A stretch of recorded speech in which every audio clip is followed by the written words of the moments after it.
All right, you should be seeing the public portal up on my screen. The reason I know I'm in the public portal is I look at the URL and I see the word public instead of admin. So back at the beginning of day one, Kim talked about the difference among the portals. We do have an admin portal, which you all access. We have a teacher portal, which your teachers have access to. That's how they take attendance and then get to their grade book. That's the teacher portal. And then we have our public portal, which is for our parents and students to access grades and attendance, test scores, and a lot of the information that you want them to be able to see and have access to. So I'm going to go ahead and plug in my username and password. I have a fake account, contact account in this fake database. So again, we're always looking at fake information on these students. Nobody's real, per the name fake. So when I log into the portal, you're going to see a familiar page right off the bat. We have it set to default to the student's grades and attendance page. You'll see the menu layout looks different. Again, you may have seen the public view before, but some of you haven't, and I think it's important to see. I get my name up here. I just have this standard name just based upon my username here. And I see my student, and I see that I have 2 students in the district. So I can access either Abigail fake Bailey or Daniel fake Bailey or Adams or whatever it is. So I can flip between my 2 students, just like at my in the real world. I have access to 2 students data because I have 2 children, and in their district, this is pretty much my view. I can flip between my 2 kids. So again, the page it defaults to is what you call the quick lookup screen and what we call in the public portal grades and attendance. So we get a list of every course the student is enrolled in this school year and any grades pulling from the gradebook that that student has right now in class. Again, being that it's a scrambled database, we're not getting full and true and accurate information here on this page. Typically this time of year, obviously, quarter one is wrapping up. We would see quarter one grades in any class that the student is currently enrolled in that class. If they have any grades in the grade book, that's what it would appear here. Although as a school building and as a district overall, you do have the option to hide grades and show and decide what actually displays here. And what I mean is you can have a letter grade display, you can have a percentage display, or you can have both, or you can have nothing at all. If it's hidden, you're going to get this little eye here. And that might be what's going on in our train database. These just might be hidden for Q1. That could be the problem here. But if a parent clicks into here to see how their student is doing, they're going to get more information. They're going to get every assignment that student has been assigned, and whether they turned it in, whether they earned anything for that in terms of the points. And then you can see when that teacher last updated the grades for the student. So not too long, about 2 weeks ago, the grades were last updated for this student. It's probably about the time we refresh this database. It's probably why. All right, so again, this is very similar to what you see on the admin side. You have the same access, clicking on the quick lookup screen and then clicking into a student's grade. I'm going to go back to my student Abigail here to her grades and attendance page and just show you one more thing here. There's also, again, just like the quick lookup screen, a GPA can be set, a GPA calculation, which we are going to touch on a lot more later today. The GPA calculation that's set is the unweighted GPA calculation. That's what's displaying here. Some buildings choose to display the current GPA. Some display the weighted GPA and some the unweighted. And you might be wondering yourself, and we will definitely touch back to this, which GPAs are we using? What's important to me? And that's definitely an answer you should know. If you don't, I would recommend that be your first order of business after this training is finding out the grade point averages you use, because when I show you a list of the grade point average calculations in this district, it's probably going to look similar to yours in that there are many, and you're definitely not using them all at once, but you're probably using several of them. and you need to know which you are using and which apply to your students, which are important to your students. All right, so enough of that for now. Just a couple other screens, missing assignments. You have the same view in your admin portal. It's a student screen, just pulling from there. Grade history is what we call historical grades. We'll take some time with that page in the admin portal later on, either this morning or this afternoon. But that's the information that's pulling here. This is displaying by year, so I can go within each year and look at the historical grades for that student and get a lot more information that way. But all I have is simply the stored letter grades with no percentages for the current year. Report card. Meta has a customized report card. And what that means is it is dynamic in that it's pulling real-time information. It can be set to pull from the gradebook. It can be set to pull from stored grades. So just depending on your building's preference. And then all of this is customizable in what shows up here.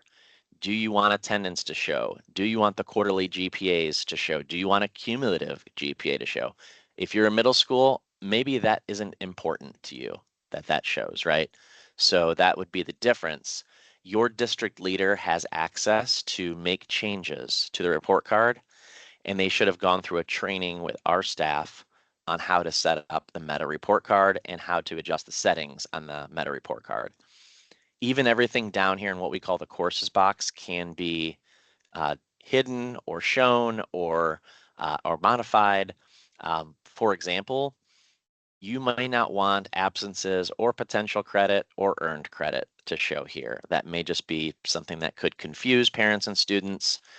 But a lot of our districts are moving in a direction that they're no longer maybe printing and maybe just not mailing report cards. Maybe they print them, maybe they don't, but just referring students and parents to the public portal. Just, hey, it's available.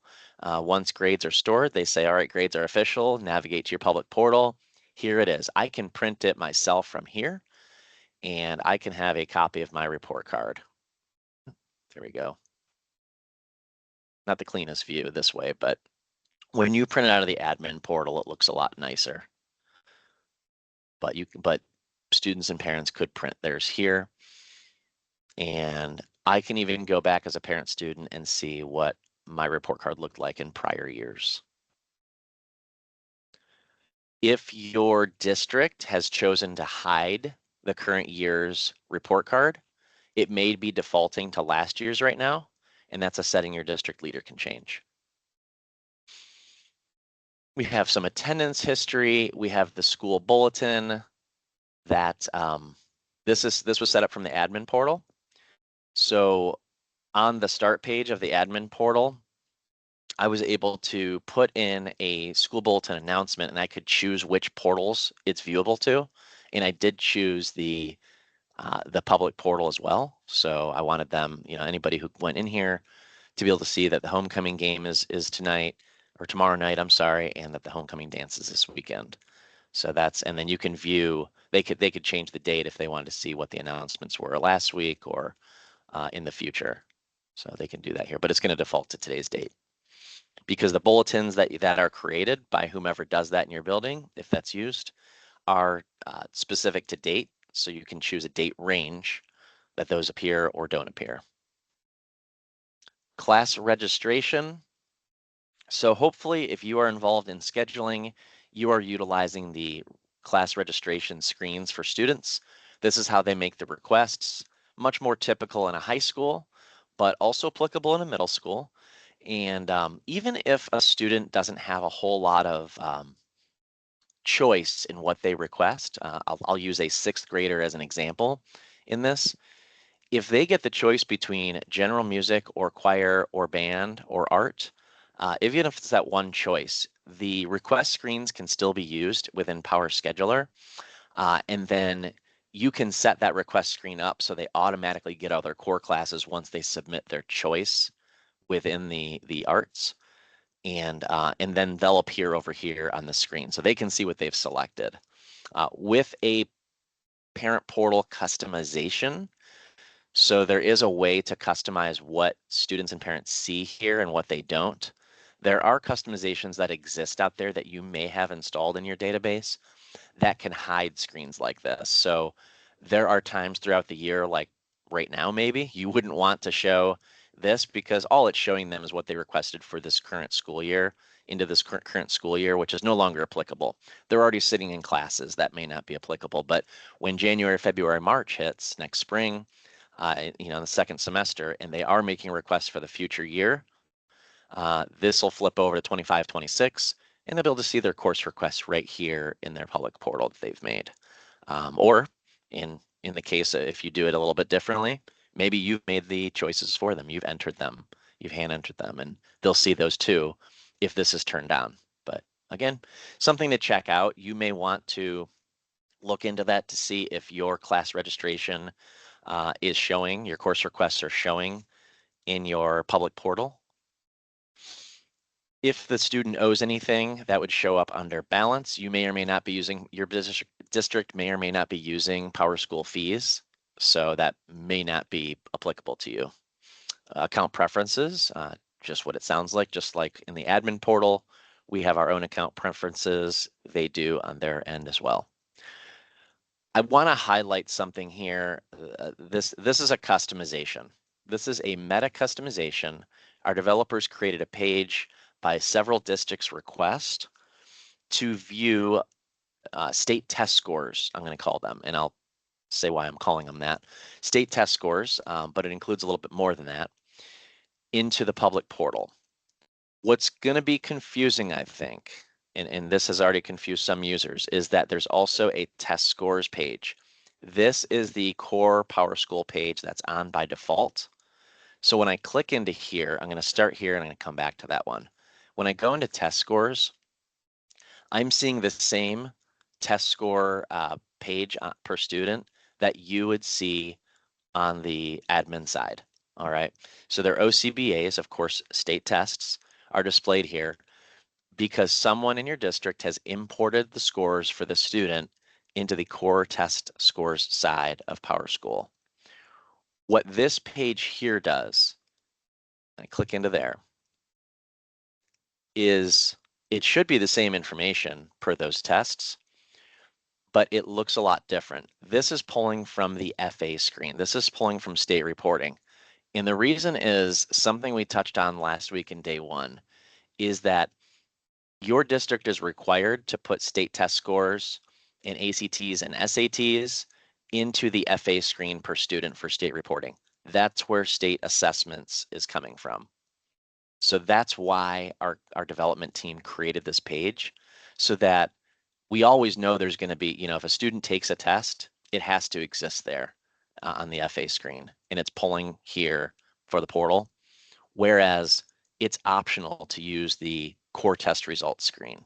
So again, if the information exists here, that means somebody in your district decided to put it there, and it is viewable in the public portal. But I would encourage everyone to use the state assessments customization now, because this is going to be the most accurate and complete information, test information on a student right here. And it looks a little nicer too, in my opinion. But if they have ACT, SAT, that could appear here too. There's actually a setting in your district where you can decide which tests from the FA screen do appear over here and which do not.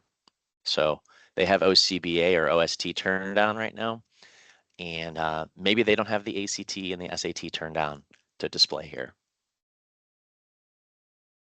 Questions with that? Because that two different places in PowerSchool for test scores throws a lot of people.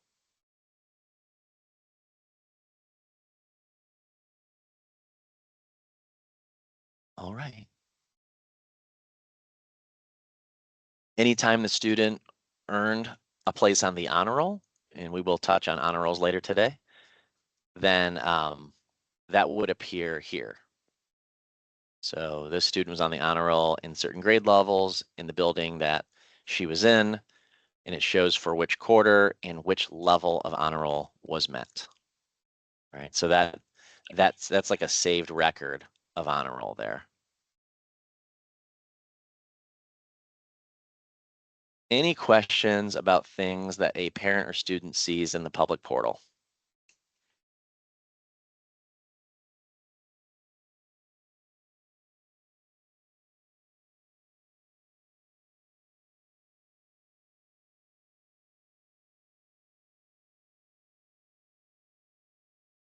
All right, we're going to go back over to the admin side. So that's where I am in this browser here, and I know because I see that admin is in the URL there. And we are going to talk about several things this morning, but where I want to start is scheduling. I think that if anyone in your building is responsible for scheduling, it's probably you, or it's or at least you touch scheduling here and there at times. So when you're talking about looking at the bigger picture, students, where they are in classes, what a teacher's schedule looks like, who they have in their classes, and then you start looking down at the smaller picture of individual students, where they sit in class, what they're doing throughout the day. All of that is very important. And also that information changes throughout the year. So we talked about static student fields last week, and we can't call the enrollments that they're in static because it can change, right? I could drop a student from a course, I can add him to a different course section, and then that information will have to update in a lot of different places around PowerSchool. So it's not set in such a way like a student's name or a grade level or their disability status, those static student fields we talked about last year that are recorded in one place and appear on reports and others. Um, so there's a lot that is taken into account to see a student schedule and figure out where they are in the master schedule. So one thing I want to do is show you some different ways to view the master schedule. I want to start there. And there's what I see to be three primary ways to start to view the master schedule. You can either look at the teacher's schedules, you could look at the course sections list, or you can look at the some reports like our master schedule list reports or master schedule view. So there's three different overall thoughts there on how to look at a schedule. And I want to start with the master schedule course view. So I'm going to go to courses and programs here and look at master course schedule. This is going to be Core PowerSchool's way to view the overall schedule all at once. So I am in the 24-25 year. I'm in my building Meta High School, and I encourage you to be as well. If for some reason you're unable to get logged in to our training environment today, I do ask you to put it in the chat, and Kim can help you get your password reset. Again, you should be using the same password you were using last week, the one that you set for yourself.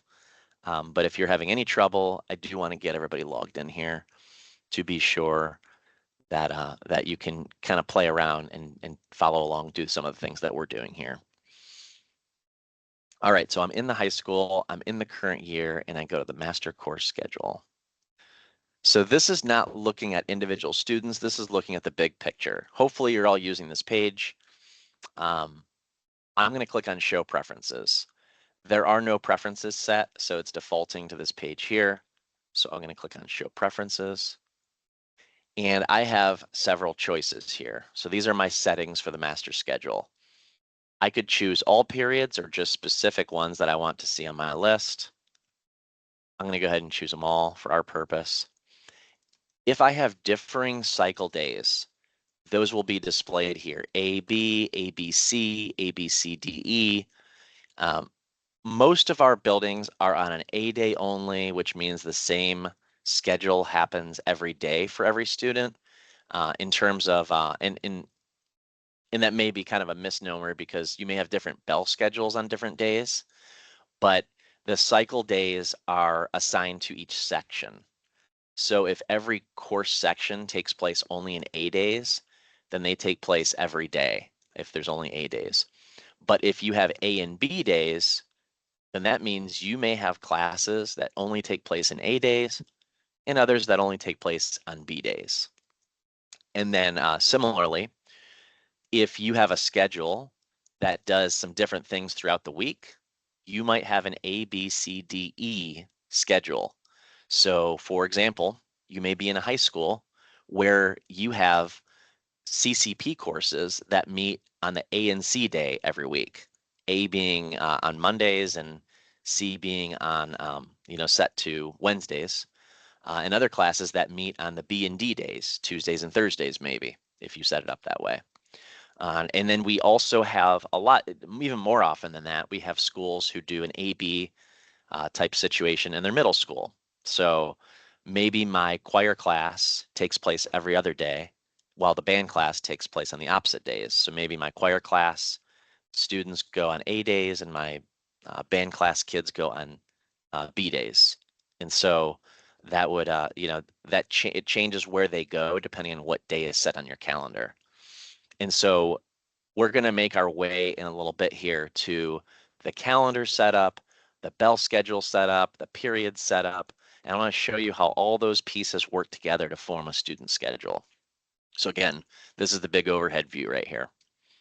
So we're going to say all days or A day. It would be the same answer no matter what, because we only have A days in this building.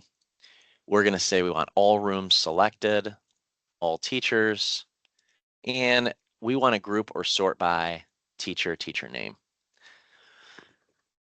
I do have two options here at the end. I have a matrix view and a list view. I'm going to show you both, and I'm going to say from here why I'm going to encourage you to stick to the matrix view. There's a better place in PowerSchool, in my opinion, to see a list view of all these course sections. You can use this here, and I'll show you what that looks like, but there is a better way to see a list view in PowerSchool, is what I meant. All right. So all periods, all days, all rooms, all teachers, we're going to group and sort by teacher, and we're going to look at the matrix view. Click into here. I see right away that Megan, my first teacher, does not have a schedule throughout most of the day. Maybe it looks like she teaches our virtual classes, which are all dropped into the period 14 section or period. So let's find a more typical teacher to use as our example. Let's go with Miss Arnett here. So Miss Arnett teaches some English classes. She has a study hall that she's responsible for in semester 1 and semester 2. And I want to use her as an example because I want to show you that within each line here, it does give you the course name, the course number, section number, the amount of kids that are in that section, the room number in which she teaches it, the expression is made up of the period number and the cycle day. And in our train database in this building, again, everything is scheduled into the A day. We don't have any B days. And then it gives you the term.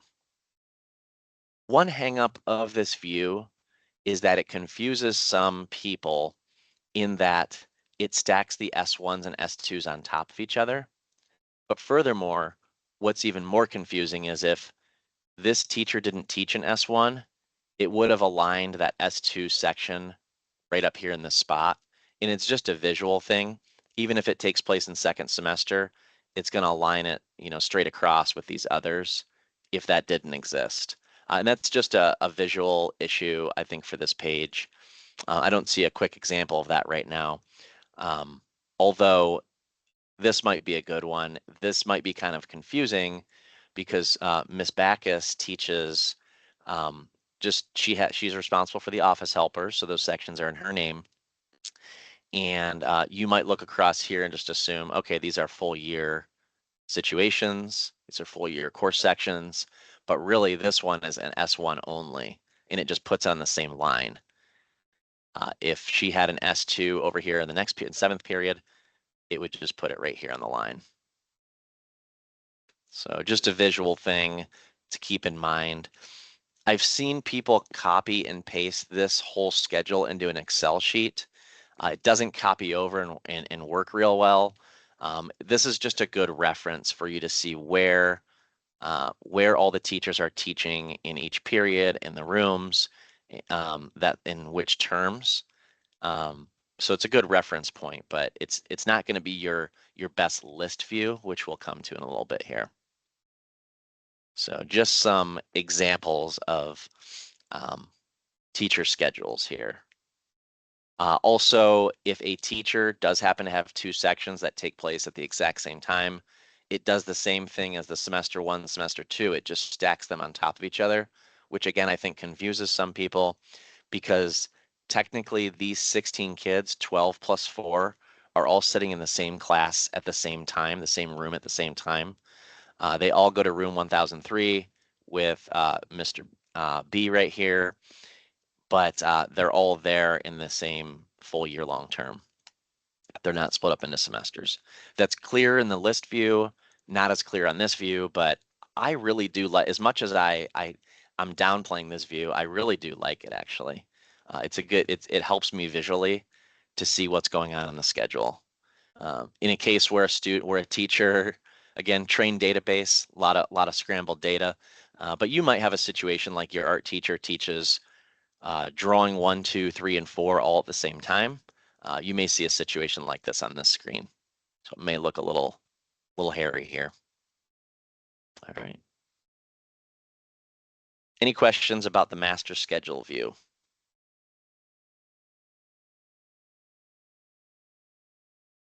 I'm going to go to the bottom of the page. So I'm going to pull this all the way to the bottom. And my show preferences is not down there actually. There it is. They put it at the top. Good move. So at the top, you have your show preferences. I'm going to click back into that. It takes me back to my setup page for this report. So we get a question a lot of times from all different types of users in PowerSchool. What are some good reports? Reports is a term in PowerSchool that can mean a lot of different things. You might not think of this particular page as a report when you're asking for reports, but I would call this a report. So this is the master schedule course report. I'm going to click on list view now, and it'll look more like a report in the sense that you're thinking of reports.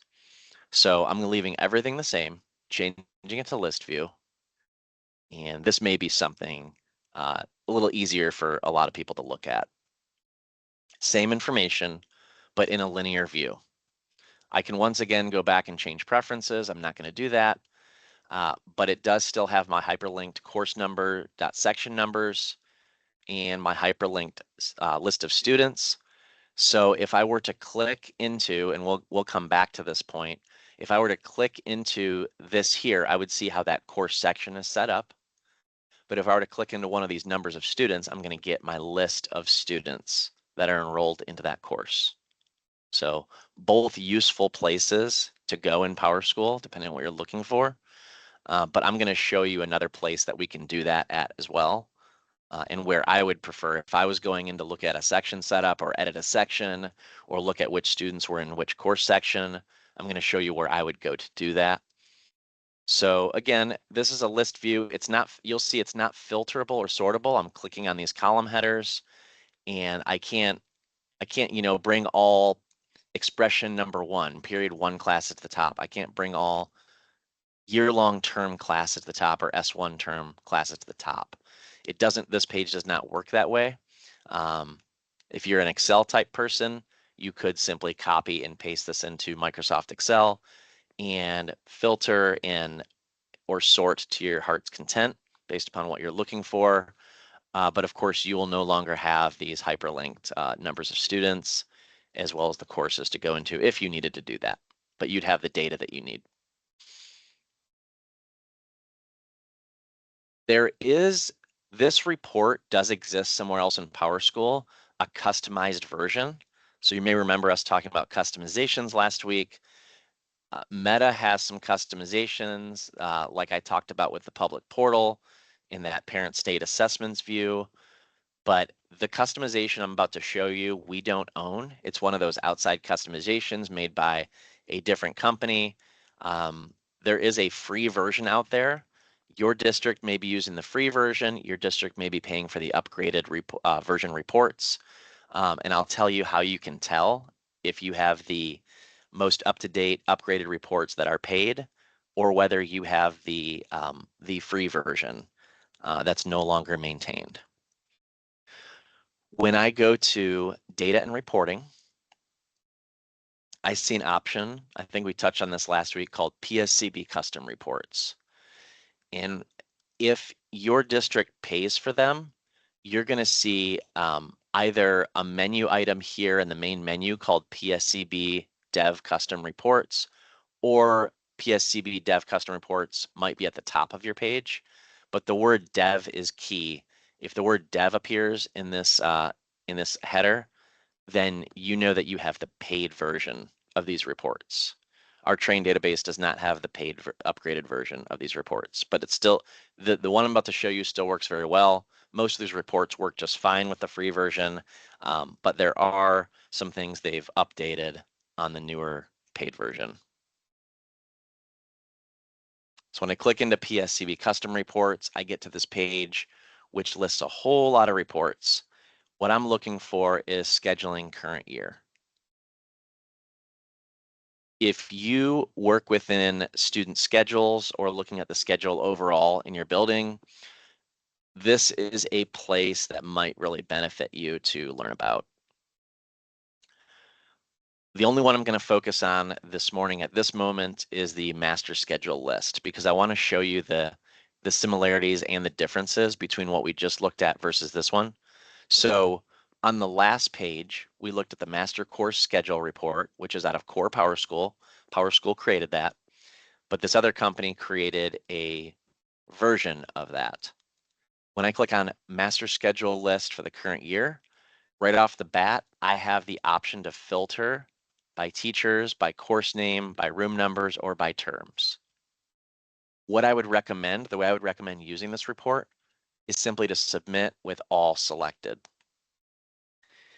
And the reason is that once this loads, you will be able to filter down to any amount of data that you want using any of the column headers. I'll give you some examples. So instead of using the filters up here, I could just as easily use the filter down here to only pull Mr. B's sections. I got Mr. B here selected, his course name, his course numbers, and I get all that information I'm looking for.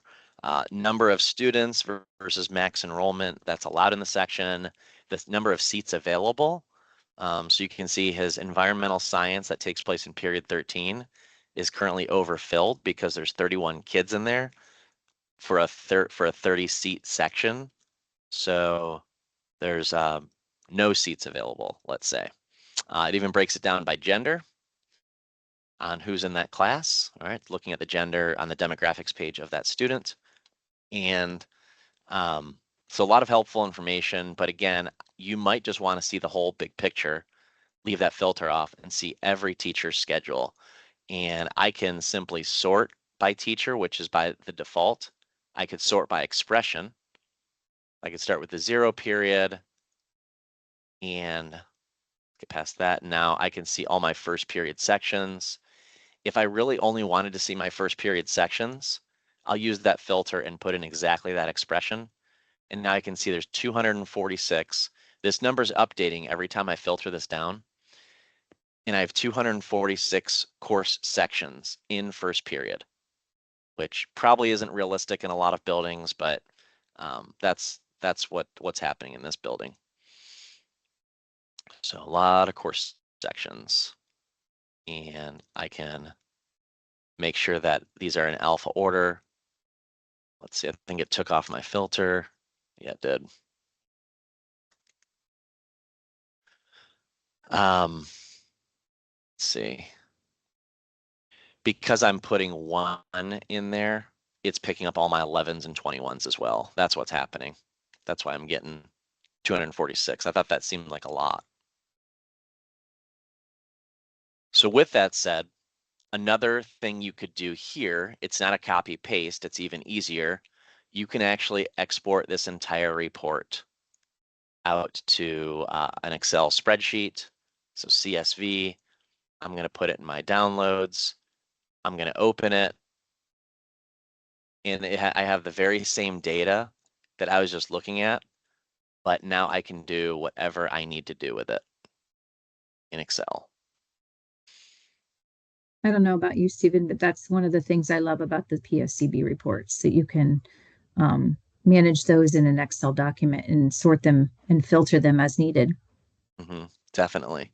And what I like about that functionality as well within these reports is that it only exported the reports I had in my selection based upon the filter that I put in. And the same would go, I'm going to close out of there. The same would go if I remove that filter and I only want to see Mrs. B's sections. And I could just export those only, and I only have her 8 sections in the current year. So again, you can use these filters up top, but my suggestion is to load them all, load every section of the building. There are a lot, it's 2,500 sections in the building, but now I can filter down to what I need to see and export as needed, or copy as needed, or print if you'd like to print a report.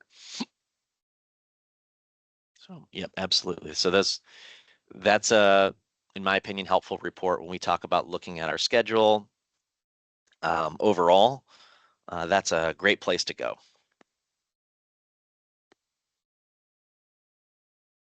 Questions about those big picture reports?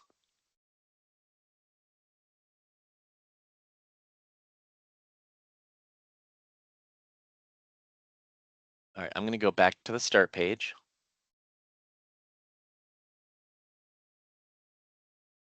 And from here, I want to show you 2 other ways to view your schedule, but maybe on a smaller scale. And we're going to start up here in the people menu. In the people menu, you have the choice between student, staff, and contacts. And where I'm going to go next is staff and then teacher schedules. This is the view I would go to if I was looking at each of my individual teacher schedules. If I wanted to look at a teacher at a time, you saw in my last report, I could have filtered down to Mrs. B or to, Mrs. Allen, but maybe I just want to go out to these individual teacher schedules and gather some information.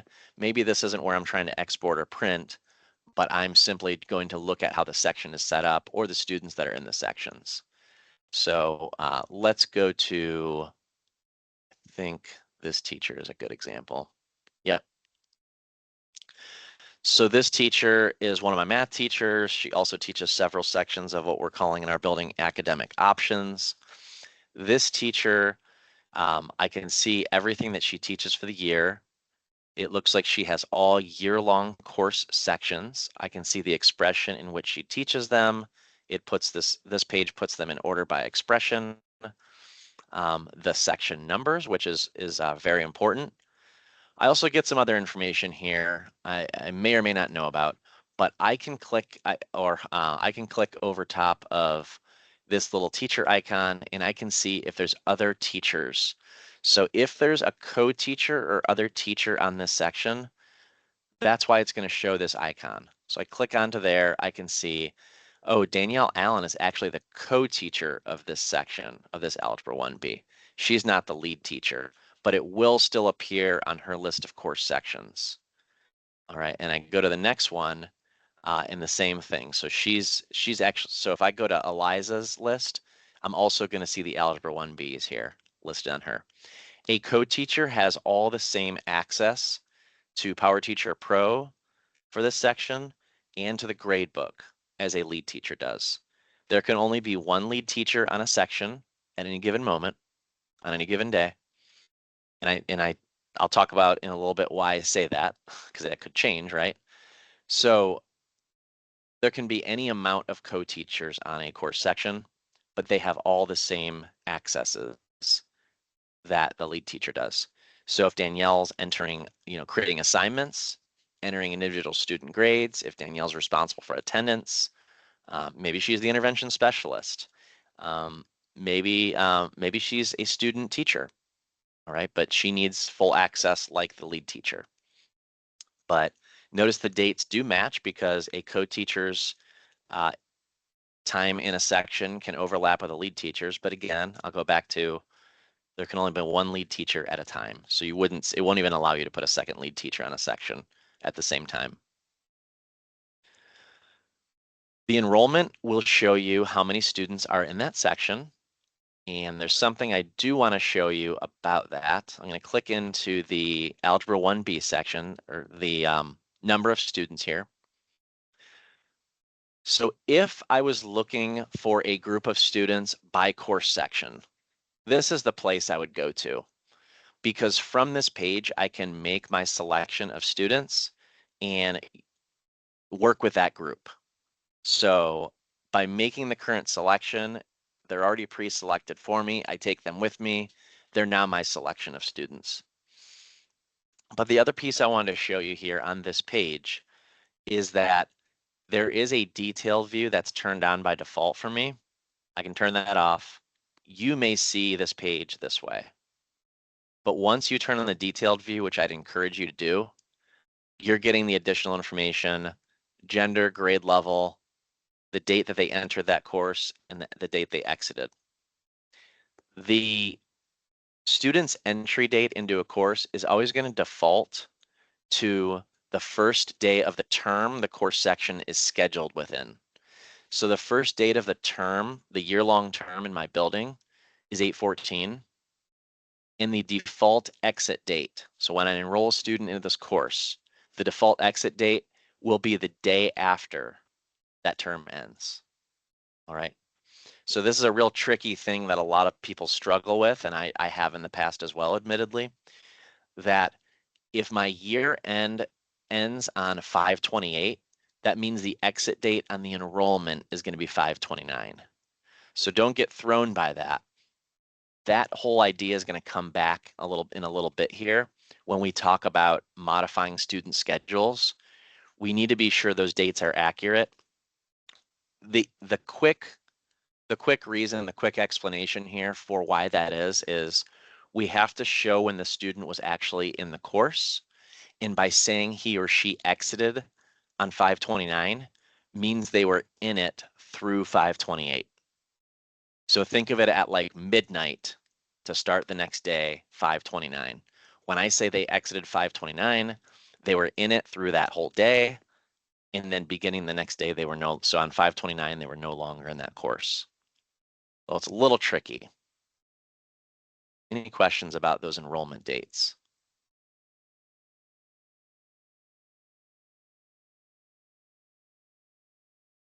The other piece of this I wanted to show you, the other reason I turned on the detailed view is I wanted to show you that if I click on dropped, it's going to show me any students that were in the section at any given point this year that were dropped at some point. So Avery and Ella were both dropped from the course on October 11th. So about a week ago, they were changed to a different class, but I can still see a record of the fact that at some point they were in this class. One reason I bring this up, there's a couple of reasons that you need to know this, but one reason I bring it up is because sometimes when we're changing schedules around in general, we have these course sections that maybe we're no longer using. It gets to be the end of the quarter, and now we've moved all of the students who were initially in Algebra 1B in second period into other sections. Maybe there were only 10 kids to start. It wasn't really worth the time of this teacher to have only 10 kids when we could evenly distribute them among the other sections she teaches. So we've moved them out through the proper way of changing schedules. We've modified the schedules with the proper dates, but I'm going to use this as an example. But I come back here, and let's say there's no students left in second period Algebra 1B with Miss Jentkowski anymore. But we still have these enrollment records that exist out here. There's still Avery and Ella were at one point, they were in this class section. I can't delete this section because there's an enrollment attached and potentially attendance attached. So sometimes your EMIS coordinator or district leader might approach you as the person in charge of scheduling, if that's you, and ask you about a certain course section. Why does this Algebra 1B course section exist if there's no kids in it? Sometimes the answer is, well, there were kids in it for a time, for almost a month. And really the amount of time doesn't matter. If it was even for a day, that course section still has to sit out here and exist. So there are going to be teachers, understandably, that don't want to see the course sections in their grade book or in their attendance view if they no longer have students in them and they're no longer responsible for that section whatsoever. But again, it's not as easy as just deleting the course section. I said this last week, I'll say it again, delete in PowerSchool is a dirty word, and we don't want to go deleting sections if there's anything attached to those sections. So any enrollments plus attendance could be a problem. The other thing that could happen is if a teacher created any assignment within that course section. There's an assignment attached to that course section. PowerSchool is not even going to let you delete that course section. So just something to keep in mind. So if you're wondering if you should delete a section, there are several things you need to check on. Number one being, were there ever students in that section this year? Now, there is something to consider when you talk about that beginning of the school year in all those minor or major adjustments that you're making in schedules, individual student schedules, or your course sections in general. If Avery and Ella truly never were in this course section and they were always in third period, but for some reason they were enrolled into the section, it was a mistake, and they don't have any assignments or grades attached or attendance attached, then if you backdate their enrollment to the start date, the entry date, you could effectively delete their enrollment. Of course, the only reason you would do that is if they truly were never in that course section, which does happen. Most commonly, we see it if a student withdrew over the summer officially, but somehow still ended up on the roster of a teacher, of a teacher's course section. Um, maybe this Avery never attended school this year in your building because she moved to a different district. But for some reason, she was on the roster up until 10-11 when she was finally dropped. The right thing to do if Avery truly was never in there is to backdate that enrollment to 8/14 to be sure that was never in there. It's like she was never in there, which would be true in that case. But we wouldn't backdate an enrollment for a student who actually was in the class. If a student was ever sitting in that class, we have to show that they were there for state reporting. Questions about that?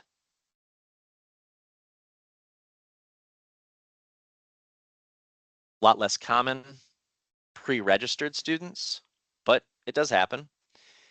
If the entry date into the section is any date after today or any date after the beginning of the term, they're going to show up as pre-registered for that in that course section until that date happens.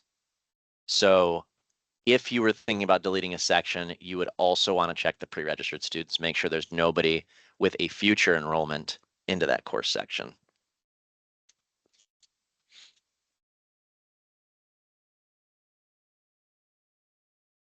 So I'll go back to, I was actually on Danielle, so there we go. But remember, Eliza Jankowski was the lead teacher on the section, so it was showing as her on that last page. Let's look at how to set up a course section, some of the settings on there. I'll use the same course section as an example, our Algebra 1B course.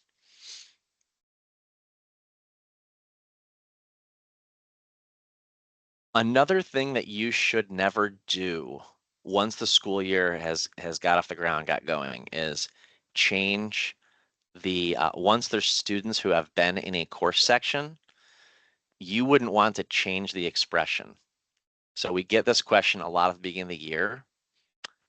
We wouldn't, if this course doesn't take place in second period anymore, Actually, we're moving it out to, and believe it or not, this does happen. You might be thinking, well, how could you just change when a class takes place in the day? It it does happen. Maybe it was marked right or wrong to begin with, but we want to move this section to third period. I'm not going to be able to do that now into the school year because there's attendance records attached to to the students that were in the course when it was in second period. So I can't remove an expression. All right, so it has to be second period. So the best way to do that, unfortunately, is create a new section, schedule it in third period, all right, and then modify the students' enrollments, drop them from the second period, move them into the third period. So it's a bit tedious, but you can't just delete course sections with data attached to them or change the expressions for that matter. There's a way for state reporting to report those course sections that are no longer in use, but still have to exist because they were in use at one point this school year. Now, as I'm sure all of you know, there's a big difference between after the school year starts and before the school year starts. If you're adjusting schedules before the first day of school, you can move students around to your heart's content because that first date hasn't hit yet. And um, you can move sections, the expressions on sections before school starts and delete sections and add new sections and that sort of thing. Similarly, when we're talking about a future term, I could say a lot of the same. You just have to be careful on the dates.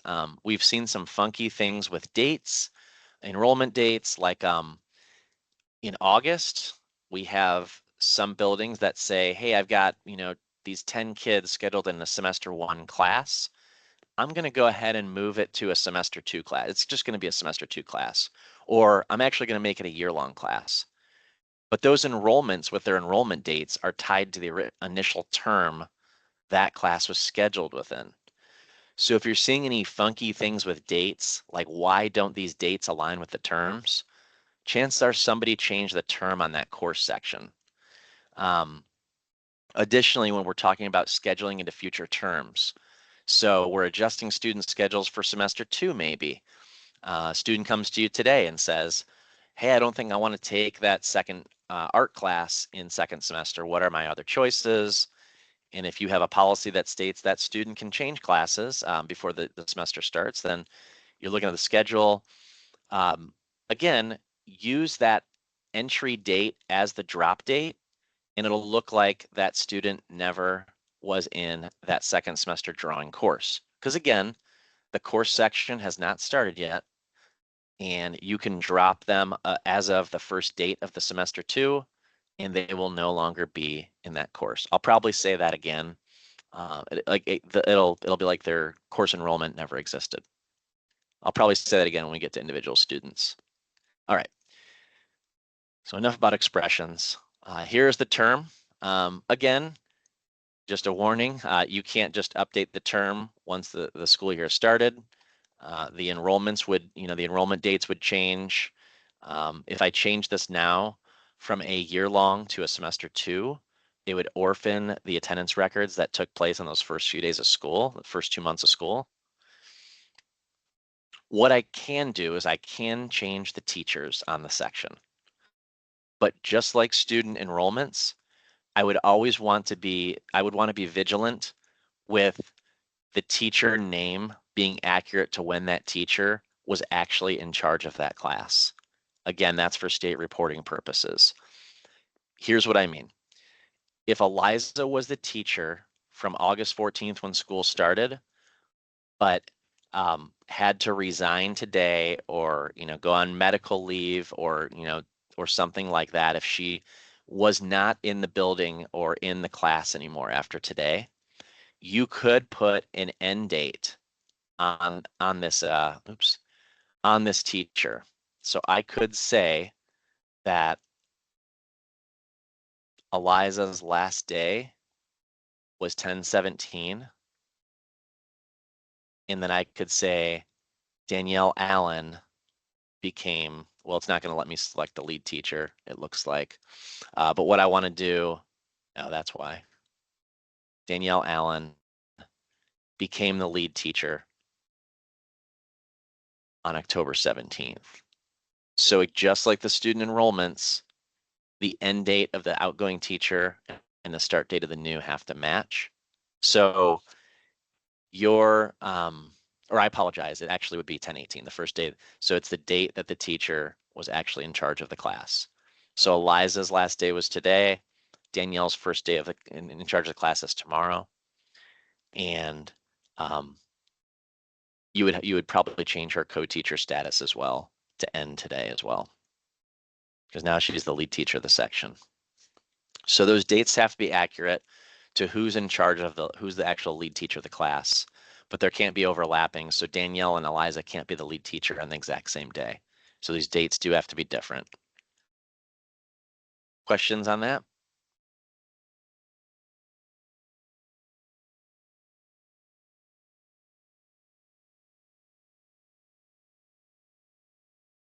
The answer for gradebook type right now in PowerSchool is always going to be PowerTeacher Pro. That's just the gradebook that we use. The room number, so is where they teach. The section number.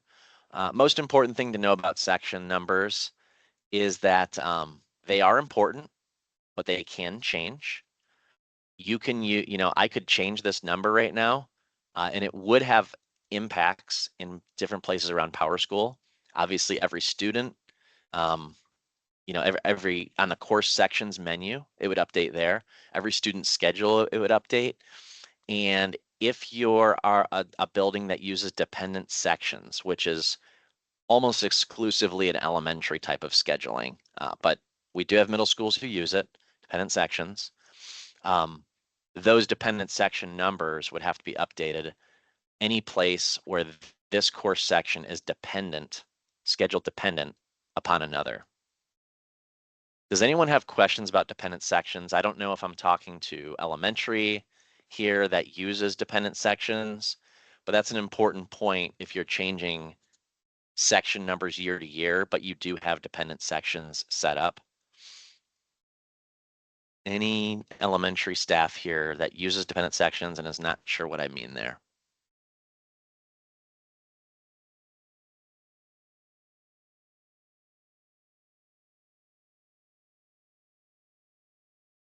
When you create a new section of a course, you technically don't have to put in a section number. You don't have to make one up. You can leave that blank, create the section, hit submit at the bottom, and it will assign it a section number. The biggest rule to live by there is you can't have the same section number for the obvious reasons. You can't have the same section number twice of the same course. So we're talking about course number 2 Alg 1B. There can only be one section number 2 of that course number, but that certainly makes sense. You can set a max enrollment. This will be important as your staff are doing schedule changes, so that they know how many seats are actually in the course, and there is a restriction that can be built in within PowerSchool so that certain people do not have access to override that number. So we saw earlier there was 31 students in a 30-person cap class. Well, there is a restriction that can be built that says I can't schedule more than 30 students into a section unless I have the override code. Usually not used, the district where taught, school where taught. Again, it's only if it's different than the building that we're in.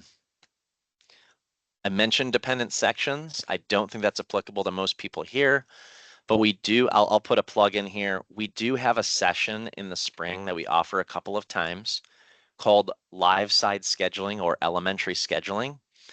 It's mostly geared toward elementary staff schedulers, but a lot of the things I'm touching on right now could be found in that same training. Just learning how to schedule our students on the live side. I'm going to skip a little bit of this here. There's not usually a program set on the course section, so I'm going to skip over that. That's a very rare thing.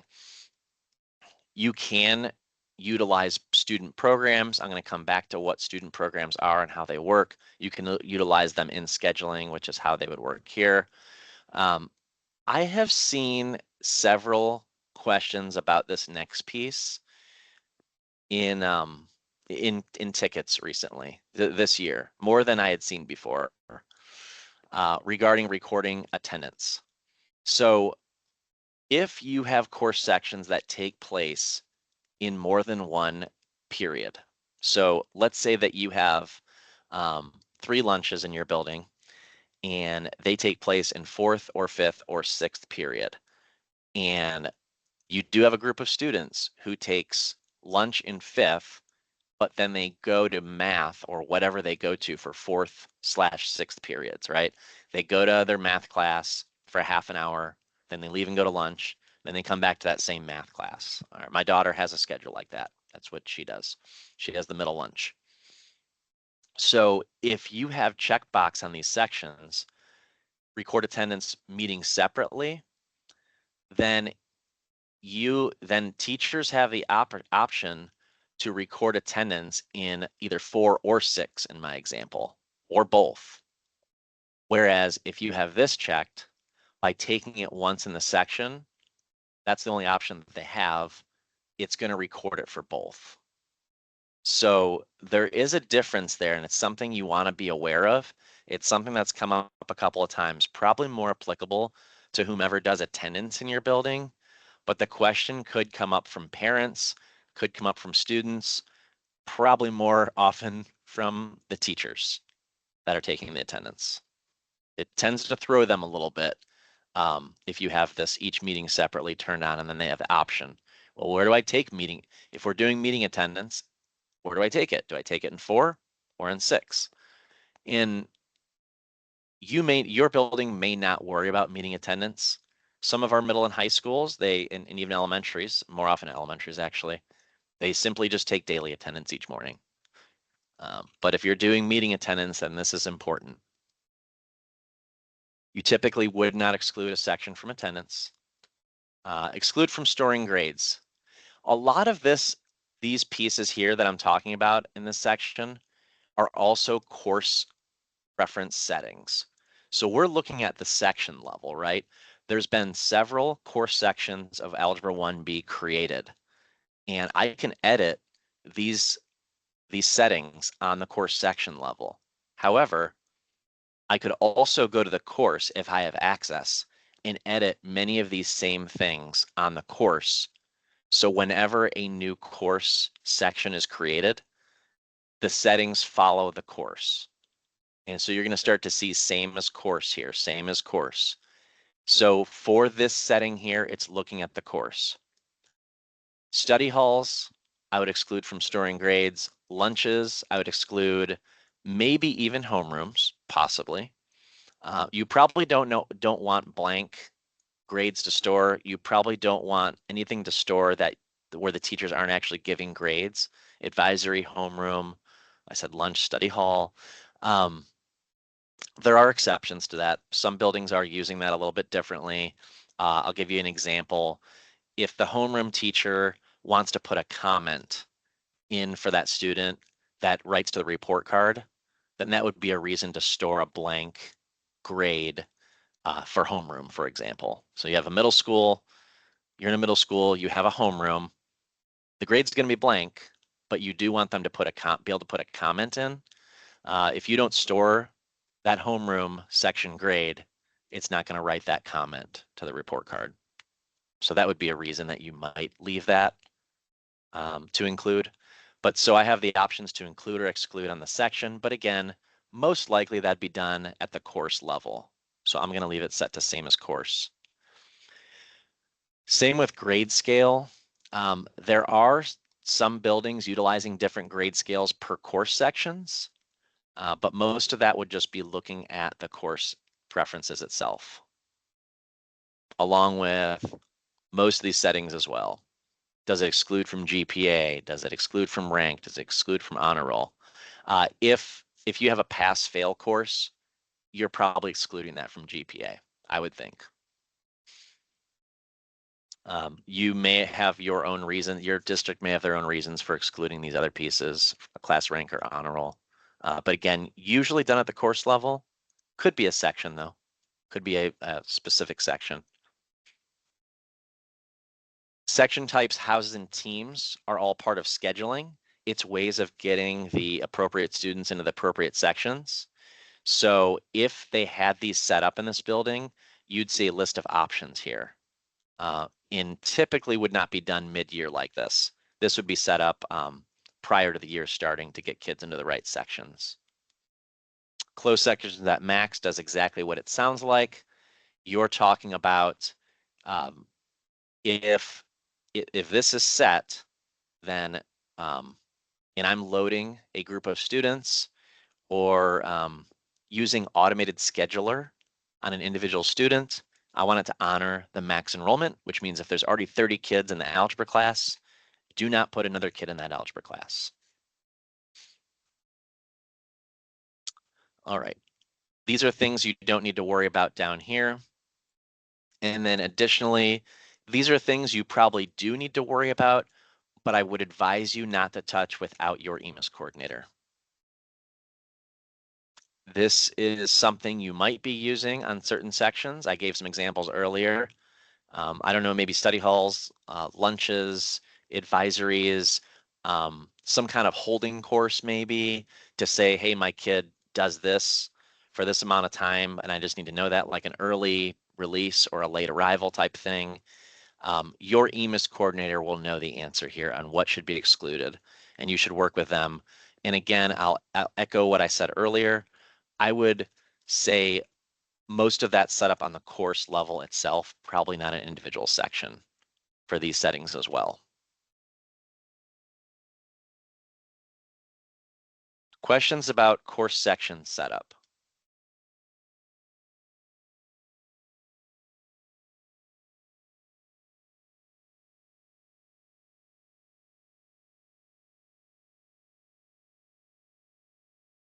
I do want to take some time to look, just a little bit of time to look at the courses menu as well. And then we'll get in a morning break here in a little bit. So what I've just showed you is editing the course section. I do want to show, actually, before I go to courses, I'm going to show you one more place to look at course sections. So I'm going to go to the start page in my building. And I'm going to go to school management, courses and programs, course sections. So remember to utilize this PowerSchool search. If you're struggling like a lot of us are with this new menu layout, you may have just gone to the new menu this summer, or you may have been one of our early adopters that got on the new menu a year ago, a little over a year ago. Either way, some of us are struggling to find the pages that we utilize so often here. Couple of tips. One being use that PowerSchool search. Another is I'm going to go into here and I'm getting in the habit of marking these as my favorites. So you can click here on the favorites. You can create a new category. I'll say scheduling, for example. And I want to add that to my scheduling list. I'm going to add the page. Now it's been added to my favorites menu. So when I go back to that start page, actually I can pop them out here as well. I don't even have to go to the start page. If I click on my favorites here, it pops out and I have course sections saved. I want to make sure that everybody knows that here. I know that's more of our initial product training piece for new users, but because the menus change so much, you may not realize that that's an option for you. Whenever I click that quick link here, it's going to take me to this page, which is fantastic. I can pin this here if I just want my favorites to always show on the side. But if I want to save the real estate on the page, maybe I don't want it pinned, and I'll just close that when I don't need it and simply open it when I do. Just a quick tip there, kind of a side note. So the course sections page is going to show you some very similar, if not the same information as the teacher schedules page does. You can use the filter sections up here if I'm looking for that that course that we were talking about earlier. I can start typing in the course number, or I can type in the course name, and I'm going to get it as well. This building here has a lot of different courses called Algebra 1B. Notice the names are all Algebra 1B. They're hyperlinked here. but there's 4 different course numbers in use. You may have something like that. And you also may want to think about cleaning up your course catalog for a future year. You wouldn't want to inactivate any courses for this year, but what you can do is you can make courses unavailable for next school year so that they don't carry over. And I'll give you an example. Let's say that I'm no longer using these 3 versions of a class after this year. I could make those unavailable in for next school year. And so next school year, I'll only start to see that one. And it makes it a little bit cleaner, a little bit easier. Um, Sometimes when the person in charge of creating courses in your district, they'll by default just make them available to every building. And there's also sometimes, and it's a lot of work, understandably, and the people in your people in your position and or the people in the position of creating these courses are wearing a lot of hats and doing a lot of different things. So there's not always time to do this. But what also happens is maybe this course, this OL Alg 1B hasn't been used in 5 years, but it just keeps carrying over year to year because no one's gone through and marked it unavailable for the next year. So that's a good course cleanup um, function that if someone did that, it would probably help everyone who works in all of these scheduling pieces, just to kind of clean things up, and you won't have all that anymore. But I'm going to click onto Algebra 1B, and now we are only getting the Algebra 1B, the 2 Alg 1B course number that are taught in your building this year. On this view, it's only going to show the lead teacher. If I click into the section number here, it puts it in a slightly different order on this page. So I'm not going to go through all that again because I've already went through this with teacher schedules. I did just want to show you that you can search by course section or by course number, course name, and then you can also sort by number or by name, depending on how you want these to appear over here. And then when you click into one, you will then see all the teachers that teach that section, the different sections. So it's a slightly different view than going to a teacher schedule. So it really depends on how you're looking up information. Am I looking up a teacher and what she teaches, or am I looking up a course number and who teaches it? But same information in terms of the enrollment, same options over here as well. And if you're at that point where you do need to create a new section, that can be done here. And anytime that you create a new section of a course, you just want to make sure it's filled in completely and before you start enrolling students into that section.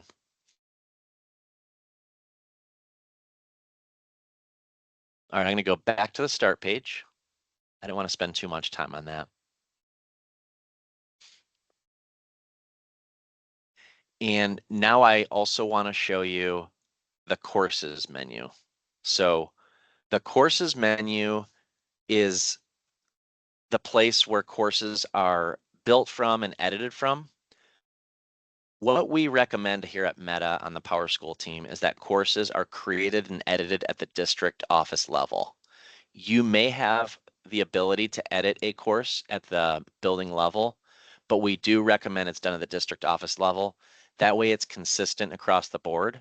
So the theory there, the thinking there, is that the courses are built at the district office level and pushed out and made available to the buildings they need them in. And I'm sure there's a lot of, especially if you're a one high school, one middle school building, there are a lot of courses that only take place in one building. That's understandable. But I would look at the bigger picture for all the courses that may take place in more than one building. So definitely elementaries if you have more than one elementary in your district. Or a course that has sections at both the middle and the high school, like an Algebra 1 or a Spanish 1. That's a possibility, right? You would want the consistency of how the course is set up for both buildings to be the same. So that's why we're recommending to go to the district office for your course setup. So I'm going to head there now.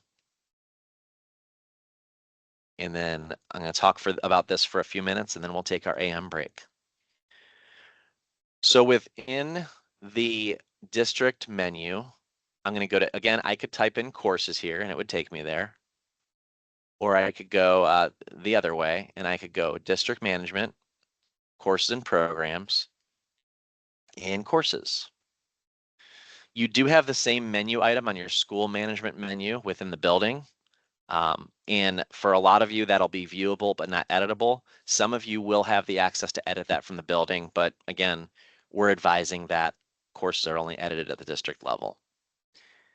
All right, so let's get rid of that there.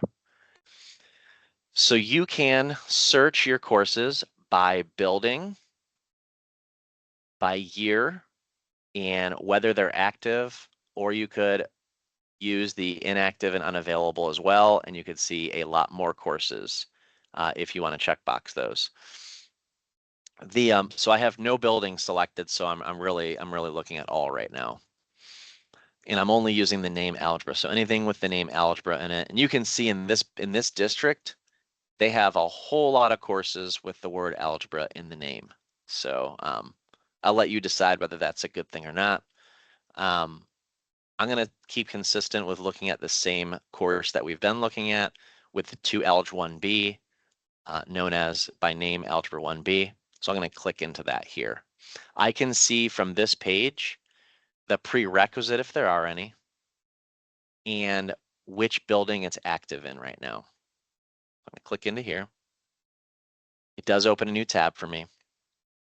And I just wanted to point out a couple of things from the course settings page. You can copy paste a course description here. It is a bit of work because it is what it sounds like. It's mostly a manual process of putting those course descriptions in there. Some like to have that, so no matter who is accessing the settings for the course, they can see that description.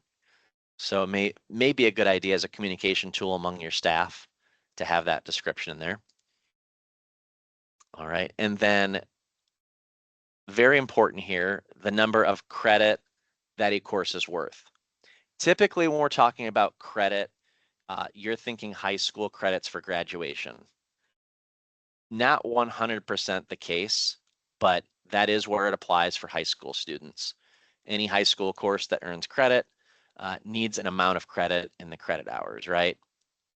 But at a middle school, in some elementary school levels as well, an amount of credit may be important because you may be using what's called potential credit. We'll touch more on this topic when we get to the subject of GPA this afternoon, but for now, I do want you to know that almost all GPAs are calculated using potential credit. Therefore, if you're using a quarterly GPA or rank system in the middle school, your courses need to have potential credit on them. If you're using, if you want when the student gets his or her report card at a middle school level to have a GPA for inside of that quarter, there has to be potential credit stored in the quarter when the grade store happens. And that is something that's missed sometimes, but it's also something that gets confusing when a counselor or support staff or a student or parent sees that there's quote unquote credit on a course that maybe there shouldn't be credit for. Potential is different from earned. Earned is going to apply toward graduation. Potential is going to calculate into the GPA. But if a course has earned credit, it has to have potential. So this is the amount of credit this course is going to be worth. So when grades stored, it's going to count that amount for their potential credit and figure into their GPA based upon that number there. So whether a student gets a 4.0, a 3.0, a 2.0, a 1.0, or something in between, the number of credit it's worth is going to be used in that calculation. So when I talk to you later on about GPA calculations, this will come back to us because that GPA calculation, there's two main pieces, and that's GPA points and potential amount of potential credit that course is worth. Credit type, another very important piece at the high school level, especially because credit type is how you count locally. So within your building, within your district, different types of classes toward graduation. They need so many. Now there is state subject codes that may or may not match the credit types. So when I get down to those state pieces below, some of them match, some of them don't. We have buildings that come up with their own credit types. That's a misnomer for a lot of people. Credit types is not what reports to the state. To the state, it's a credit type is a local decision, but this is important if you use grad planner and on your transcript to help the transcript decide which category a class falls into for requirements, for local requirements. That's what credit type is used for. Think credit type as the local requirements. Whereas subject area for the state is different or might just be the same. A lot of our districts just use them interchangeably, just use the same language, but also the same codes to keep consistent. But you don't have to. I worked for a school district in the past that had a very specific requirement, but the only way we could account for that is for that one course to have its own code.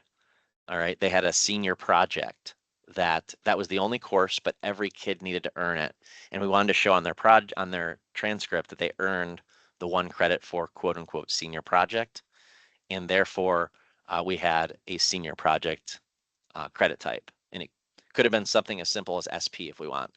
So a 2 or 3 letter code throws off a lot of people because we're all looking at those state subject codes thinking we have to use those, not necessarily for the credit types, but I would go with whatever system's in place right now because that's all in the history of your grades. That's something that usually you don't want to change. It's been done, but whenever that is done, you have to take into account all the classes the current students still in your building have taken and what credit types are on those classes in their stored grades. So by changing it here, I do want to make this clear. By changing a credit type here on this Algebra 1 class, it doesn't change the history of the historical grades. Once grades are stored, they're stored with whatever settings that course had at that time.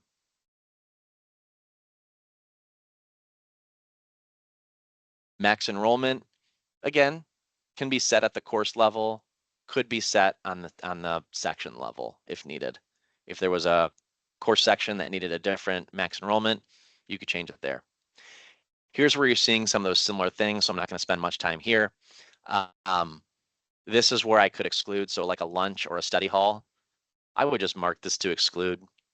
So when my grade store person does that process each quarter, we're not getting those blank grades for all those study halls and lunches that kids are enrolled in, or advisories, or whatever you don't want stored. That can be done here.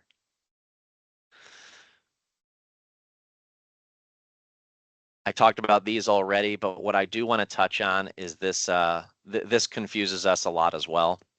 So you may or may not realize that because Meta customers have this dynamic report card and this dynamic transcript that our developers have created, what this is referencing here is the old object report cards and transcripts. So by checkboxing this, I'm going to tell you this doesn't actually exclude this course from the report card you use, nor does it exclude it from the transcript that you use, because these are PowerSchool cores, report cards, and transcripts that none of you use that are in this section. What does this do? If I check that box, it's what's included in this bunch here. What it doesn't tell you is student schedule reports. You do use the old object report student schedules. They're useful. They're our best option if we want to simply print a student schedule and hand it to somebody. And I showed you an example of that last week when we went to the print a report page. So that's this is where things get confusing, because if you check this box on a study hall and your lunches at the beginning of the year, and you say, oh yeah, it's because I wouldn't want those to appear on report cards and transcripts. What you're actually doing by checking that box is taking it off of the student schedule. And that may be okay, but it is confusing for a student or parent when they see that paper schedule and they don't know when their lunch is, or they don't know why there's no eighth period because they're in study hall and you've now excluded it from the report. So I don't recommend using this unless you just don't want it on their schedule when it's printed. Now, separately from that, here's where you can exclude this course from the meta report card that you use. Here's where you can exclude the course from the transcript. So excluding from the course's data set for the report builder is actually what the transcript looks at. So I just want to make sure you know that. That's where you could exclude. But our transcripts look at much more than that. Our transcripts are also, again, this is customizable per district, but most of you have them set to only show classes with potential credit, or let's say earned credit really, on there. And then most of you have only courses that have a specific credit type that's set. So if there's courses with no credit type or not for any credit, those aren't showing on your transcript as it is already. So you don't even need to set this here on those courses. So maybe not often used, but it is an option if you just want to make sure, you know what, for whatever reason, I never want this course to show on the transcript. I can do that here. Also for your report cards, if you didn't want them, study hall, for example. Okay, I truly don't want that study hall or lunch on my report cards. So I can exclude that here.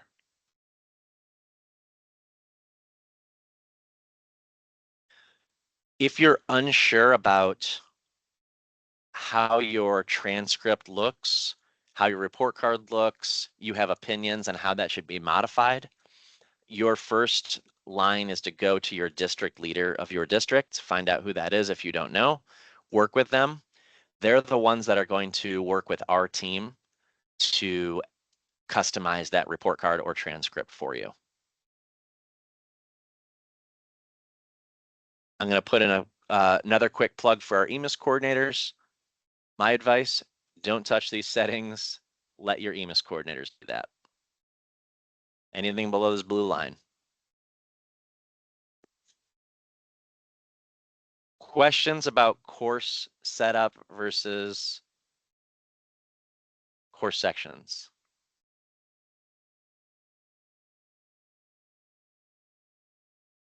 Two more things before we take our break.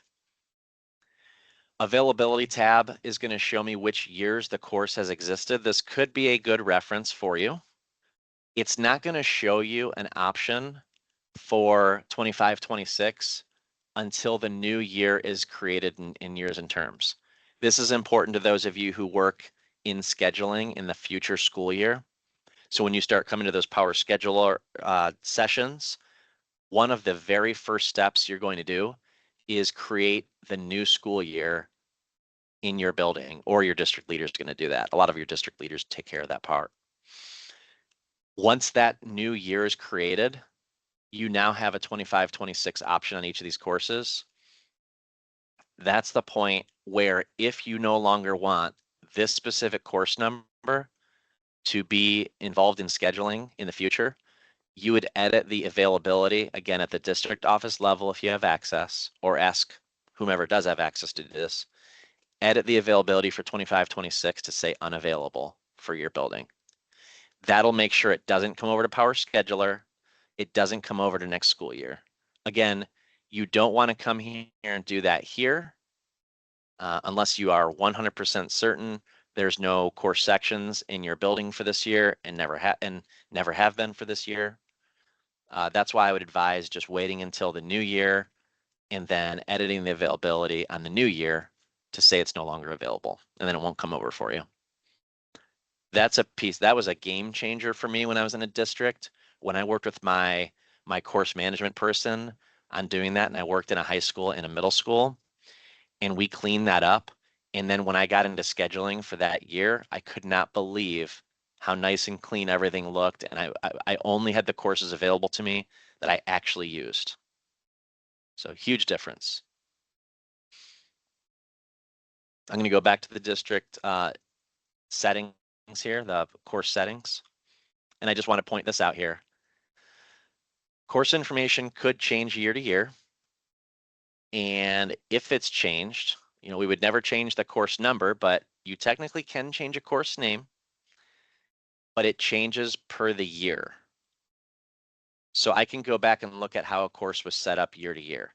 If I change Algebra 1B to, I don't know, Alg 1B, the name Alg 1B, it's going to show that way on 24-25, but if I flip back to last year, it's going to show the name it had last year.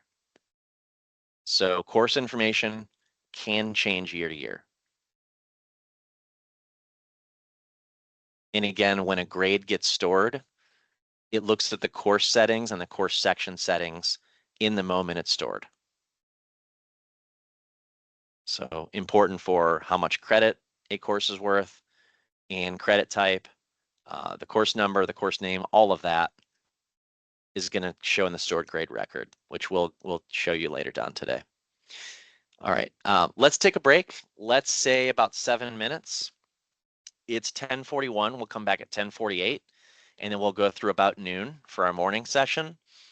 And if you think of any questions, as soon as we get back at 10:48, we'll talk through them.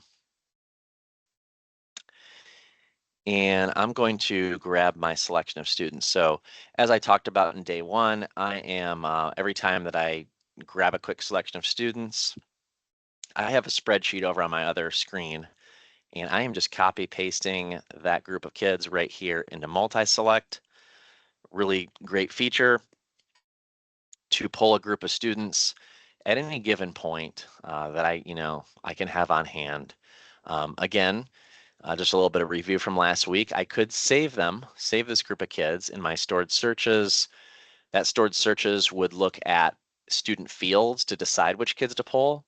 But if I really wanted these specific 15 kids, regardless of what their student data says, I could save them into stored selections. That's a specific group of kids that won't change until I change it or delete it. But I could save those kids there under stored selections, but I'm just pulling them over from this spreadsheet here on my other screen. And we always have an example set of students here. So next, I want to talk about individual student scheduling. So we've talked a lot about the bigger picture of what things look like at the building level on schedules. Now I want to look at individual students. So I'm going to go to our first student here, and we're going to look at her schedule. A student screen, as you probably have noticed using PowerSchool, it's going to default to the last student screen that you were on so far as you've been logged into PowerSchool. So I was on this page earlier this morning, but I'm going to change to her courses and programs, and this is the area I'm going to focus in now for a little bit. So list schedule view is probably my favorite view for a couple of reasons. One, I like is something about the visual of a linear view. If I just want to know what classes a student is in. Now, there is some disagreements among users of PowerSchool. There are some users prefer other views, but this is just my preferred view. And so I like this linear view. It starts with the expression, so I can see in order what classes they go to throughout their school day. Now it also shows me the term next, whether that takes place in S1 or S2. I can change the term up here so that I'm only looking at semester 1, if that's the view I prefer. Maybe I don't need to see what she's in S2 at the current moment. I'm getting all the year longs, and I'm getting her S1 classes to combine for everything she's enrolled in right now. But I almost always just leave it on the full year. You, in your home district, you may not have the ability to change that. That's a setting at your for your district leader to set for you.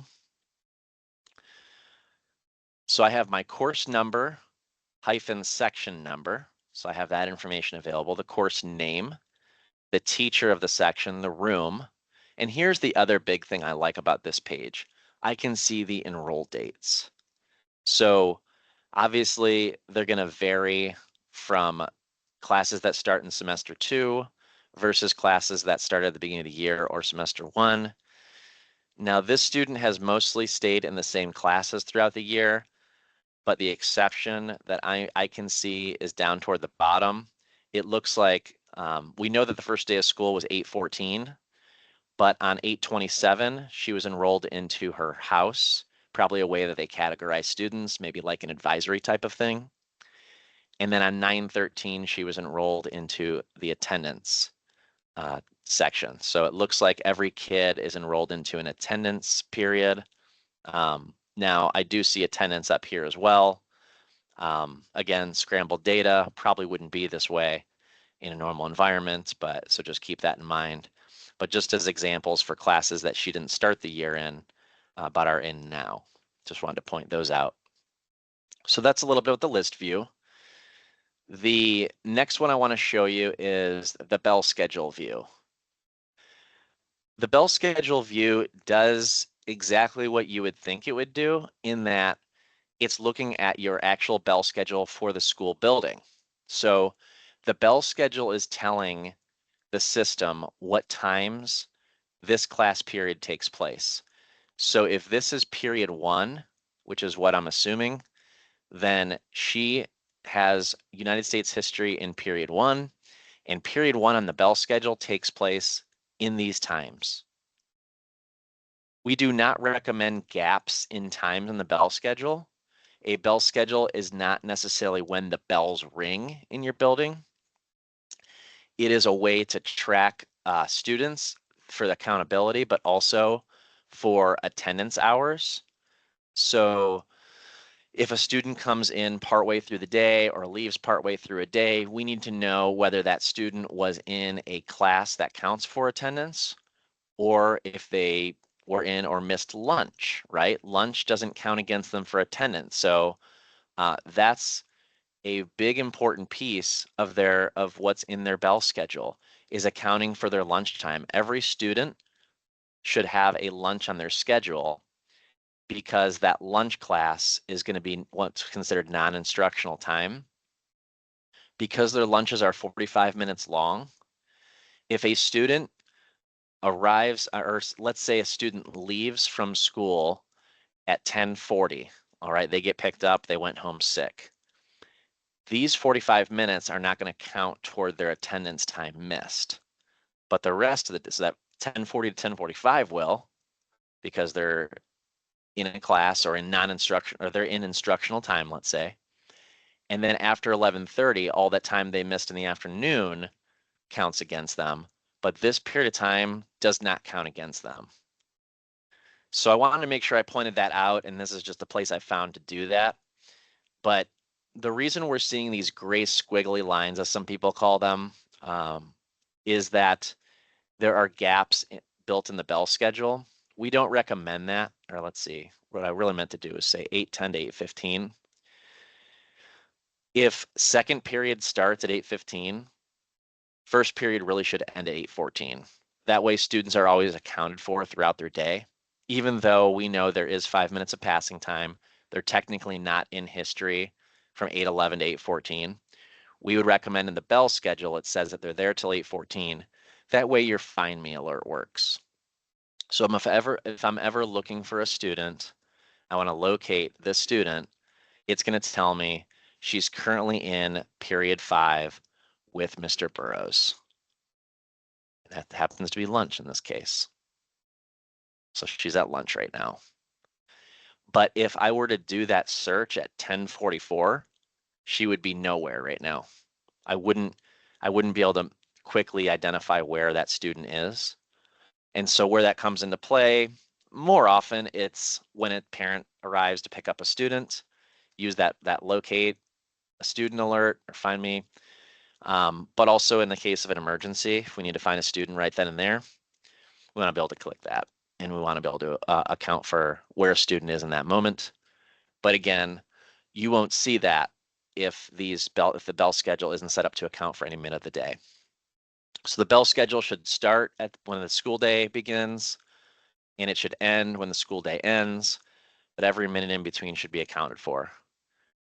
We do have some buildings that build a schedule so that the lunch overlaps with the course that they're enrolled in around that time. That's okay, as long as the amount of lunchtime is exactly the amount that they're not in a class, that they're out in a lunch.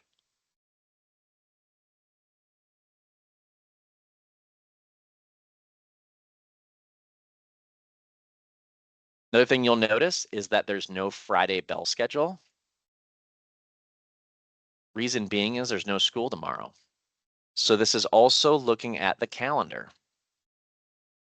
The calendar says there's no school, which means there's no bell schedule set, which means there's no bell schedule view on this student. So it's looking at the calendar to determine what the bell schedule for today is.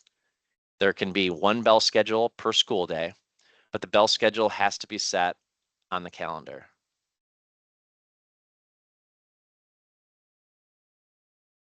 Matrix view.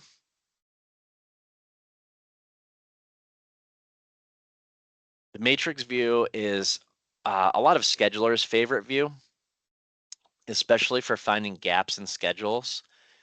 If I quickly roll down my list of students here, I could see very quickly where they have gaps in their schedule.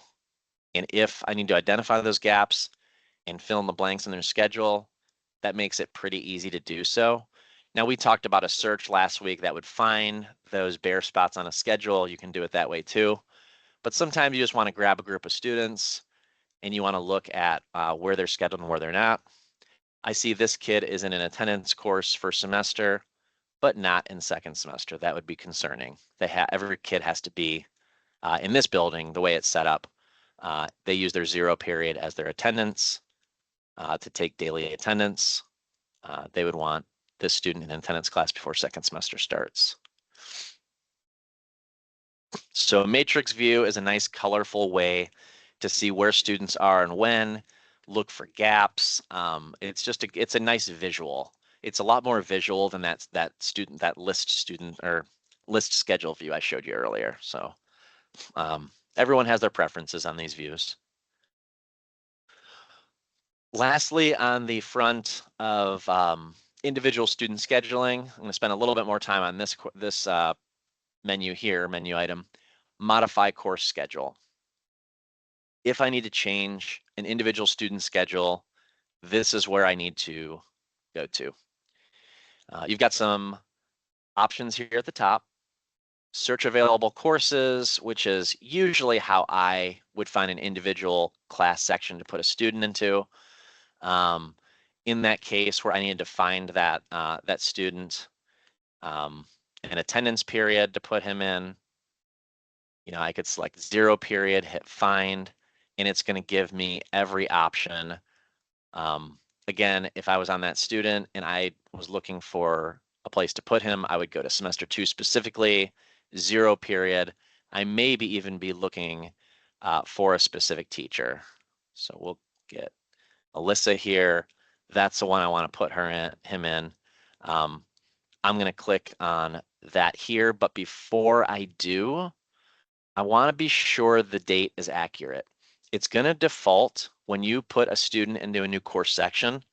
It is going to default to to today's date, but anytime you enroll a student into a course section, you want to be certain that it's that the date that you put them in is the date they were in class. They were first in class.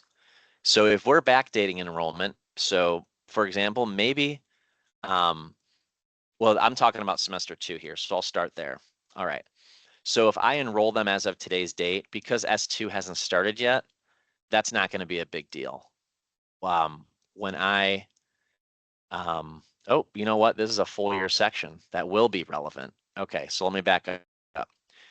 So if I'm putting them in a full year section and I put the start date as of October 17th, then it's truly going to be, was that the date that he was first in that class, or do I need to backdate it all the way back to 8/14?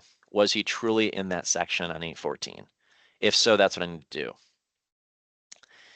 If I'm enrolling him into a future term, And that's where that would apply, where it's okay to use today's date.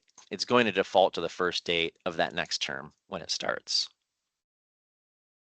So dates are very important to keep in mind.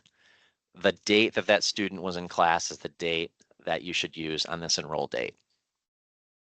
So if it truly was today, which it might be, then you need to use today's date. So that goes for when students move classes. I gave the example earlier. Maybe that student is in a regular class, but they need to be moved up to honors. And today was their first day in the honors English class. We'll talk about dropping classes in a bit here, but if I'm enrolling them into the honors English class and the first date that student's attending is today, I do want to make sure that the enroll date on their on here is accurate to the date they were in it. They were first in it.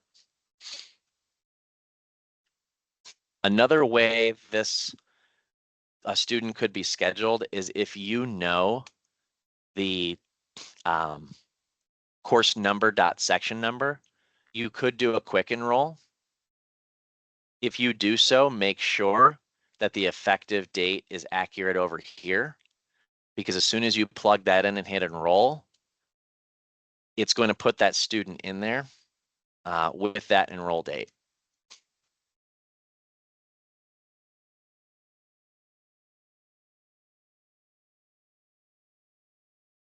So just like that, I put her in an Algebra 1 class in section 1 with Ms. Brees, and it defaulted to today because that's what was here. So we do want to make sure that we edit this. So if that was wrong, I do need to make sure I could drop the enrollment and I could redo the process, and I will walk through that example on how to do that. So dropping courses.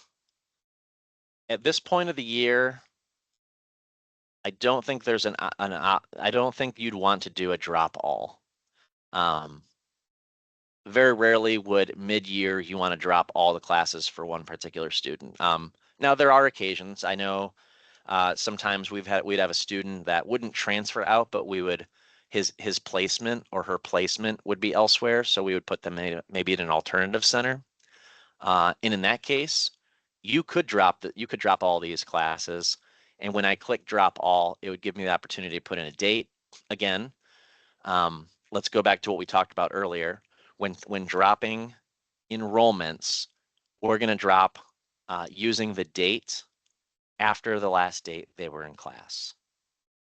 So if today's October 17th, if today was the last day the student was in class and she's going over to the Alternative Learning Center and taking all her classes there from here on out indefinitely, I could do a drop all, put a date of 10/18 as the drop date. Once I click drop all, I'll get the option to do so.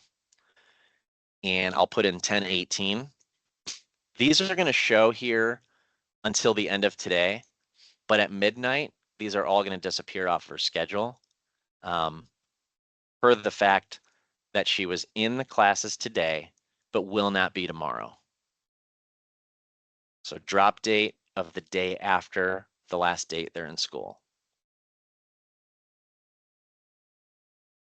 So I'll use this as an example. So let's say she moved to this algebra class today. She started on 10/17. Therefore, yesterday was her last day in Miss Jentkowski's Algebra 1. I'm going to drop this class with the thought that she was in there till yesterday. However, if she was sitting in Algebra 1B yesterday, that means her drop date is today, the day after the last date she was in class. So I'm going to checkbox that. I'm going to drop selected. Use today's date. Makes it easy on me because it defaults to today's date. And click on drop. That class will no longer appear here because, again, today's date as the drop date means it won't be on the list anymore. If tomorrow was the drop date, it would remain here until midnight. So now she was in Algebra 1B up through yesterday, but she was transferred into the Algebra 1 class as of today. Let's talk about making mistakes in scheduling now. I did not mean to schedule this student in Algebra 1 with Ms. Brees. That was a mistake.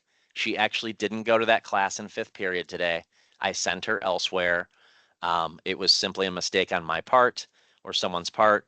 We need to get rid of that enrollment.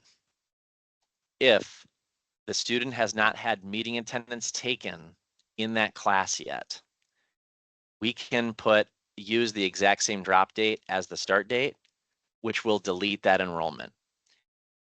If I put tomorrow's date on here, it will look like she was in the class for a day. It will have an enroll date of 10/17 and a drop date of 10/18 on her student record, which wouldn't be accurate for this student. This student never was in Miss Breese's Algebra 1 class. So I'm going to drop matching the exit date to the enroll date. So I'm going to drop selected, match the date, and she's no longer in Algebra 1.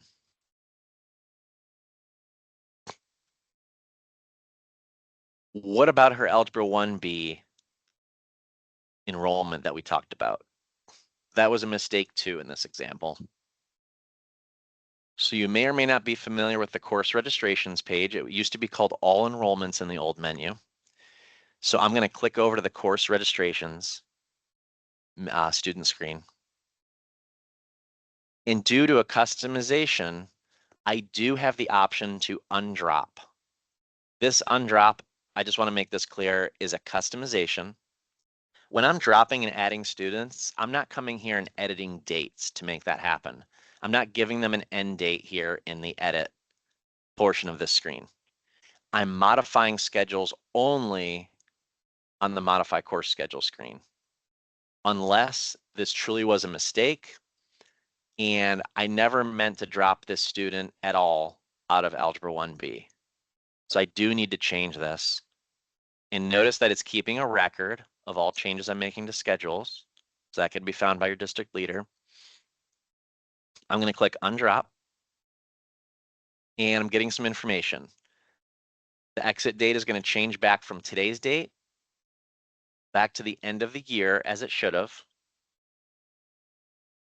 And instead of having the negative term, which means it was dropped, it's going to go to the regular term that it was scheduled within 3,400. And then you get a timestamp just to say, just to remind you, this is being tracked. The date that you dropped the course versus the date that you undropped it is all recorded. So once I submit that, her enrollment comes back. We know because it's in black print, it's no longer in red. And then the old drop date is recorded here, but it is, once again, a live enrollment. So when I go to her list view schedule that we were on earlier, I see that she's in Algebra 1B as expected for the entire year, like she was never dropped. If you don't have that undrop enrollment in your district, talk to your district leader, find out if that's an option for you, if they want you to have it. There are some district leaders that don't want that option out there, but I think it's a good customization for those mistakes that we all make sometimes.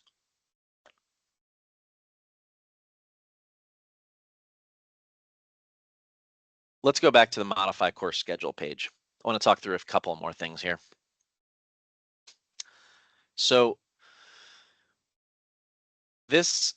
I'm getting my list of every class that a student is actively enrolled in at this moment on this page. I've talked about dropping select courses. I've talked about dropping all courses, which again would be a rarity at this point. Now I could see utilizing that before a term starts or before a year starts, if I just need to start the student schedule from scratch. When a student withdraws from your building and they go to a different district altogether, you don't have to drop all their courses. That is done in the withdrawal process. When your enrollment person withdraws this student, their enrollments are all going to have a drop date of the same date that they withdrew them on. So keep that in mind. There's not a part of this process that says If a student's withdrawing on Friday, I need to go through and make sure I drop these classes from this screen on that date. That's part of the withdrawal process. That's not something that you would probably be involved in. I do want to point out a couple more functions here. Automated schedule is a very useful tool for your brand new students coming in. So I may have a good example of this. I'm going to go to Kyle here. Maybe Kyle's not the one. Maybe not. Okay. So a student who is new to your building and doesn't have anything scheduled yet. So I think what I'll do is I'll just go ahead and drop all this kid's courses. Let me make sure, see if I got this set up right. Okay, good. And I'll show you what I'm doing here. So I'm going to go ahead and drop all his courses. And I'm going to backdate it. I'm going to say earlier this week. All right, so we're going to pretend the student just came into the building. He's a new student, but he and his family have indicated what classes that he needs to take. So I can enter his course requests on this screen here. So I meet with the family and they tell me, well, he was in journalism in his old school. He was in, and I'm getting the transcript and the schedule from the old school, and I see, all right, he was in the honors version of Algebra 2. He was in AP US History, Chem, Symphonic Band, or their equivalent of it, let's say. Sometimes, obviously, we know the courses don't match up perfectly. Of course, he needs a lunch, all that good stuff. So I enter all his requests from this screen here. I can add a request. I can look at our whole catalog, or I can delete a request from the screen. But I've got my requests in, and hopefully you're all using this, and if you're not, it's time to start using it. This is the best, most effective way to get a brand new student into classes, by using course requests and then automated scheduler. So I've got my course requests in, I click on automated scheduler. What the system does is, and it uses an effective date as today, because it assumes that you're putting the student into classes today. And it's going to try to fully schedule the student using all the requests that you've entered for him. So John's in my office. It's 7:30 in the morning and he's about to go to class. Parents need him to start school today because he withdrew from his other school yesterday. I automatically I get him an auto schedule here by putting in those requests, and I can discard or accept. Maybe I would discard if I saw something wrong. Maybe I accidentally entered journalism, or maybe I don't really want Hayes players in second period. Maybe, I don't know. But if I like this, by hitting accept, it's going to automatically schedule him in all the classes that are listed here as of this date. So now this student has fulfilled most of his requests, maybe not all of them, but most of his requests. And now I can look through and say, okay, and again, this might be a place where I would go to his matrix schedule view even, and I'll say, all right, what's missing? Okay, oops, I didn't put an attendance period in, need to get him an attendance period. And then I didn't get him into just per the requests, there was nothing to fill in for 7th period, second semester. So, and I could have done that from this screen as well, but I just like that matrix view. So I'm going to go ahead and plug him into an attendance.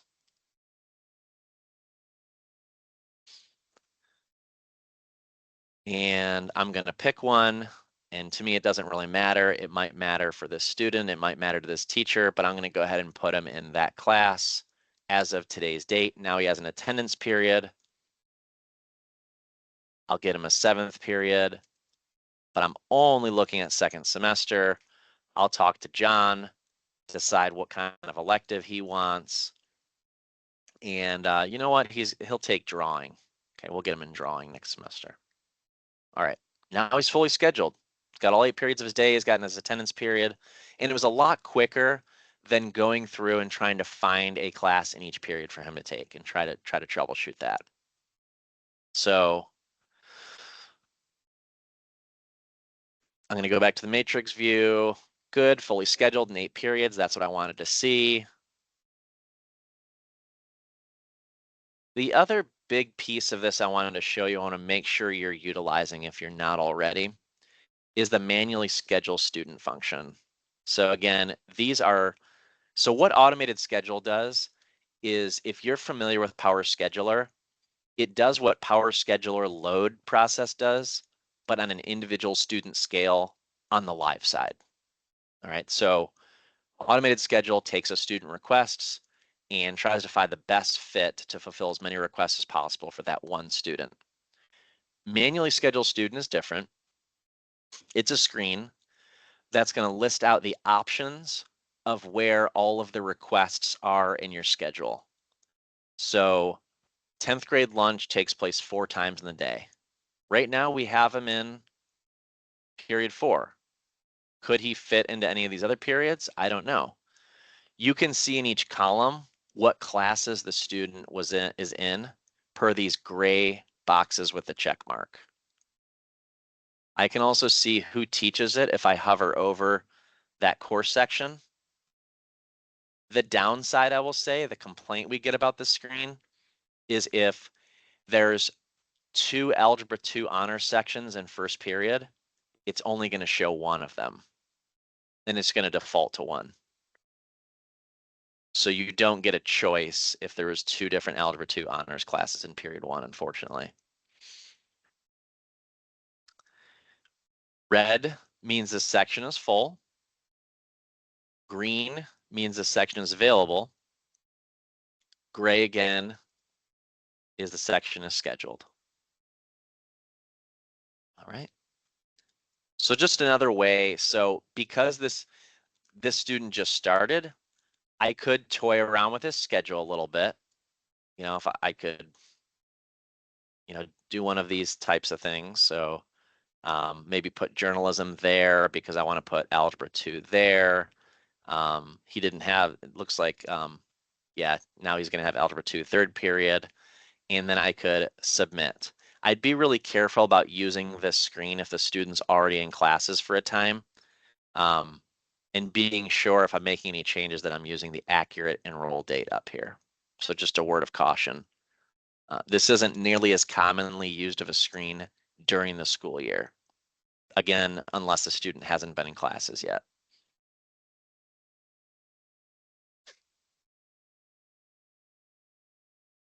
But I know a lot of our schedulers use this all the time before the year starts. I'm kind of trying to manipulate an individual schedule.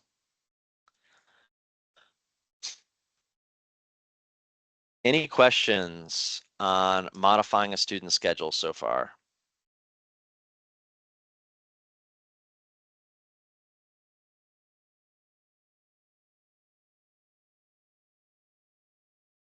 All right.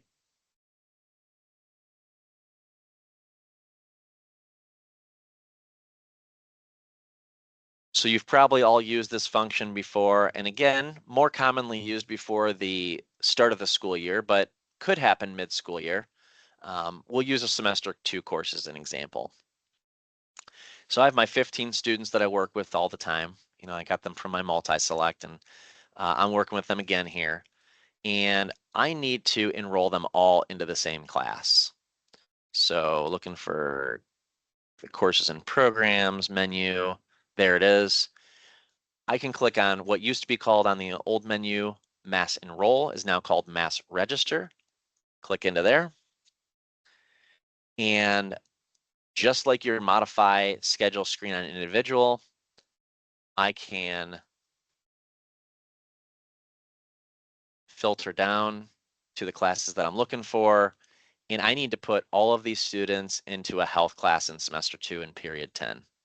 So it's probably not going to let me because there's already 14 kids in there, and the enrollment limit or the max enrollment is 25. So let's give it a shot. All right. And again, I can edit the date, but since it's a date that hasn't happened yet, I don't have to. It's going to tell me all the kids that I'm enrolling, but it says that I'd have to override it. So I have to put in that override code, which I don't know. Therefore, I can't put all these students in here. So I'll go back and find a different place for them.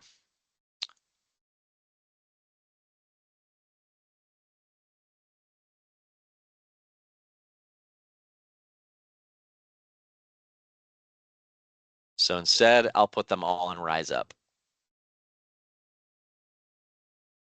And again, I could edit this date to the start date of semester 2, but because semester 2 hasn't began yet, it is going to default, even though it says on 10/17, and it is going to default to the first day of the new term.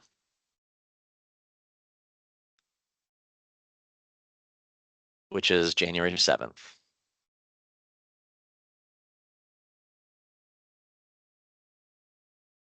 All right, a couple of last pieces about scheduling that I want to share with you.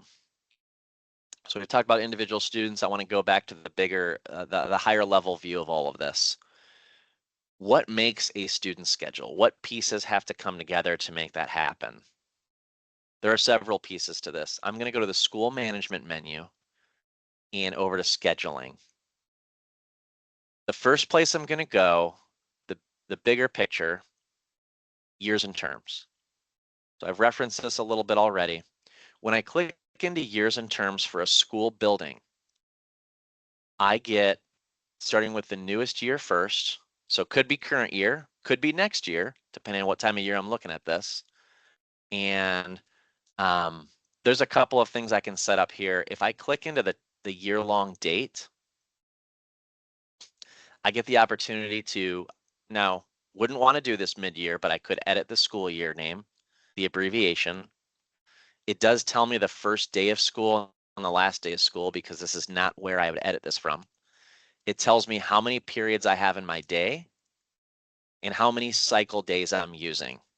So if we were back in August or July and I did need to change these things, maybe I'm only using 15 periods. Or maybe I am going to be a 2-day schedule. You can change that here.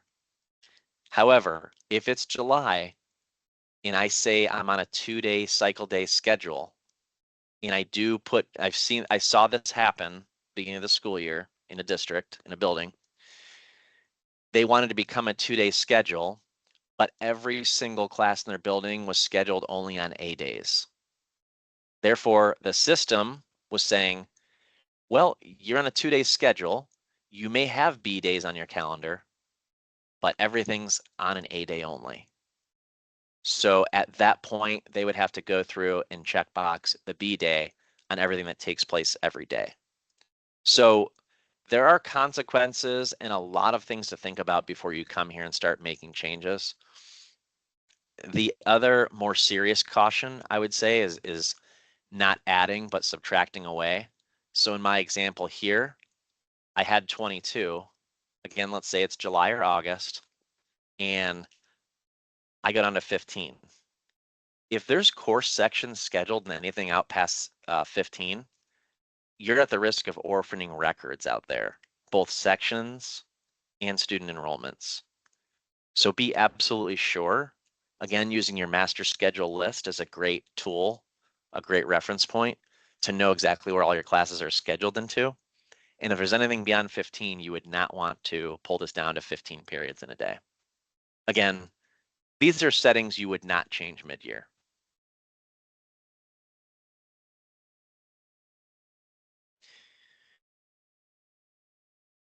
Another reference from this page is the edit terms. That's where you're going to see the dates of each of your terms. Now, something I want to point out several things on this page. The dates are the most obvious per term. You got the title of the term. You have the dates they take place. There should be no gaps in dates between terms. So if the semester 2 begins on January 7th, then semester 1 should end on 1/6. Now, January 6th is probably a Sunday or a day not in school. That's okay.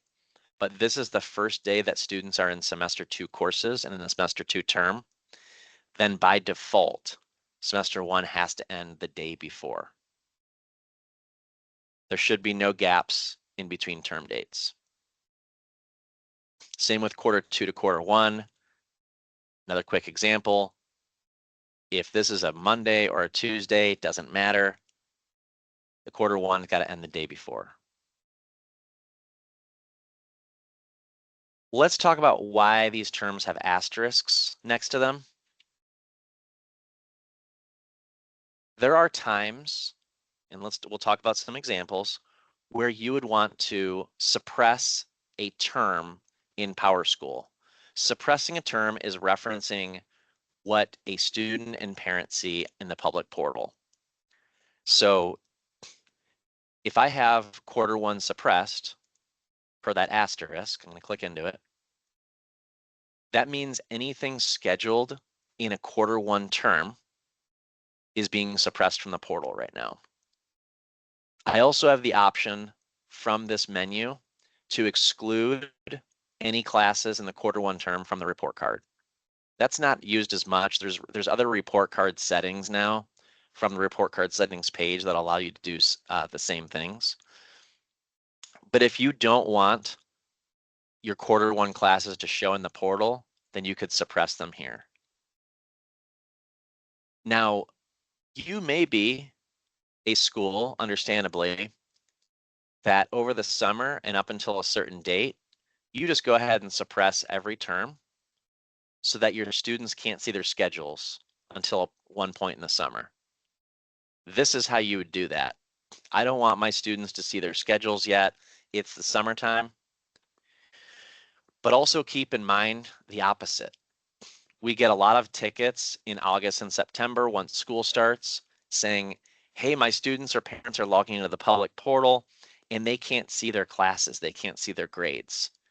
Don't forget to come back here if you've suppressed them, or if you're simply the person troubleshooting with the parent on the phone, this may be a place to look. Maybe you're not responsible for suppressing these terms, but somebody did it, and now the parent's calling you, wondering why they can't see their kid's schedule, they can't see their kid's grades in the portal. You can come in here and you can unsuppress, for lack of a better term, any that you want to. And I know a lot of buildings that leave the second semester or the terms that haven't happened yet suppressed. Maybe they don't want parents and students to see the future classes yet. Maybe they just want to show what's happening in school right now. So anything in semester 2, anything quarter 3 or 4 is suppressed right now. They're not going to see it. Grades, they wouldn't have grades for those yet, but or schedule. So that's a bit about years and terms. Next piece I want to show you of how these schedules fit together is your calendar. So I've referenced the calendar a couple of times. Just want to show you what that looks like in case you haven't hung out around that page yet. The reason I only have a day as a cycle day to select for each of these days is because on the years and terms, I said we're a 1-day schedule. We're only a 1-day schedule, so there's only an A day. If we're a 5-day schedule, you'd have the options of A, B, C, D, or E. And this is how the student schedule knows which cycle day it is and which class they should be in on that day. If in my example from earlier, if a class only takes place A and C days and it's a B day, then they're not scheduled for that class on that day. Quite similarly, and this gets kind of confusing, the bell schedule may vary per day. There can only be one bell schedule per day in a school building. So everybody's on the same bell schedule. You can't say that some students are on one bell schedule and some students are another. We get that question very frequently in the scheduling world because wouldn't it be nice if your 6th graders could be on one bell schedule and your 7th could be on another and your 8th could be on a completely different bell schedule? We do have middle schools doing that, and we have a way to help middle schools do that. We call that cheating the bell schedule, because PowerSchool, for very good reasons, will will not let you put two different bell schedules on a day. It just wouldn't make sense in the system. So all these are set to regular day. So it's looking at the regular day bell schedule, which after this page, we'll look at the bell schedules next. Every day of your calendar that kids are in session, there has to be a cycle day. There has to be a regular day. It has to be marked in session. There has to be a membership value, which means they're in seats today. They're in the build or they're in the class. All tracks. So we haven't talked about tracks yet. I'll just mention it very briefly here. Some of our buildings use tracks for attendance because there are groups of kids that aren't in school certain days. Seniors might not go to school the last 3 days of school. So if they're on track F, then on the let's see, on the last day of school, last 3 days of school, track F does not attend. All right, they're not being counted for attendance those days. So that's pretty important if you do have groups of students that are going every day versus kids that don't attend every single day of the year. And you can set a track on individual students or by grade level, or you can just have every kid on by default on a track. So what we recommend when whomever sets up your calendar at the beginning of the year, we say by default, just go ahead and select all the tracks. That way, if at any point in the year you do end up using tracks where you put a certain group of kids on a track, like those seniors, for example, then you can utilize these features here on the calendar. Another place we see this is the first week of school. I know my district where my kids go does this, where half the kindergartners go day one and the other half go day two. So they're A track and B track. Half the kindergartners are A, half of them are B. And now I can say that, well, the A track doesn't start until day two.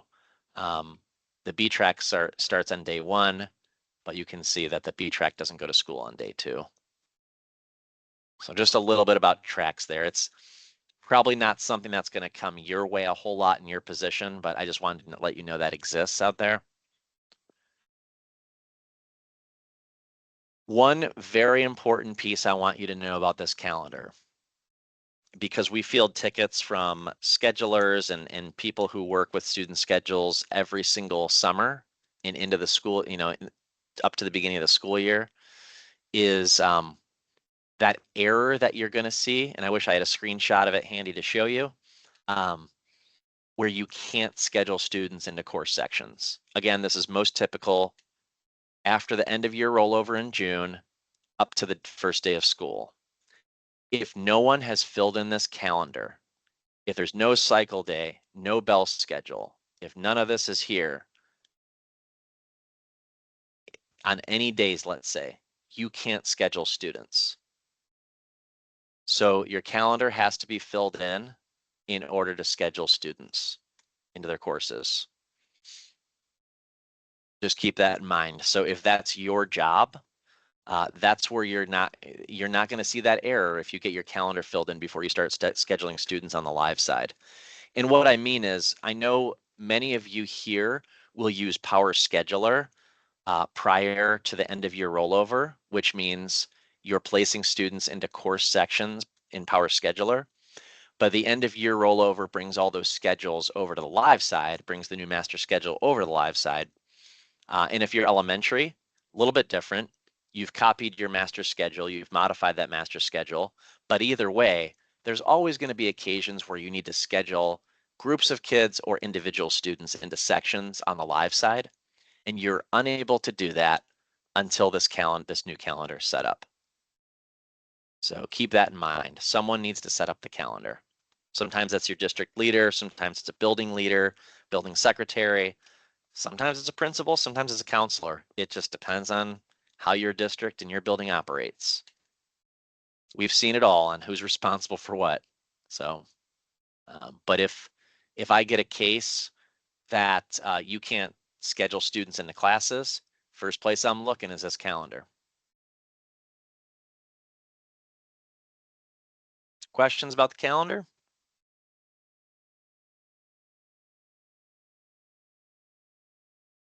Obviously, if you had a 2-hour delay today because of weather, or you do tomorrow, or you have a planned 2-hour delay, you can set this, or someone in your building can set the correct day to a 2-hour delay bell schedule. And it's going to look at that different bell schedule per that day. So maybe quite likely on a 2-hour delay schedule, your classes are shorter. Kids still all go to all 8 periods on your 2-hour delay maybe, but they're only like a half hour long. So the bell schedule is where that's listed. How many minutes each period is. Could change depending on what bell schedule is set here. So with that, let's go to bell schedules.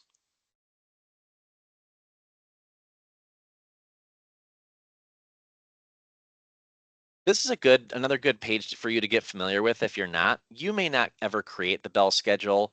These bell schedules do come over year to year when the new year is created. But we had a few occasions this year where whomever was in charge of scheduling made decisions that the schedule would be laid out different, whether it was the counselor, maybe usually the principal is on board with that decision, right? But whomever made those decisions that the way the schedule was laid out was changing, did not communicate to the person who builds the bell schedules. So when these bell schedules roll over year to year, they're just bringing over the times that were on the bell schedule the prior year. If this is changing, then the bell schedule needs to change. So a couple of things on this page. Daily attendance has to be on one of these periods.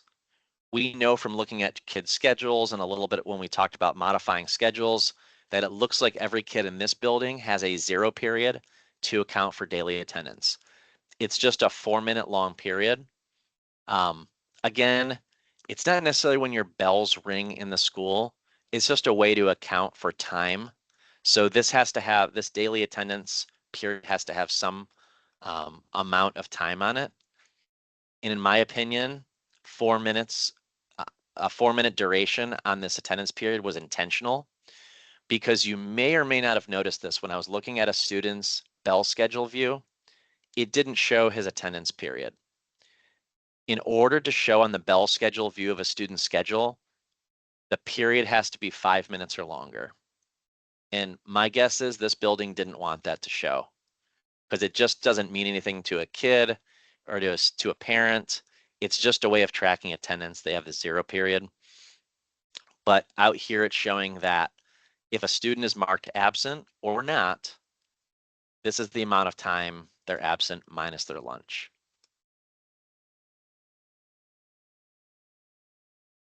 So it's used for daily attendance. Again, going back to a lot of our buildings use meeting attendance for these individual periods. Some don't. Some high schools don't have their teachers track meeting attendance. Some middle schools do, or some don't. But on this bell schedule here, you are seeing that, and this one's set up correctly. Whereas if this ends at 24, this has to start at 25.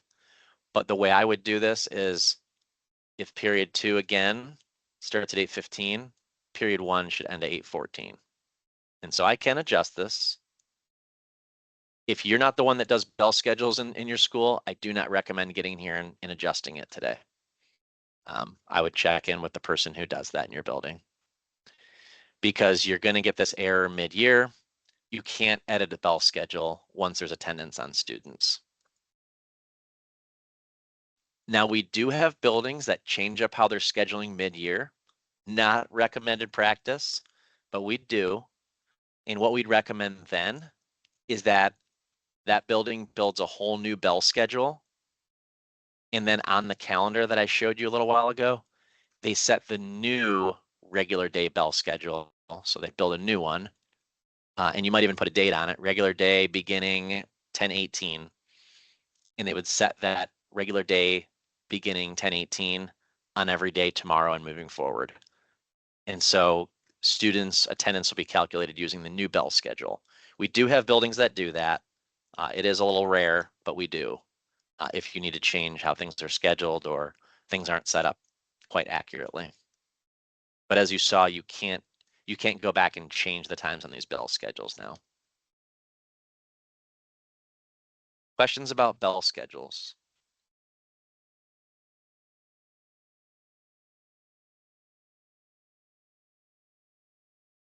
Well, we're moving right along then. Couple more things I want to show you on your scheduling setup here. So school management scheduling, we talked about the calendar, the years and terms, bell schedules. If you're an elementary school or another building that's not elementary but that does not use Power Scheduler, then you would be using at some point the copy master schedule function. All that does is once you have a new school year set up, so once you build a 25-26 school year, if I go to copy master schedule, it's actually just going to make a copy of everything in your current schedule in the 25-26 year. So of course we're not quite ready for that yet, but that's something that you would do in the spring. Again, if you're a live side scheduler and you don't use Power Scheduler, that's what that's about. So not a whole lot to do with that one, but I just want to quickly talk through cycle days and periods. These will be real quick. When I click in cycle days, I can see how my cycle days are set up. I can see how many I have and what they're called. And what I mean is, if I have more than one cycle day, I can rename them if I want. If I do have a 5-day schedule, I might choose, instead of calling it A, B, C, D, and E day, to actually just call it by the days. I've seen that a little bit more these last couple years, where buildings are doing that to make it more clear. So I have a class that takes place on M and W. I have another class that takes place on T and TH. And I have some classes that are M, W, and F. That sort of thing. So you can relabel these cycle days if you want. We have had the question, and actually I wish we could, but you know, if I'm a 1-day schedule, do we really need the A here? Do we really need that there? I wish you could get rid of it, but the fact is you can't. And so on a teacher schedule and on year view, and mainly this comes into play in student schedules, you're going to see that A, and you get that question sometimes, right? Like, why does it say A? Well, it's just it's just the default is my answer. It would be nice if the only day that existed in your school was a 1-day schedule, then you could just remove that and only see the period, but you just can't. So that's the default. You can call it something else if you want, but I don't know what would be any less confusing. So lastly, on this menu, I do want to show you the period setup. Very similarly here. Like the cycle days, you can see how each period is set up. You can adjust the order in which they appear on student schedules, and you can relabel them. So how did we get a zero period here?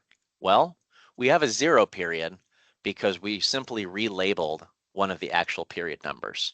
We're using period 20 as what we call the 0 period.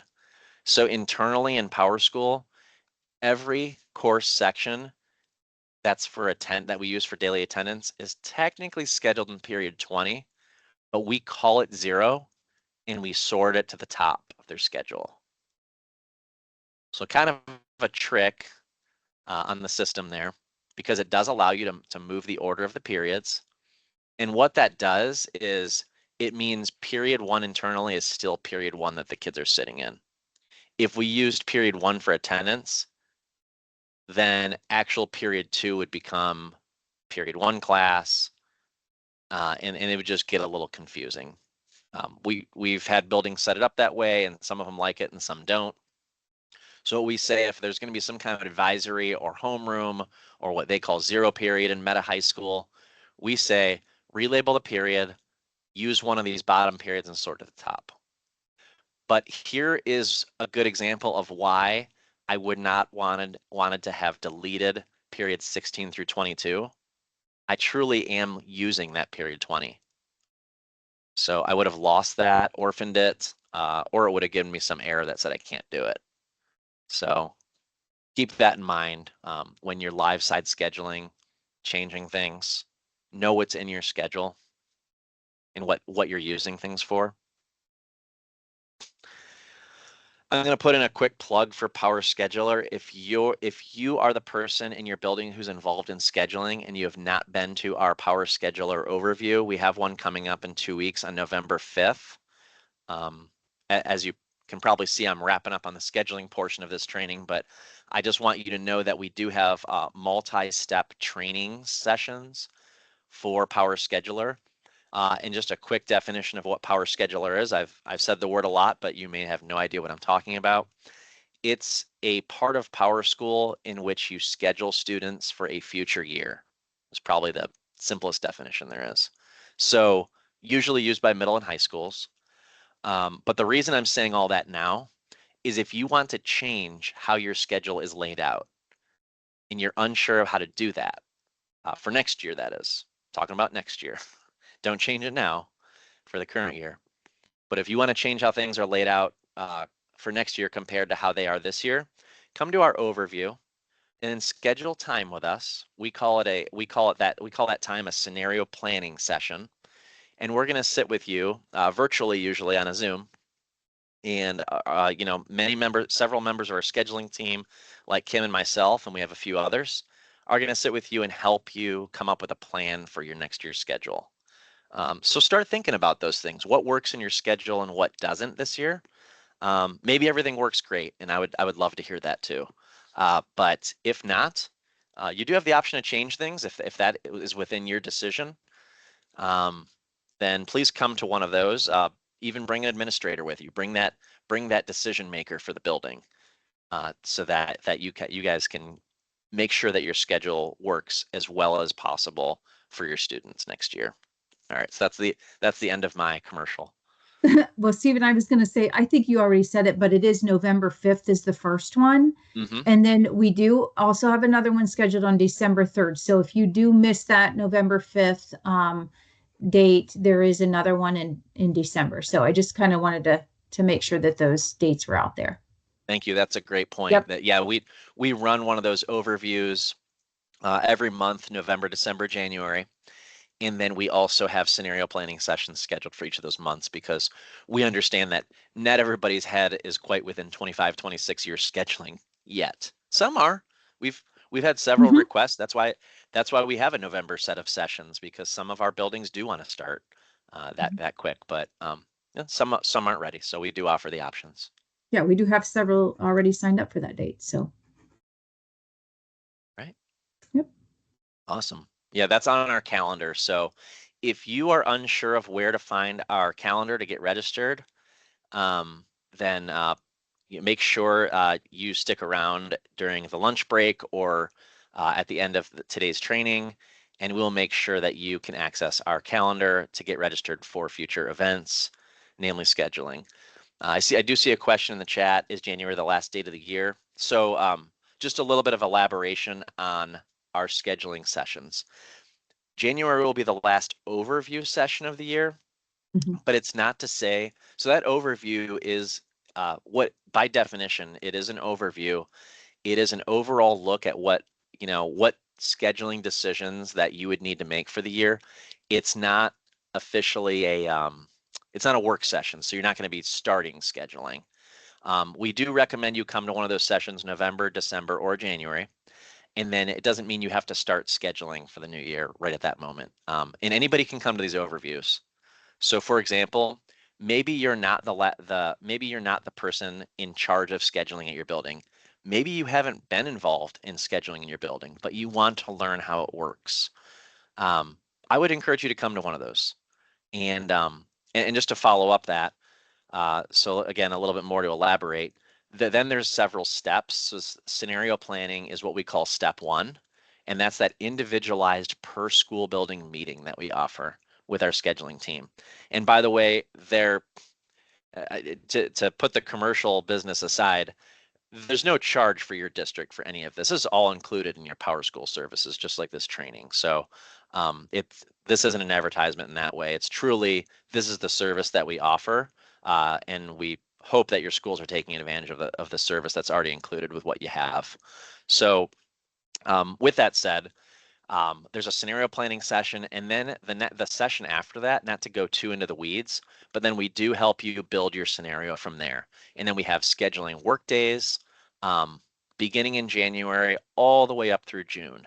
And so if for some reason you couldn't get to some of those sessions in November, December, or January, we do have general workday sessions, both in person in our offices, but also virtually, that we would ask you to come to regardless of whether you've come to the sessions or not. And we will help get you caught up if needed, or we'll just work with you and answer any questions.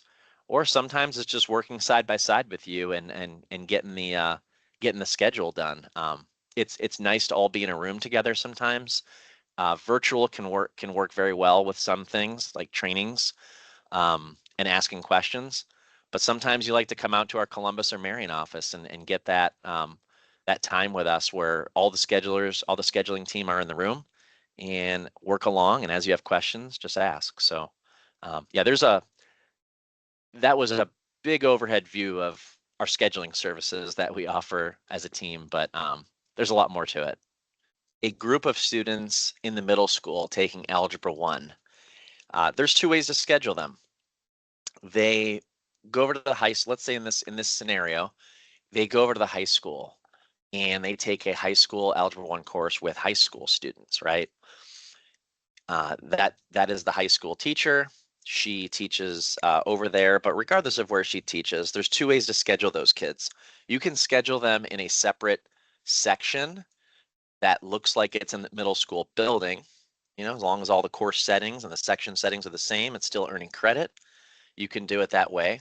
But that means that your middle school students are going to be in a different section in that teacher's grade book. Therefore, when she's taking attendance, when she's putting in assignments and grades, she has to flip between buildings, and she has to flip obviously different sections within those buildings. So the better way for the teacher, usually, the way the teachers almost always prefer it, is if you remote enroll the students into that section. So instead of having their own middle school Algebra 1 section for those 10 kids who walk over to the high school, or in some of your cases, walk down the hallway to the high school wing, and you can schedule them into the actual section that takes place in the high school. That's called remote enrollment.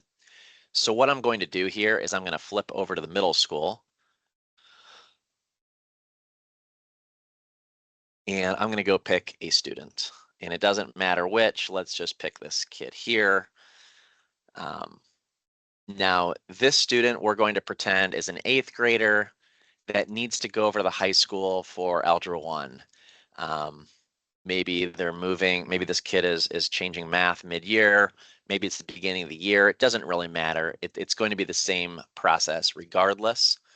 There's a way to do this in mass. You can grab a group of students and mass register them into a different building, or you can do it on an individual kid. So I'm going to start with an individual kid. And from that same menu we were on earlier, when we were talking about scheduling all that time, courses and programs, remote, and summer school registration. So again, I am at the middle school. I am in this school year, and Kyle needs to take a class over at the high school. So what I do is I start typing the number of the course. So I have to be familiar with my course numbers over at the high school. And then I'm going to pick that course name or number. And I'm going to choose to enroll that student here into the section. So Ms. Brees in section number 1, period 5, Kyle goes over there and takes her class. And again, in my example, I'm going to say he's starting Algebra 1 today, but maybe that was the case. Maybe that was the case here, but if the student truly started back in August, you could backdate that enrollment. So, but in this case, he's starting today. I hit submit. Student enrollment saved. It's that simple.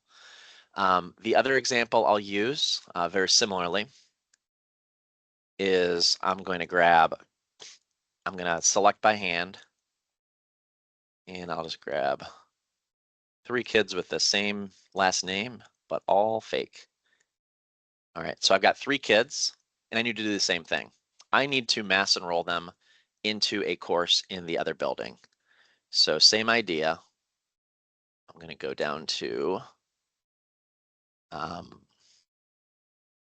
courses and programs, mass remote registration. It does include summer school in there. We don't do a whole lot with that here in Ohio, but some do use it. But we're just talking about mass remote enrollment right now, or mass remote registration as they call it here. So I'm going to click here and I get the same menu, only this time instead of the kid's name, I get 3 students. And same idea. I'm going to go ahead and search for that course. And these kids are going into period 6 with Mr. Jarvis. And these kids need to go there from the beginning of the school year. They were always there. Just forgot to enroll them somehow. So 3 students have been enrolled in that section. Now, all that to say, I'm going to go pop back to the high school where we've spent most of our time here today. And let's say that I am in the high school now. I'm a counselor in the high school, and I need to find out which 8th graders come over here for a class. All right, so what I can do is, thinking back to our searches from last week now, I can do a grade underscore level, because that's the field name, equals 8, or I could say less than 9, because it might be a 7th grader or a 6th grader coming over to my building, who knows? And then I'm going to include remote enrollments. That's what this is for here. When I search it, I pull all 8 students.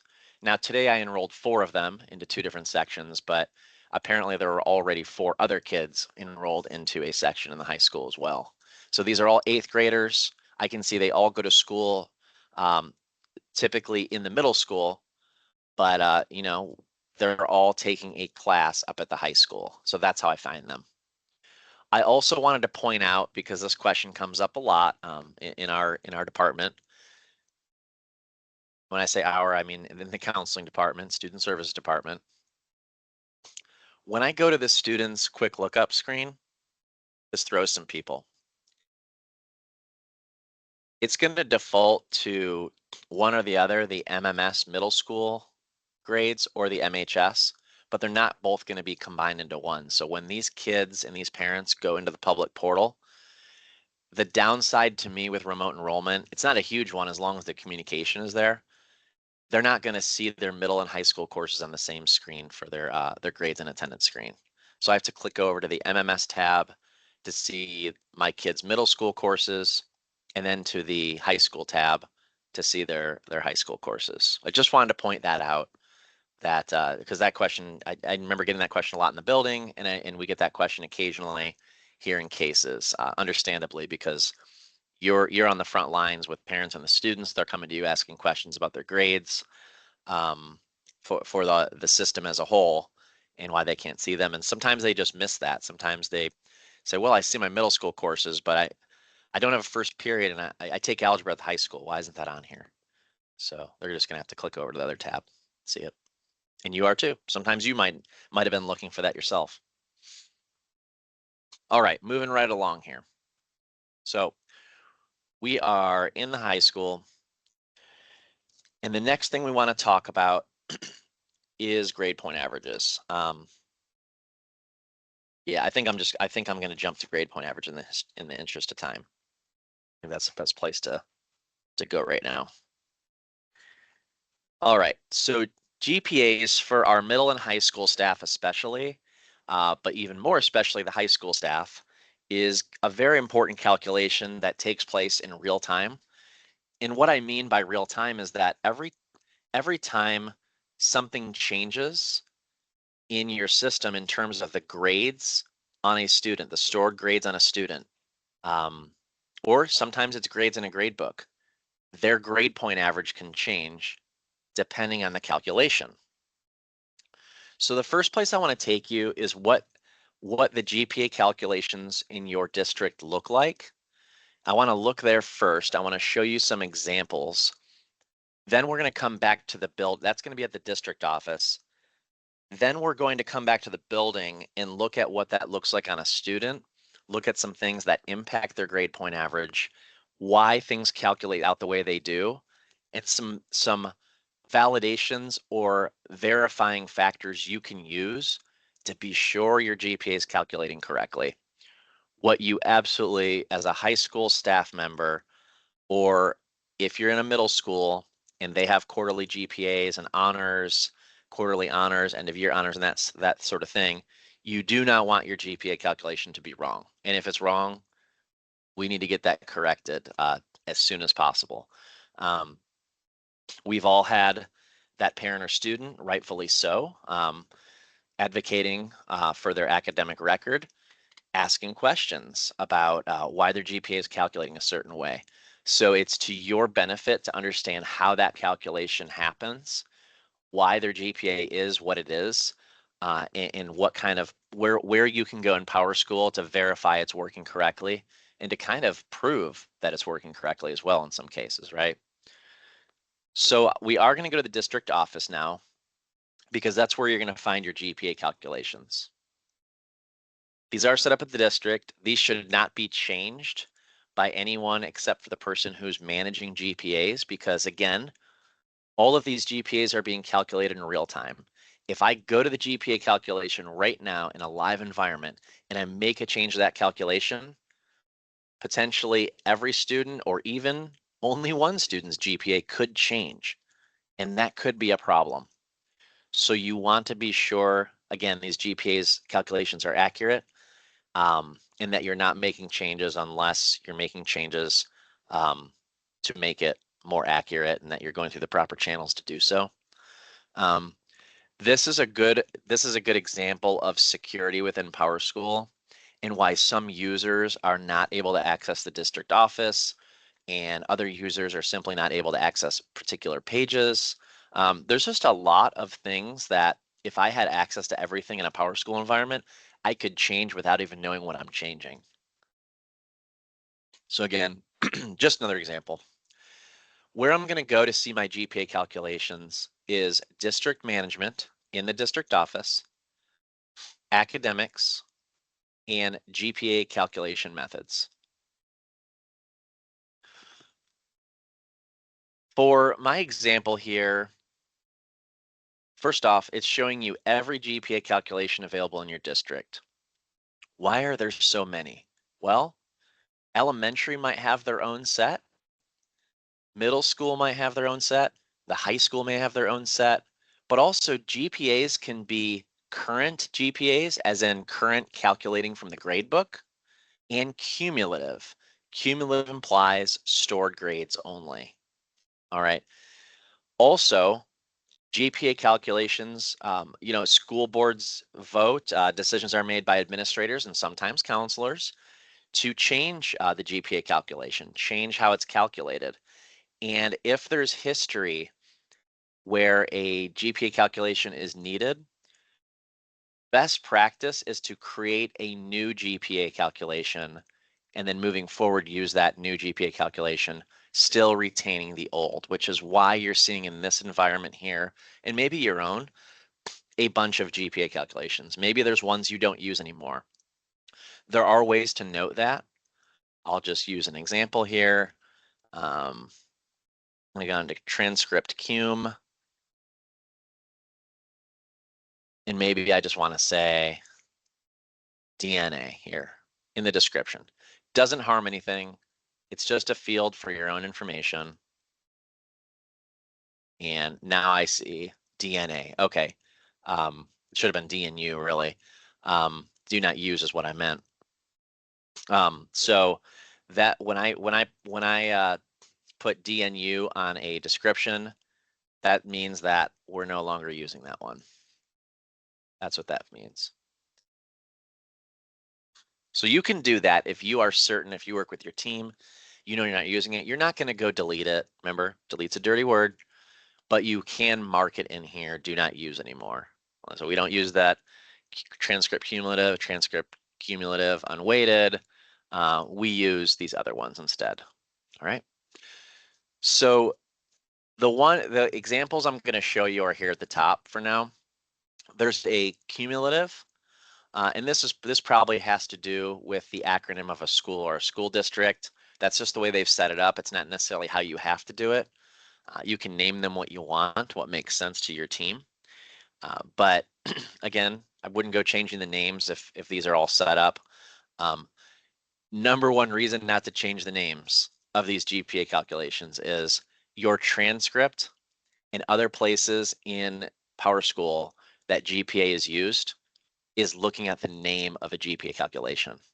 So if you do create a new GPA calculation, or if for some reason you change the name of a GPA calculation, that would need to be changed on your high school transcript, but also in other places around PowerSchool. And when you run reports for a student to find out what their grade point average is, you would need to plug it in there as well.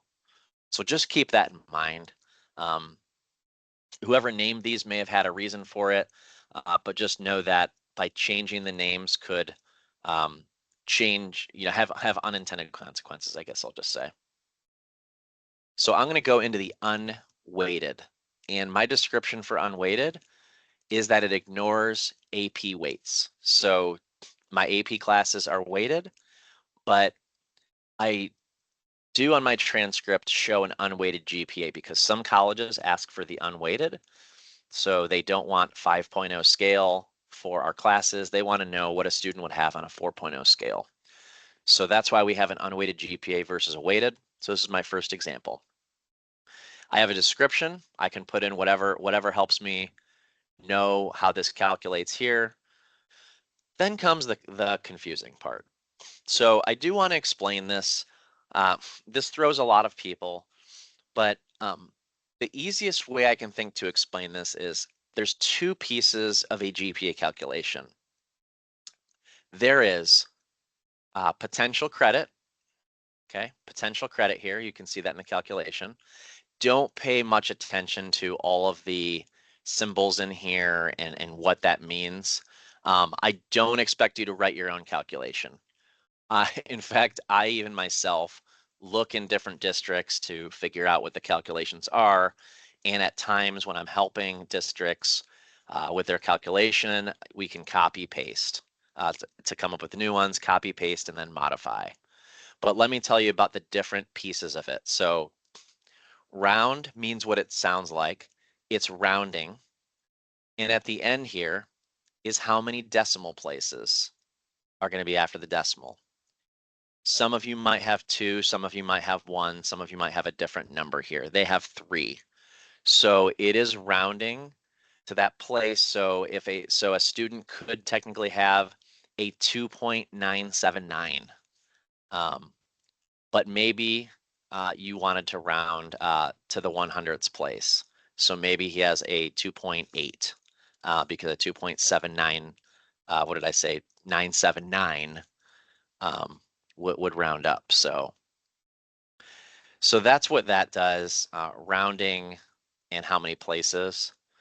The more important piece here, though, the more technical piece, I should say, is a GPA is calculated by the sum of all GPA points total multiplied by potential credits. I'll give you some examples, and I'll just go ahead and write them out here. I'm not going to save this. This is just my little worksheet here. So if a student takes an art class that's a full, or let's say a semester, if a student takes an art class that's a semester, it's worth a half a credit, right? So it's a half a credit, but he gets an A. He would have GPA points worth 2. Now PE is going to be different. If a student has a PE class that's worth a quarter credit, also earns an A, they're going to get 1 point for that, right, in the calculation. So a quarter class is worth less than a half a credit class. Now, rightfully so, they take a history class. It's worth 1 full credit. They also get an A. That's worth 4 GPA points. That's all this is saying, okay? That amount of potential credit and then averaging it out. So of all the GPA points, it's then averaging out the amount of GPA points using the amount of potential credits that they had. Okay, so total number of GPA points here divided by potential credits. That's what this is saying. It's important that you know that again, so that when you're talking to students and parents, you can explain that. I used to have my own worksheet where I could just plug in the numbers on a on a spreadsheet, and I could show a student, this is why it's calculating this way. And then even sometimes I would share that to a student, just give them access to that spreadsheet through Google Sheets, and they could play around with it, and they could say, okay, I'm in 8 classes this year. What happens if I get 5 A's and 3 B's? What's my potential? And all that can be done on a spreadsheet, as you know. You may already be doing something like that. So that was just my example. I'll just leave that there. I won't save it. So the calculation type, the two that we would use are either cumulative or current. Cumulative means it's looking at stored grades. Current means it's looking at the current gradebook grades. So that's the important distinction there. And it's very important because you need to know where the grades are coming from in this calculation. So on the prior page that we were looking at, you saw there were current GPAs as well as cumulative GPAs. That's the difference. A grade scale can be set on a GPA. A lot of times it is not, but it can be. So a GPA can be specific to a grade point average, but it doesn't have to be. If this grade scale is blanked out, that means it is independent of the grade scale. Whatever grade scale is set on that course, whatever grade scales on that section, and as you may know, a grade scale can actually be set on a student now in PowerSchool.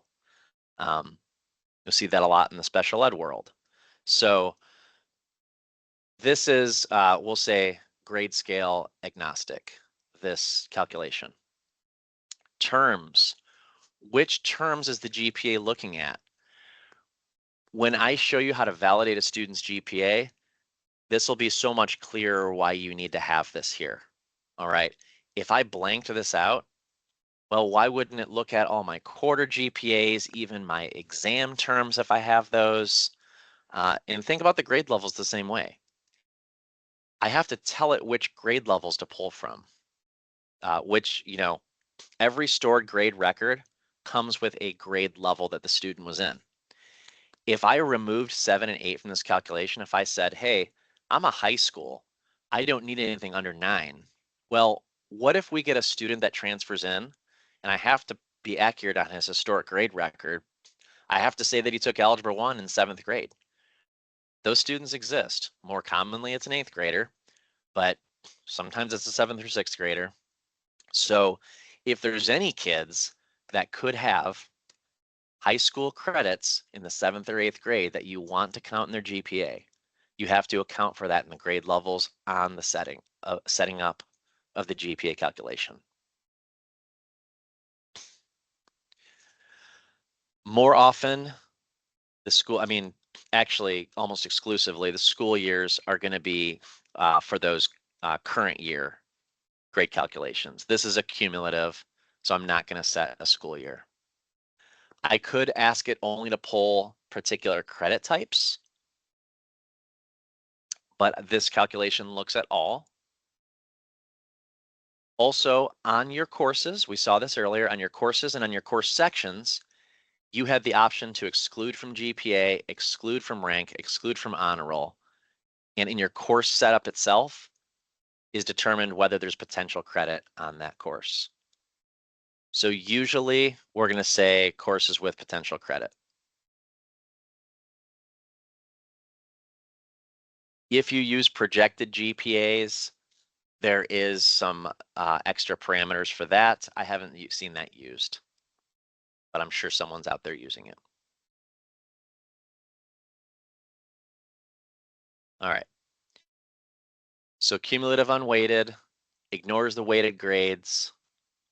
There's no added value, which I'll show you an example of one with added value. This is just my notes here. Cumulative, only looking in these terms, only looking in these grade levels.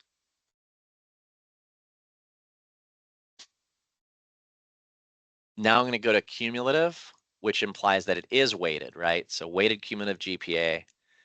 And this is the one we use for class rank.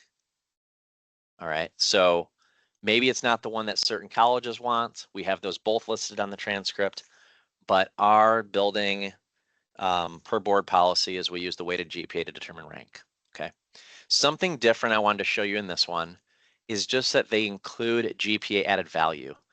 You may or may not have noticed that on your courses, you can have an amount of GPA added value on a course. And so this GPA takes that into account. The other one did not.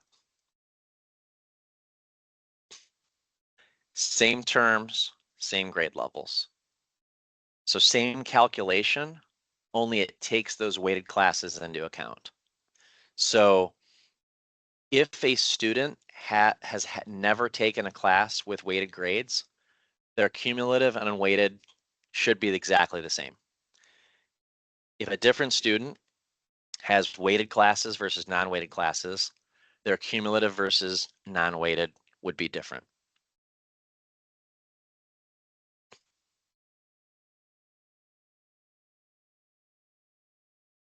Let's look at the current one as our third example. And this won't be surprising. It just uses the current term. It is looking at it's still looking at the potential credit, the sum of potential credit. I'm sorry, the sum of GPA points versus potential credit, based upon the grades that are in the grade book. That's why it's saying current here. It is not specific to grade scale. And we didn't put a term in here because we'd want it to work, a GPA like this to work for either Q1 or Q2 or Q3 or Q4, not all of them at the same time, and not only one of them. Now I have seen schools plug in whatever quarter they're in, but you'd have to remember to come back here and take that out and put it in Q2 when the quarter changes. So you may not want to do that. I've also seen schools plug in the school year. There's probably more reasons to do that on a quarter one specific calculation than on the current, because current is truly pulling from this year. So you wouldn't see that typically here. But if I was talking about a quarter one stored, I really would want it to pull from this year. So it's not looking at last year's. The year is the first year of the school year you want it to pull from.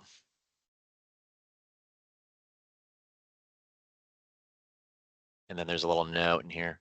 It's not set up to distinguish year IDs. You need to change eventually. I'll go ahead and save that. All right. Any questions about on how your GPAs are set up?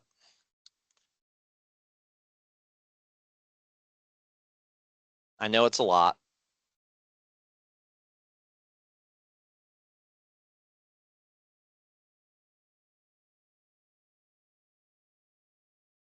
If not, I am going to go back to the building so that I can show you a student example now with our group of kids. Here again, I'm going to plug them in using my multi-select. There we go. If you are a staff member who looks at grade point averages with students, in groups of students, with parents, with teachers, with your administration, with other counselors, then if you don't know about this next page, today's the day. You need to learn about it. What I'm going to show you, and you may be using this already, I hope you are, but the GPA validation page is a customization from a different company, not ours, that works. It's an older customization, but it works very well. So I'm going to click into a student here. It is found in the student screens. I'll always remind you that anything can be found in the menu, or I'm sorry, in the search up here. So if I know what page I'm looking for, easy as that. But it is housed in a pretty appropriate place, I would say. If I go to academic records while I'm on a student, it's under Power Tools. Power Tools is the name of the customization. I don't use these other two for anything, but I do use GPA validation. Again, this is not core PowerSchool. This is something that somebody created years ago, and a lot of your district leaders have decided, and we've advised them to plug it in to your environment. So if you're not seeing this, talk to your district leader in your own environment. All right, let's use the unweighted first. I love this page. You get everything right here spelled out for you. Which calculation you've selected. So again, this is another reason it's so important to know which calculation you actually use. So find out which calculation is displaying on your transcript first. That's probably, if you're high school, that's where I would start. Then find out if you are displaying a grade point average, a cumulative grade point average on your GPA screens. So that's found, well, cumulative info is what they call it here. I'll just show you that real quick again. We talked about that last week. Really, these should be matching what you're seeing on your transcript, cumulative and cumulative unweighted. If not, that means the wrong calculation is plugged in somewhere. Back to GPA validation though.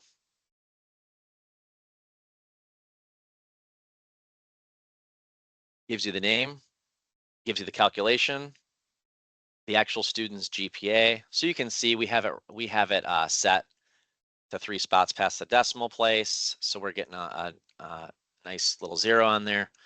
It's a cumulative. It's whatever grade scale is on record.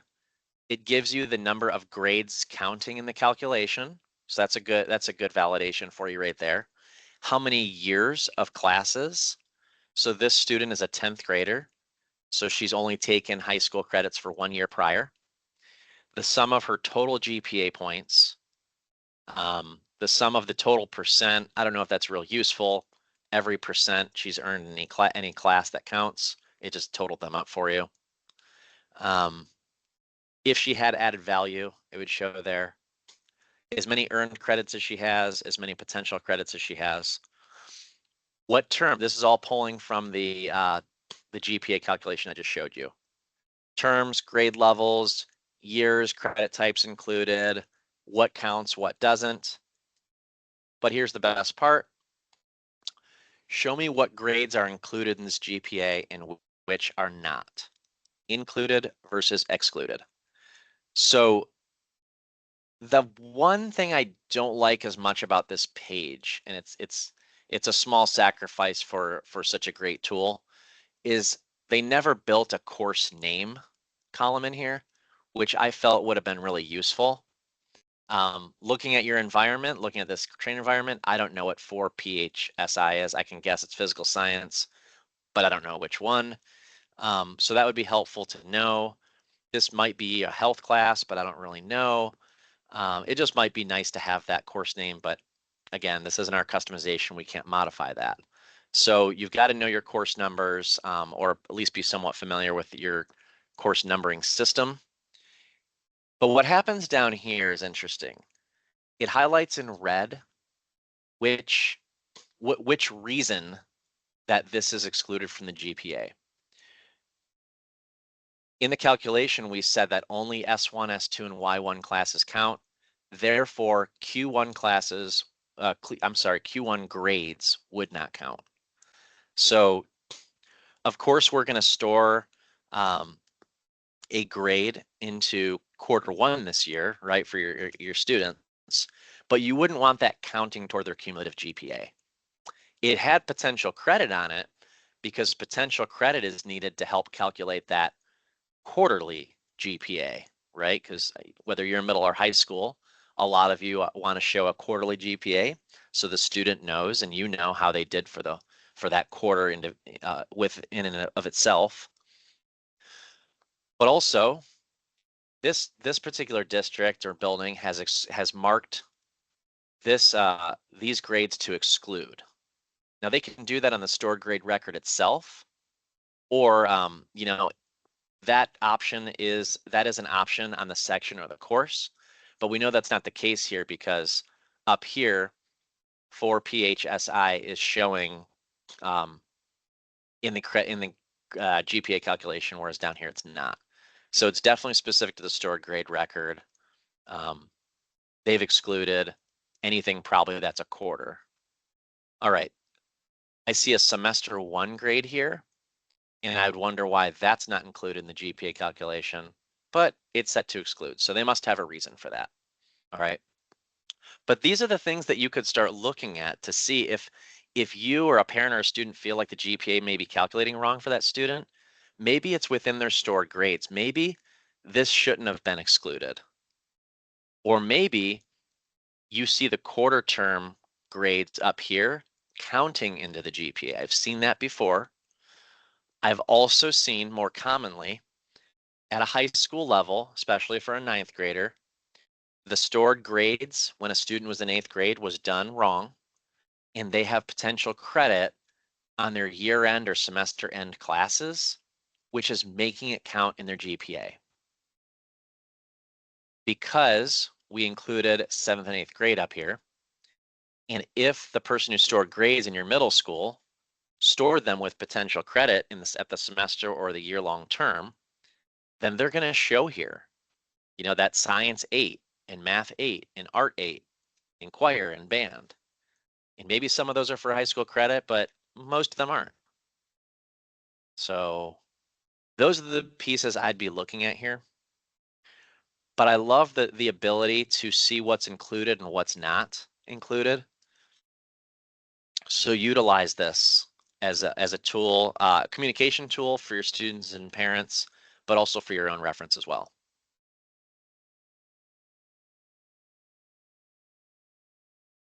Questions about validating or verifying a student GPA?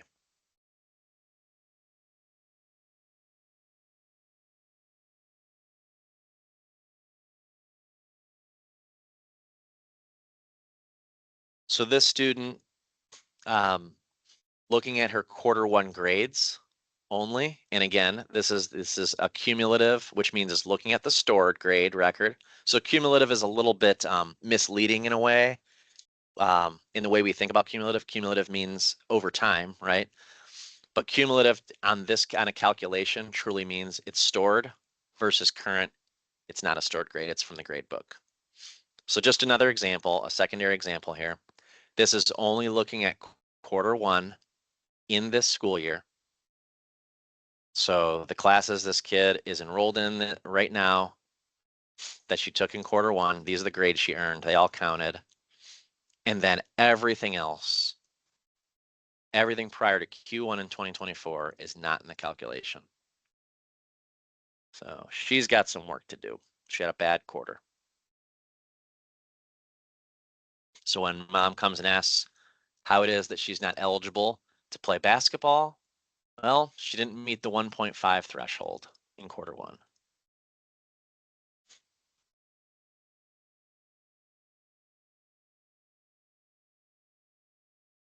Questions?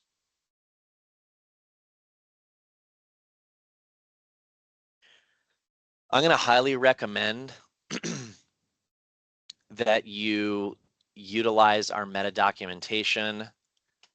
And as you want to learn more about GPA, I'm going to show you how to pull a student's GPA using a DAT code in a moment here.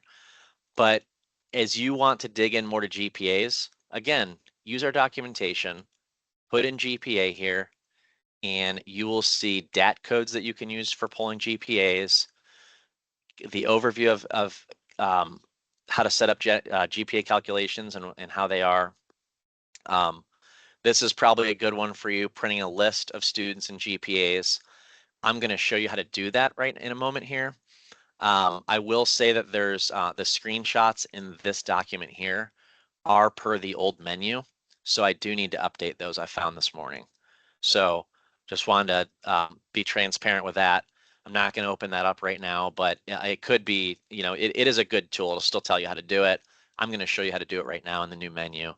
But if you've ever run a quick export or a list students report, which we did both last week, then you can do this too. So I'll close out of there. Close out of there. Let's do this. Close those two. All right, let's get back to basics here. So I have my students here, and I would like to pull a report that contains their grade point average. Just like last week when we talked about the custom student list and or the quick export, we can use those very same reports and we can pull their GPA using those, this DAT code I'm going to show you. So I'm going to go here. And again, key thing being here, you have to know your GPA calculation name. So my custom student list that I went to is automatically pulling the kids in my selection, the 15 I've been using, and it kept the settings that I used last on my custom student list. So this is really nice if I'm running the same report over and over again. But I will say, as soon as let's say if I cleared these fields and I only pulled a couple of things like student number, last first name, grade level, and then I did this great GPA method, all of these settings I lost now because once I run a report with the new settings, these aren't saving. What some people do, it's pretty smart, is they copy paste these field names and DAT codes somewhere into PowerSchool or on a document outside of PowerSchool, and they just hold on to those. That way they can just plug them back in when they need them here. I saw that done in this very train environment, which comes from one of our districts. And I think, let's see, I think it's this one. We're gonna give it a shot. Yeah, that's not a good one. So what they did was they utilized this menu here as simply a list of fields. Here it is. So this isn't actually a search they're doing because for every search you need a field name, but you also need a search comparator and a value. All they use this for here is basically a place for their search to live, or I'm sorry, their report. Yeah, can't think of the word right now, but so if they took each one of these and plugged them in on this student list, they have it saved here. They have that again, so they don't have to go find those fields again. And I think that was a smart move by whomever did that. Some of you might be using these stored searches that way too. Again, there's no search to run here. It's just a place this lives to utilize. And again, these stored searches are public, so everybody would have access to that. So you could call a coworker and say, oh, hey, I ran a report and I left all the field names in Ames Web 4th grade extract under stored searches. Just go grab those, copy paste. You can do that. So what I did here is I took the same custom student list I used as my example last week, and I just added this to it. So a couple of things to note here. Yes, you would have to know with your DAT codes and how to set these up. That's what's in our documentation. You will see that it explains which symbols to use where, because it does differ slightly between the custom student list and the quick student export, as well as on your cumulative info setup screen, which I'll show you in a bit here. So, but the code remains the same in that it has to say GPA underscore method equals, no space, the name of that GPA calculation. And that's why I told you earlier, I don't recommend changing the names of your GPA calculations, even if you feel like they don't make sense, because there's multiple places around PowerSchool. You'd have to go change that. So you may remember from last week, I can customize these column headers. So I did that. I only have my 15 kids selected, but I want to know how they're doing cumulatively. I run the report. I didn't have to include all this other stuff. I just left it. But I could export this to a spreadsheet. I could print it. I could save it as a PDF, copy paste into a spreadsheet, whatever. but I've got all this information now for my 15 kids, including their cumulative GPAs. Now, again, I could have just as easily run the DCS current GPA, get their current GPA, or their DCS Q1, looked at their Q1 only if I want that as well. But that's a great way to just get a simple list of your students' GPAs in your selection. I could have done it for the whole building. I could have done it for the entire senior class. And then without even running a class rank, which class rank is a different function in PowerSchool that we'll touch on briefly this afternoon. You know, I already have my GPAs and I can sort them in order at a spreadsheet, and then I would know who's number one right from this report here if I had them all in my selection. So just real quickly, I want to show you quick student export. Same idea, just a little something different you have to put. That little caret symbol, as we call it, caret symbol, parentheses, and then end parentheses at the end. So it's just a matter of the code you have to put in different places in PowerSchool. Excuse me. And I know you wouldn't know that. And honestly, it's hard for me to remember. So I always have to refer, not always, but sometimes I have to refer back to the documentation to remember which requires the caret and which simply you jump right to the asterisk for it. So I'll run this. You'll see the same idea. The quick export is not the pretty list. It's just going to be what is called quick export. I'm going to open that up. It's going to give me a spreadsheet. All the same information is on the custom student list like we talked about last week, including that GPA now. And I'll be honest, sometimes I've had to play around with it. If I did that code wrong and I had numbers I didn't expect here, or more likely just blanks, then I'll know that I got the code wrong. That was my number one clue. Lastly, on that front, on GPA codes, DAT codes, by the way, we do have a PowerSchool DAT reference here. With all the extra time on your hands, haha, I know you have plenty to do, but I will say this is a great menu to explore. Here are my GPA DAT codes. I just typed in GPA. Credit hour DAT codes came up as well. Contact DAT codes are in here. Let's see, I think if I put in schedule, maybe that's not the best one, expression maybe. There's some great ones for finding students. You know, if I wanted to list every a student in which first period class they're in, I can pull that information from here. I just have to find the right DAT code for it. So huge resource here. Utilize it.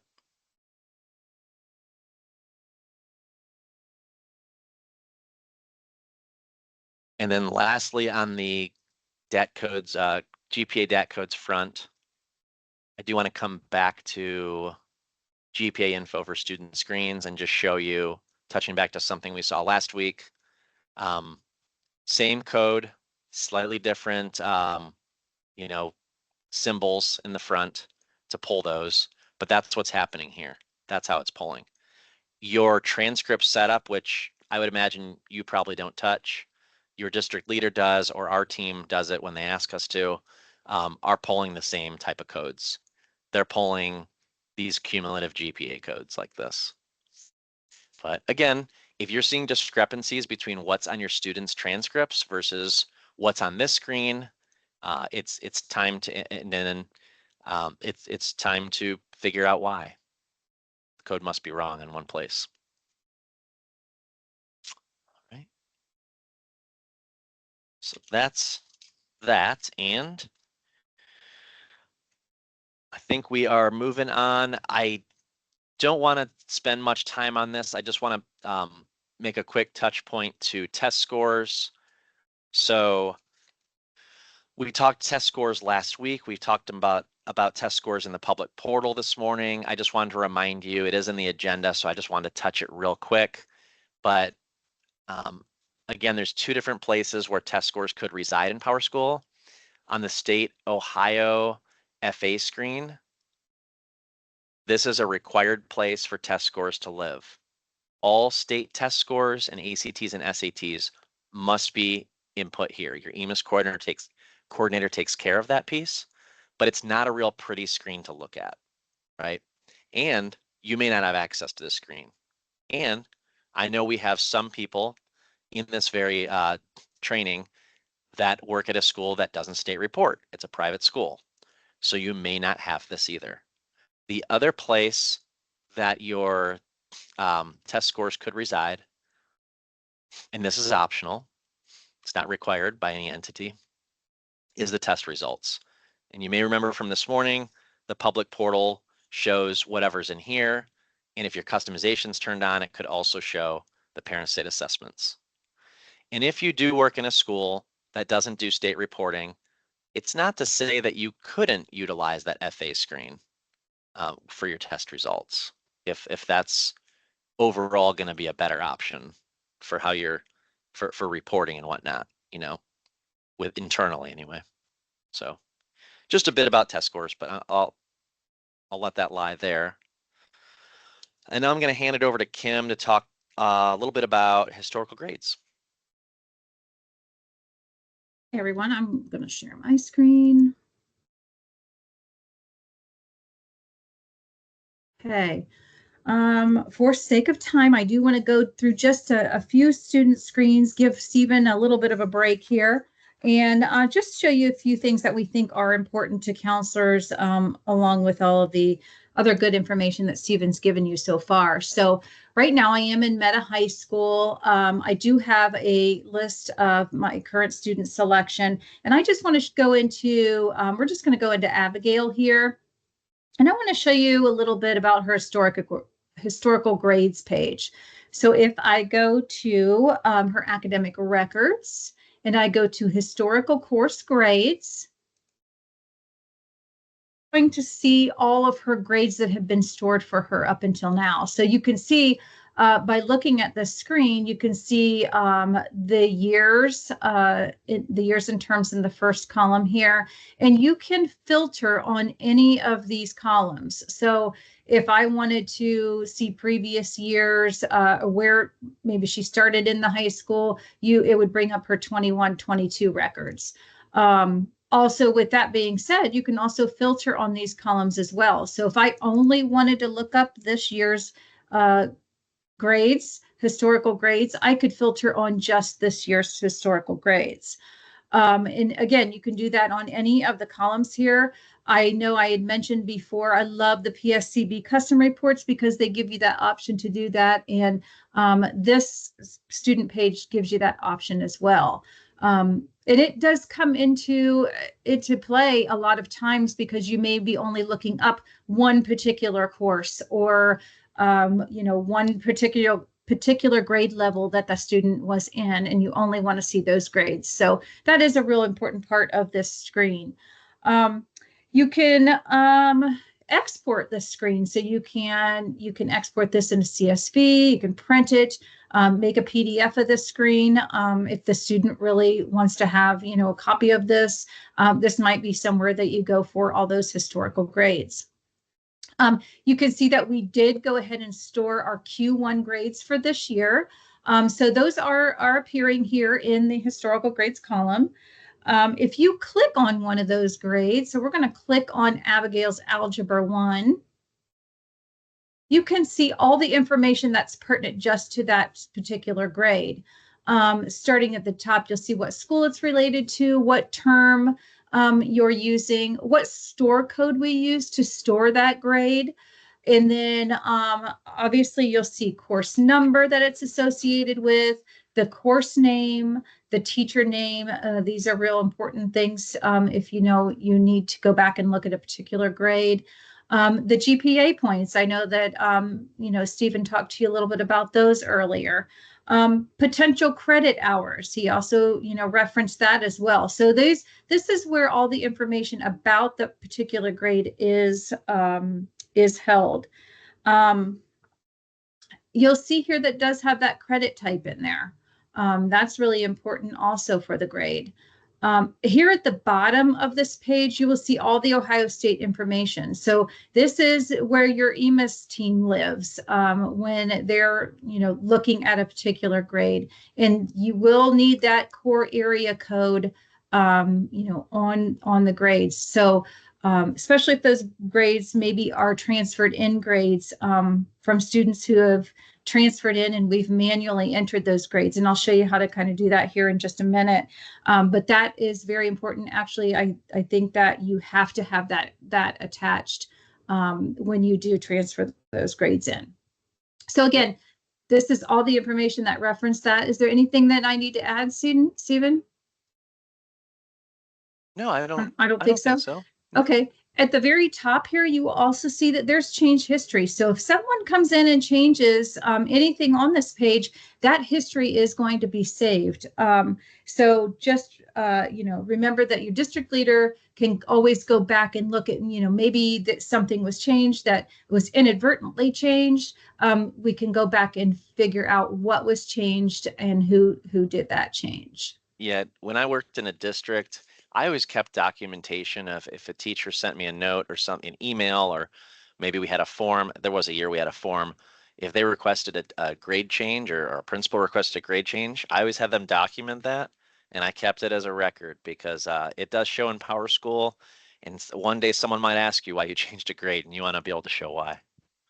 And with that being said, this is security driven. So if you don't see that in your environment, you probably don't have security to go in and look up that change history for that particular page. So just remember that too. If you don't see that, it is security driven. Okay, I mentioned before that if a student transfers into school and you have to manually enter grades for a student, you can do so. You can manually enter a single entry for a grade, or you can do multiple entries. When clicking into that single entry, and this is usually only done, at the high school or middle school courses, because a lot of courses in the high school or most of your courses in the high school and then some in the middle school for high school credit. So that's where, those, when you would put that information in on the student, that's why it would be most important. Again, you would fill in all the same information, but you would just manually fill in all that information. Again, if you see down here for the Ohio State information, you do see that option for that core area code, and that does need to be entered in there when you are manually entering grades. This might be something that your administration does, your district leader does, but we thought that it would be, it's real important to bring that to your attention.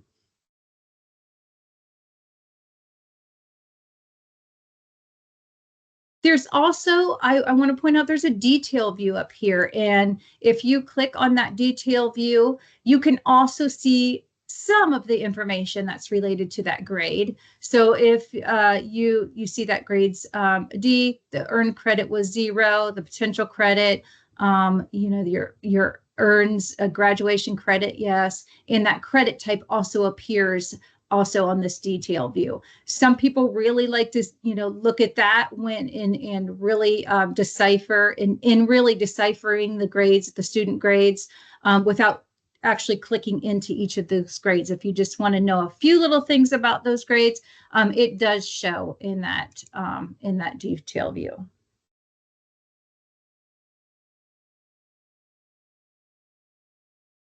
And then if you have a little note about manually entering CCP grades. So a lot of the high schools will have students taking CCP courses, and a lot of high schools are using what we call holding courses when their students maybe are out of the building.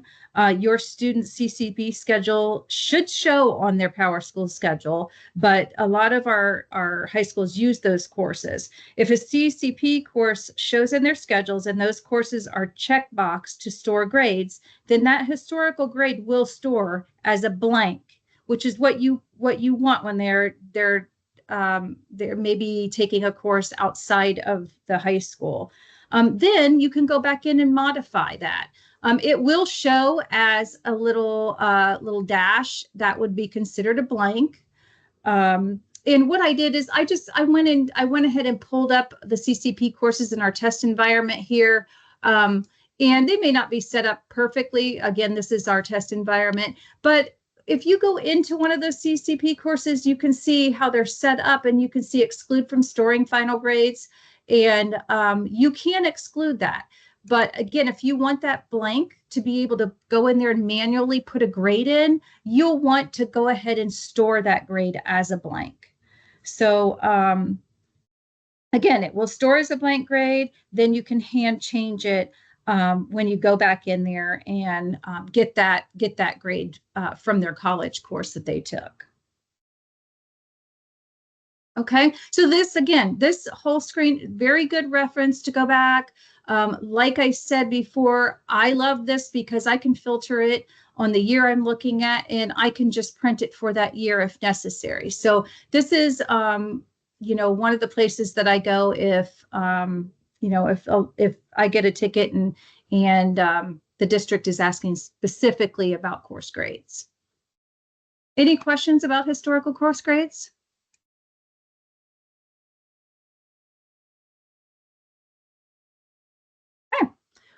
Let's move on then.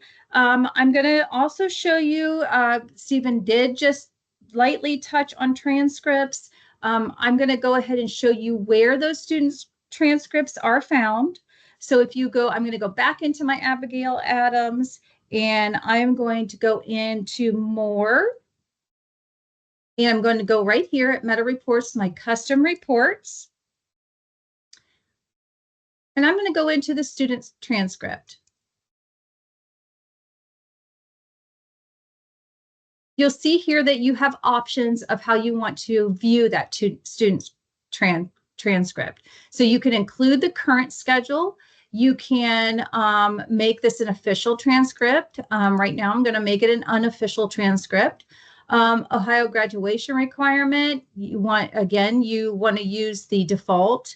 If the transcript uses the value set on the graduation pathway screen, which I know Stephen's going to talk to you about that in a little bit. Display class rank. Yes, I'm going to go ahead and display class rank on my student's transcript. Course data to display. I have an option. I can do my semester grades. I can do college credit. I can do any final marks that's on my transcript. Display tests. I can say yes or no. Grade level line display, I can go ahead and hide that if it's not pertinent to the student. Credit summary data, I can go ahead and set that as a default. Display FA or test results. Do I want to display the FA, or do I want to display those test results? So in this case, I'm going to go ahead and display those FA tests, and I'm going to submit.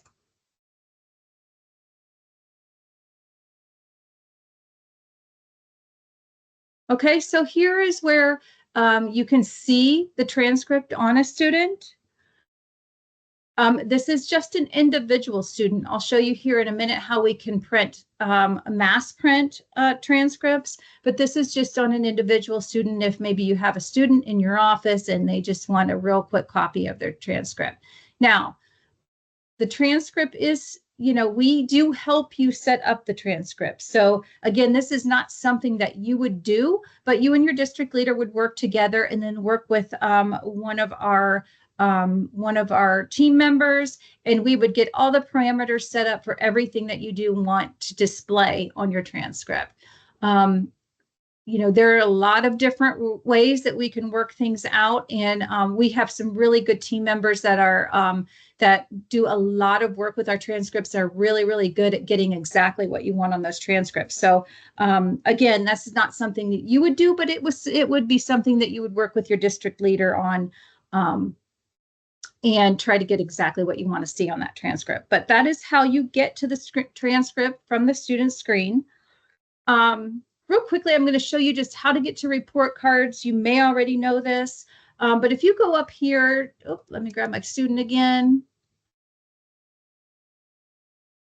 And if you go up here to the academic records, and you go to report cards, meta report cards, you'll see that it's building the report card from the information that we've given it that we want to show on the report card. And then you'll see that in this test environment, we have it set to, we want to see Q1 and Q2 and S1 in year one. Again, these are all district settings. So this is something also that we have team members that will work with you and to get this report card exactly how the district would like to see it. But I just wanted to go and show you, if you haven't been there already, how you do print a report card for just one student. And you can do that here. You can also mass print report cards as well. I'll show you that next. So I'm going to go back. And I grabbed a selected group of students to work with. And that way, I'd be able to show you how to print a group of students. But if I want to mass print, I can go to Data and Reporting and Meta Report Builder. And I can go to the Meta Reports landing page.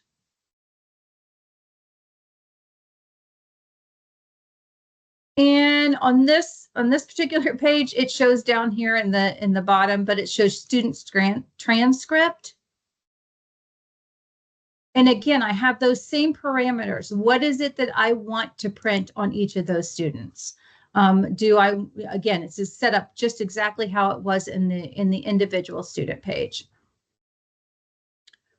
If I go ahead and you can see, if I go ahead and submit, it says to students transcript for 15 students, and it will build this transcript for each of those students. And when you do that, you can just scroll through and see each of those students one by one. When you do that, when you mass print that, then you can just come up here to your print icon and you can print all of those transcripts at one time. Same thing is available for the mass print report card. So if you go to the Data and Reporting, and then this one is found under Meta Reports. And if you see under Core Reports here, you'll see mass print student report cards, and that's where you would mass print those report cards for that student selection. Just a reminder that you do have to have that selection built before you go into the mass print. Okay. So again, I know we're quickly running through this, but we do want to get everything covered in this counselor skills training as we can. So are there any questions on the transcripts or reports or how to print those reports?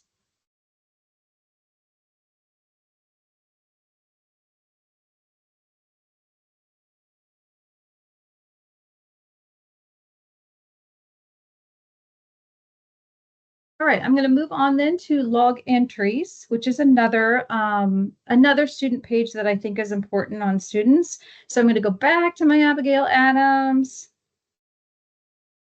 And log entries, mostly used for discipline management. It also can be used for other notes, maybe like grade changes, some counseling office visit, parent contacts. That's just a few things that it can be used for, but mostly for discipline management. So it is found under behavior and log entries.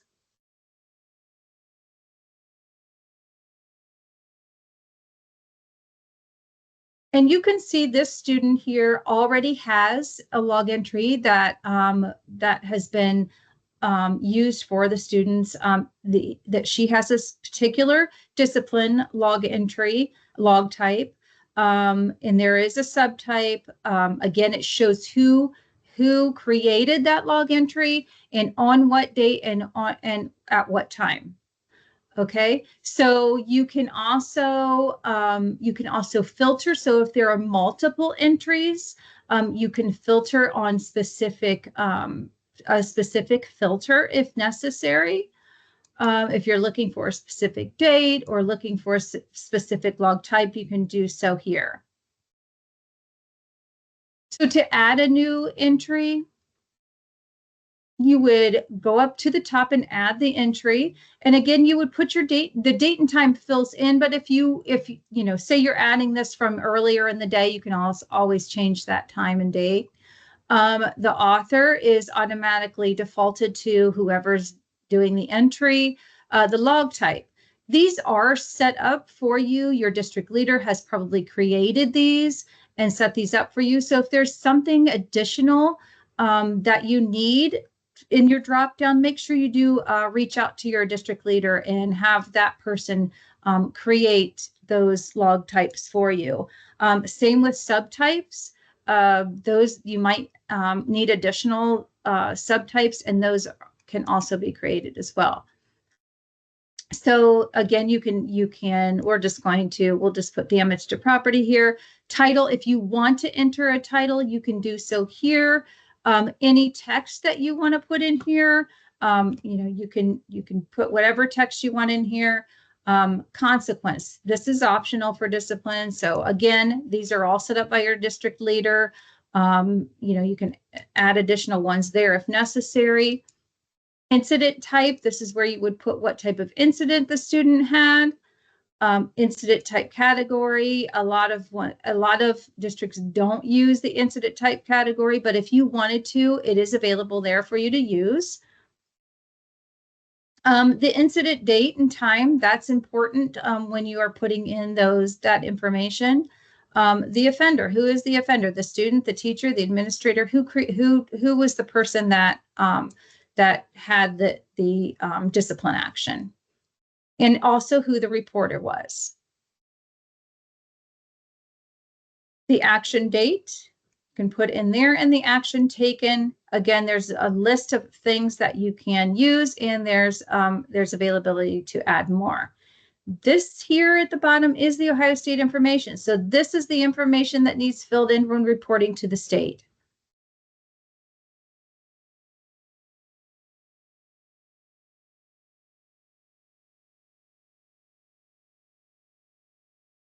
This will remain with the student a year after year and on their permanent record. So just remember that when you're entering information on that. We always tell people, yes, you do want to put information here, but you don't want to put information that you don't want carried along with that student year to year. So just remember that if you are the one using the log entries information on the student.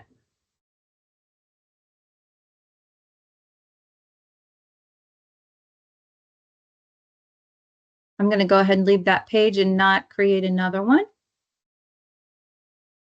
Any information on log entries or any questions on log entries? I guess I gave you the information.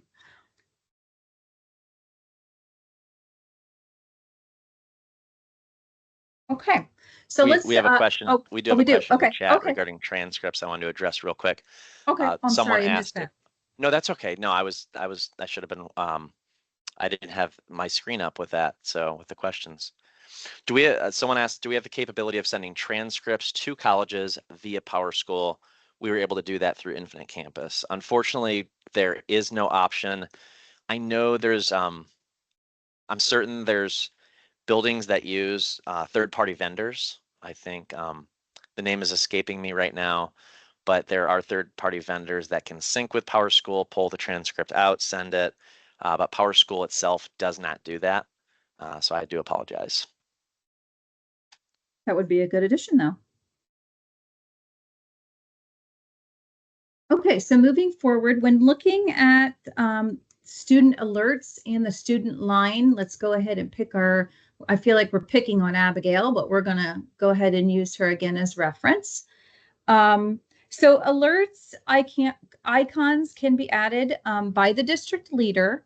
Alerts are up here by the student line, and we do have, with that being said, we do have a training on the alert builder. So if that is something that you and your district leader, agreed to, that might be something. Our alert builder training is out on YouTube, I believe now. So that would be something important to take a look at if you are going to be one of the people that is going to create alerts for students. But in this case, you can see that Abigail does have several alerts here on her. If I click on one of those alerts, you can see that she does have a health alert and she's allergic to peanuts. This alert never expires, but there could be some additional information on here as well. Again, for our reference today, I wanted you to at least be aware that the students have alerts, where they're found. This information, this medical alert is actually found on the emergency medical page on the student. But there are a couple different places, again, where you would create the alert on each student. Our student here also has a parent alert or a contact alert. The student's currently living with grandparents. And again, there's a lot of different alerts that you can put on the student. If it's something that's necessarily needed to make that student stand out in a particular way. Again, the medical one, I believe, is the most common one that's used. But I would definitely consider going through those alerts, seeing which alerts maybe pertain to each student. And then those alerts can be added to the student. Now, one thing I do want to reference here is you don't want alerts going clear across the top here of each student. So do, just put the most important ones up here, because once you get, a lot of alerts across here, people are probably going to stop paying attention to them. They're going to see them all the time. And then, maybe that's not something that draws their attention to some of your staff members, especially. So just remember that when creating those alerts. But again, there are different alerts that you can see here, and then you can add on students. So I just wanted to reference those to let you know it is available. It is something, that I encourage you to use if it's necessary for the students. Above those alerts, you will see that student line. That student line is customizable. If you go to, let's go back here to our start page.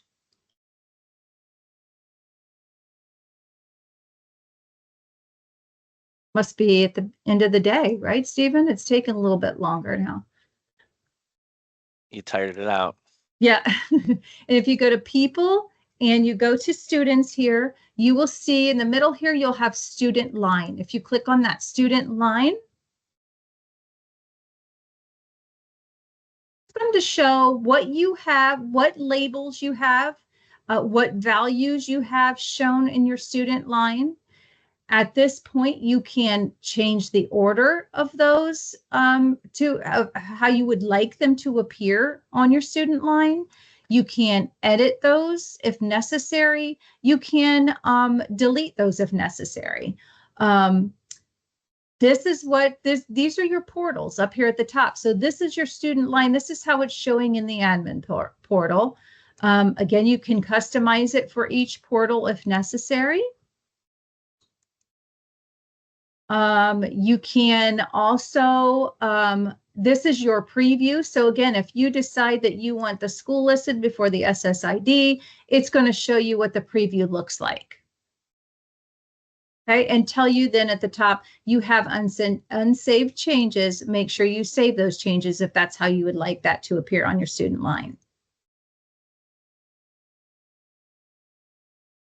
Okay, when I go into edit, again, I have to put that field value in there and how I want that to appear, or what value I want to pull for that particular field label. But if I wanted to edit anything on here, I could do so on the edit of each of those fields. I can also add a new field, and it will add a new field to that as well.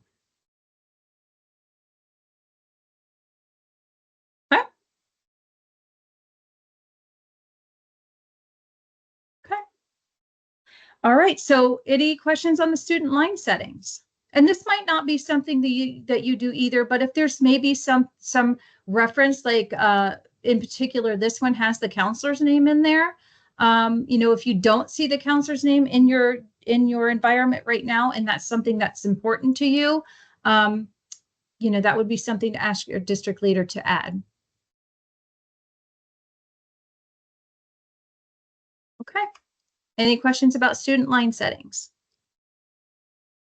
Okay, I'm going to hand it back over to Stephen. Hopefully that wasn't too fast, and we didn't run through that too quickly, but I just felt those were necessary screens that would be important to a counselor within a district. Thanks, Kim. Yeah, you're welcome. All right, get my screen shared here. And we're kind of coming down to the home stretch here. There are a few more really important student screens we want to share with you before we wrap up at the end there. So I've got my example students, and I want to focus this next little bit here on the what PowerSchool calls the post-secondary readiness piece. So this is related to the transcript, the historical grades, the GPA, kind of all of that rolled into one. I do understand that this afternoon was heavily focused on high school, and we're going to keep along those lines right now. I hope it's okay with you middle school people, but I think it could be important, even though if you work in a middle school, you're kind of seeing how these pieces fit together for your kids as they come up into high school. So I'm going to roll through these real quick. Wanted to show you the grad planning menu under post-secondary readiness within the student screen. So there are several screens here who have very similar names, and I wanted to show you what each of one of those do, how they're different, and how they could be helpful to you. So I'm going to start with grad plan progress, which is probably your most useful tool in my opinion on this menu. Click into there. We do offer a training once or twice a year on our team that is how to use the graduation planner. This is the latest version, PowerSchool's latest version of the grad planner or graduation planner, and it's to help you track student credits locally. And what I mean by locally is you may have local requirements that are different than the state requirements. So everyone has to meet the state requirements. You may have some requirements that are above and beyond. And so this is a screen, you can set up this screen at the district office level, customize it however you'd like to. All of these categories don't have to be there. Some can be added, some can be taken away, but you have the control over what displays and how it displays to your students.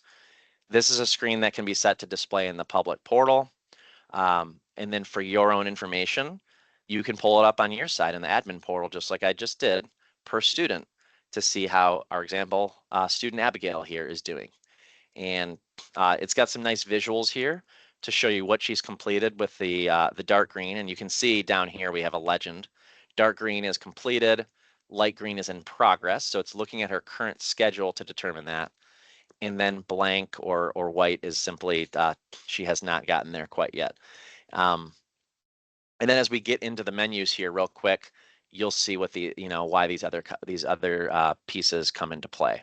So this is a pretty dynamic page in that there's some pull-out drawers.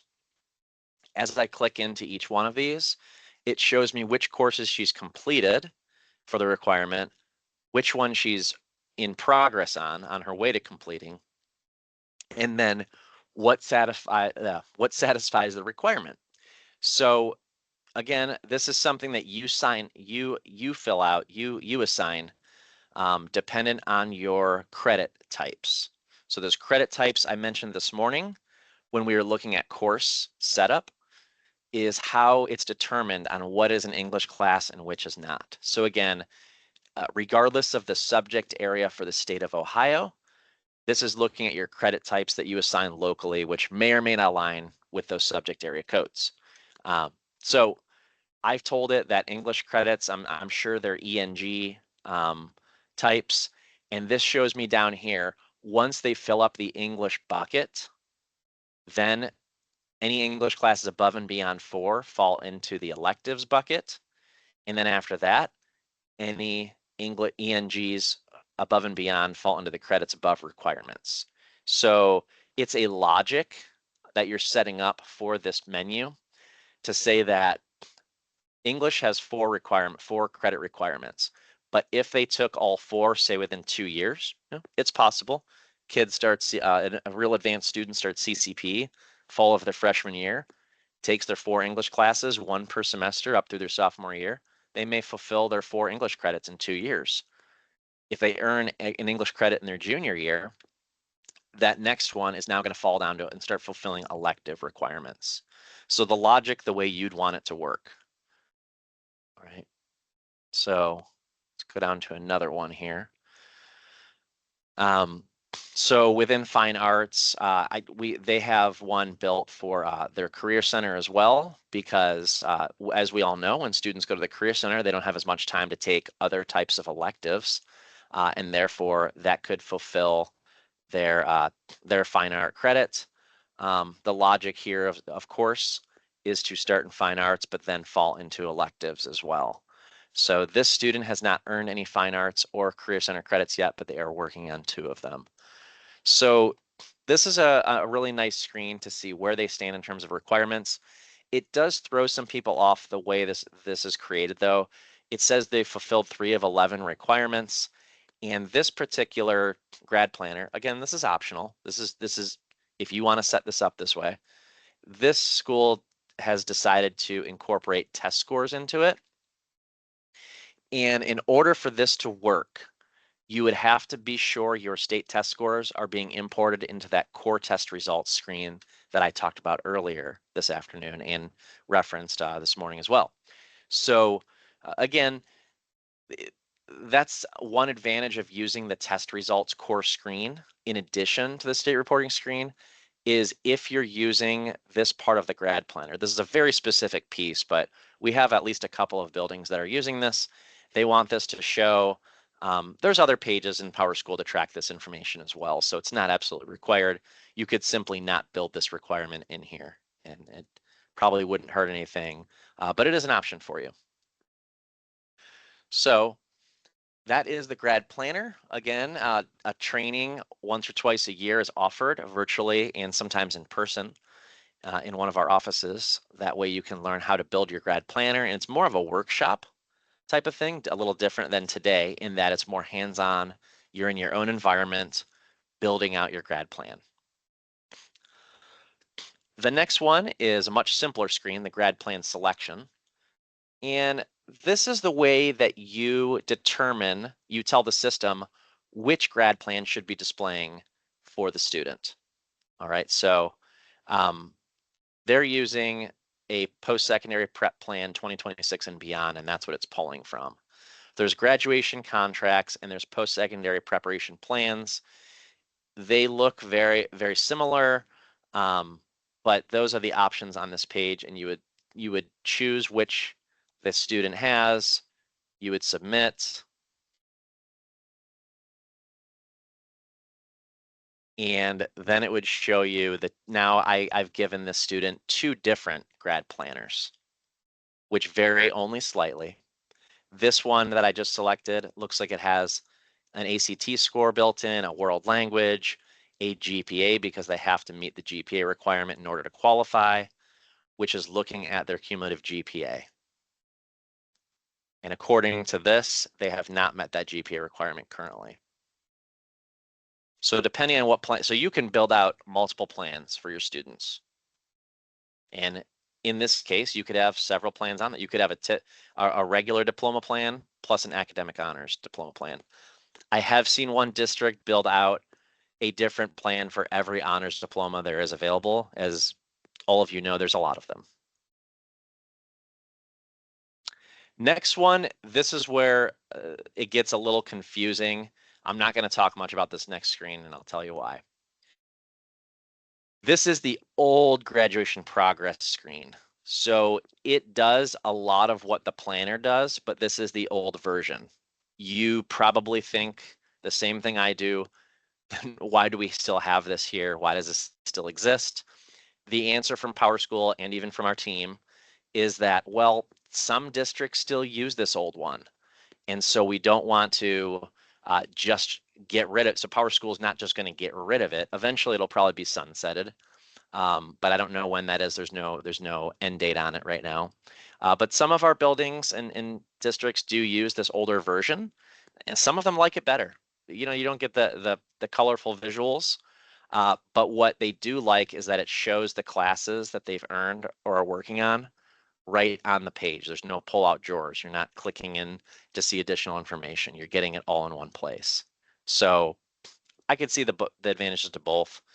Um, but in terms of improvements and updates over time, you may see updates and improvements to the grad plan progress. You won't see updates to the screen here. All right, similar name, a little bit different. The grad pathways is the screen that pulls from your state reporting data.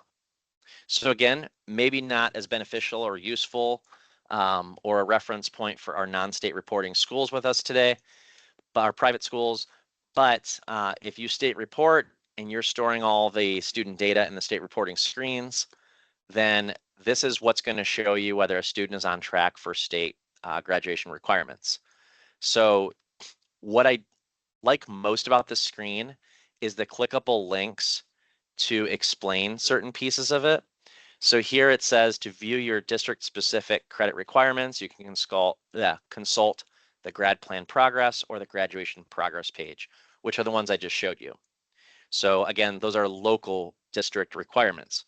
This has to do with core state requirements in Ohio. So just like the other screen I showed you, you get some, instead of pull-out drawers, you get drop-down menus. It shows you what's missing, what's been fulfilled, that sort of thing. So it's a nice screen. It's a good reference point.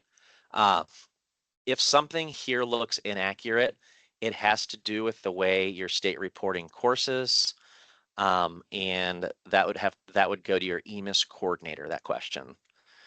So I want to show what I referenced earlier, and that is some of these explanations here, these clickable links. I like this.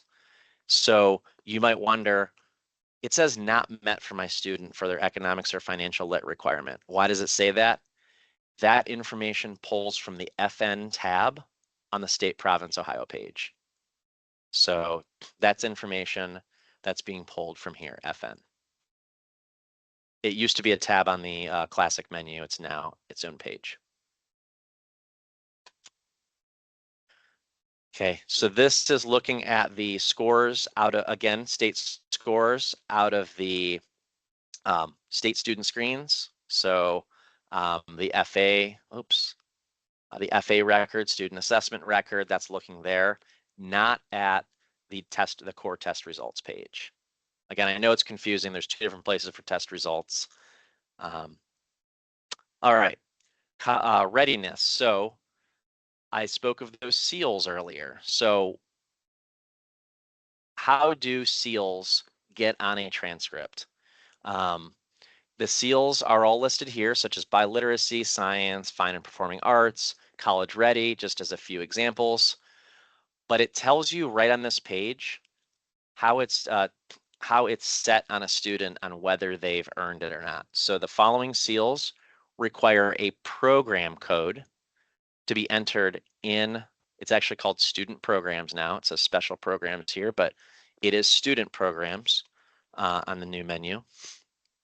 And if they have the program code on them, then a seal for whichever program code they've earned is going to appear on their high school transcript the way we have it set up. Now, there are two seals that they can earn that come from assessment data, which means if they've met the requirements of the testing, that's how it determines whether they've met the industry credential or the college readiness.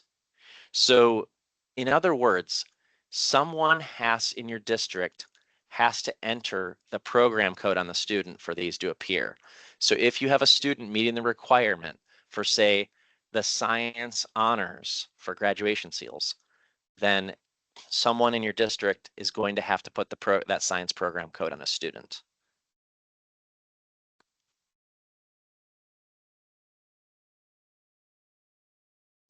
Lastly, graduation test related. So if the student had scores in any of these areas, those would appear down here.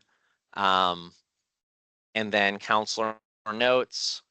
You can use this if you like. This is kind of rare in PowerSchool, but this is just a blank field on a screen that you can use for whatever you want. Doesn't go anywhere, doesn't send out to anybody. It just is information that you might want to note, preferably about information on this screen. All right. So I think we've covered everything off the post-secondary menu that I wanted to cover. Moving right along here. We got about 25 minutes left, and then we wanted to leave time for questions after that. So I wanted to talk about a couple of other academic pieces. When we talk about honor roll, you may or may not be using honor roll in your schools. I think most schools do use it still, but I think some schools have leaned away from it. But how do you identify which students earned the honor roll? So we're going to now go to the school management menu, and I'm going to show you where that setup takes place. And I'm willing to bet that if you use honor roll, you're not going and setting up the honor roll, but you may be curious on how it's set up. So you may be just going and looking at how it's set up, and that's what I want to show you. So if I go to the school management menu and go to academics, which is, I know, a place we've spent, excuse me, a lot of time this afternoon, we're going to go to the honor roll methods. This is how your honor rolls are set up. And within Meta High School, my training high school here, I can look at all the different honor rolls that we have here. And so I'm gonna skip right down. There's some eligibility honor rolls. And as you can see in the description, this one is set up to pull students who have a 1.5 or higher GPA and 5 passing grades. So that's a pretty useful way to use an honor roll method. You know, it's not like an honor roll where you send out a list to the local paper or post in the school hallway on who made the honor roll. This is simply a useful tool for you to utilize for athletics, making sure your students are all eligible per the state of Ohio the way they need to be. But again, jumping down here, we're going to go to actual honor rolls setup. If I click into the name of it over here, I'm just going to see 2 pieces of information, the name and the description, well, 3 pieces of information really, and which schools this is applicable to. So this was created in Meta High School and only used in Meta High School. So that's all I'm getting here. What has a lot more information is the levels. For each honor roll method, there are levels potentially for the honor roll. So we can see that there's 3 levels within the quarter 1 honor roll. And presumably quarter 1, quarter 2, quarter 3, quarter 4 will all be set up exactly the same. There should be a principals list, a high honors, and a merit roll for each of these quarters, because I would assume that they're going to be consistent throughout the school year when they calculate their honor rolls. So I'll start with principals list, and I'll roll through these a little bit quickly, but I just want to show you how these are set up and get an idea. The reason there's an evaluation order, it's actually very important, this order. So you want, when the honor roll is calculating, you want the principals list to calculate first and pull all the students who have met that requirement. Then you want it to pull students who have met the high honors requirement, because they can't meet more than one within the same method. Therefore, if I've met the principals list, I can't meet high honors or merit. I've already met that. But if it pulled merit first, then which you'll see has a lower threshold, then they wouldn't make the principals list, which they maybe should be on. So let me show you what I mean.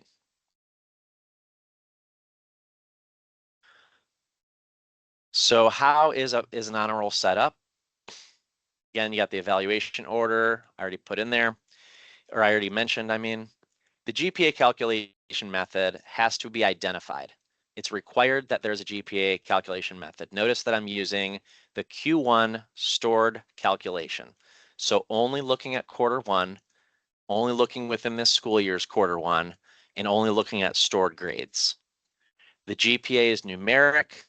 They have to be greater than or equal to 4.0 to be on the principals list.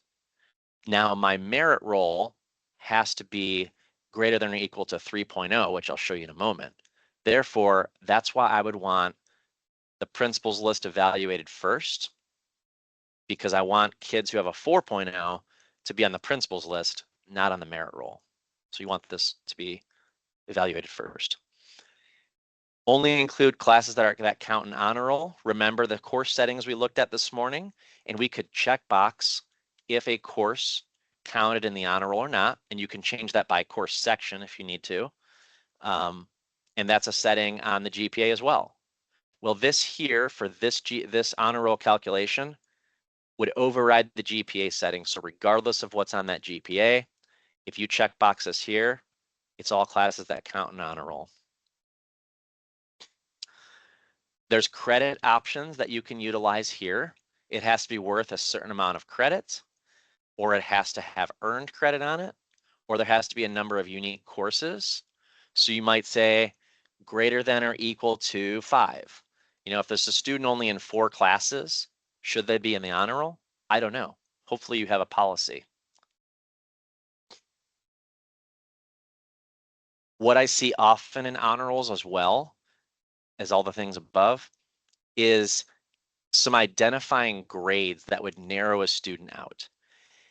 If you have a student that has a 4.0, obviously they don't have any Fs. But would you allow a student to be on the honor roll, a merit roll, if they had an F? Let's say they had 7 A's and 1 F. Do they still make the honor roll? Again, that's per your policy in your building or your district. But in this building, they set it up so no students are going to be calculated for the honor roll that have an incomplete or an F. And I've also seen, you know, no more than 2 of these, something like that. So again, obviously with a 4.0, these are going to become irrelevant real quick, but for like a 3.0, it's possible. So it pulls the principals list first, then the high honors. Everything's the same, except they have to have a 3.5, so it's going to evaluate that second. And lastly, after it pulls the high honors and it's pulled the principals list, it looks at the rest of the students in the building and calculates whether they've met the merit roll. And this is the place where, again, depending on your policy, you might say no more than 1, you know, D plus, D minus, sorry. Struggling to type, there we go. Something like that. It just depends on your policy. Now, once an honor roll is set up, which yours should be if you use honor rolls, you would also have to run that honor roll or calculate the honor roll. So in our case, grades have been stored and we want to run an honor roll calculation for all of our students to see who's on the honor roll. So you go to calculate honor roll. I went to school management, academics. There's 2 options here. Honor roll methods is where I was seeing that setup. Calculate honor roll is where I want to go next. From here, I can select all students, but in order for my example to not take too long this afternoon, because this does take a little while to calculate, as you can imagine, you have to tell it which group of students. Your options are always going to be all or the selected. So I'm going to say the selected 15 only. I want to look in store code Q1 only using the honor roll method of Q1, of quarter 1. So you're going to get this processing. And now there's a third place to go, believe it or not, to see what your results are. I'm going to guess that I don't have any students on the honor roll in this building because the way we randomized the quarter 1 grades for this year, I think every kid ended up with a D and an F on their list, just the way that they were put in. So let's go find out though. So in order to see if a student, well, I should say which students made the honor roll, because presumably in your building you would have students. So that calculation is done. I'm going to go to report, data and reporting, reports, system reports. And by the way, or I could just put the words honor roll here in the search. That would be the easier way to find it. And I'm going to just search the menu. So I just use my Control F function, which you can use on any place in PowerSchool, just so you can use it on any page of the internet. And I'm going to go to honor roll. So I want to see who made my Q1 honor roll, and this is just a report title. I could leave it selected to all of them. I only ran it for this group of kids. I need to see who made the Q1 honor roll for Q1. I can do 2024. And again, I don't know if I'm going to have any. Okay, I had one kid. And look, he made the merit roll because he had exactly a 3.0. So 3.0 or above, not a 3.5 or above. He made the merit roll. So I just ran that in real time. Hopefully you'd see more results on yours, right? But just like the GPAs I talked about earlier, I would encourage you to search honor roll in our documentation, and you'll find some information about honor rolls as well. There's an end of term document that talks about storing grades and honor rolls and reports and that sort of thing. Okay, one more thing before we wrap up with reporting is I do want to share with you class rank methods. It's kind of a similar idea in that you have to set up the method, you have to calculate the rank, and then you look at the rank, the list of students in the rank. So let's start by going back to our school management academics menu, and we're going to go to class rank methods. So again, kind of a similar idea for a different thing. And the class rank methods are based upon a GPA calculation, not surprisingly again. You can give the rank method a name. You have to pick a GPA method that it's using.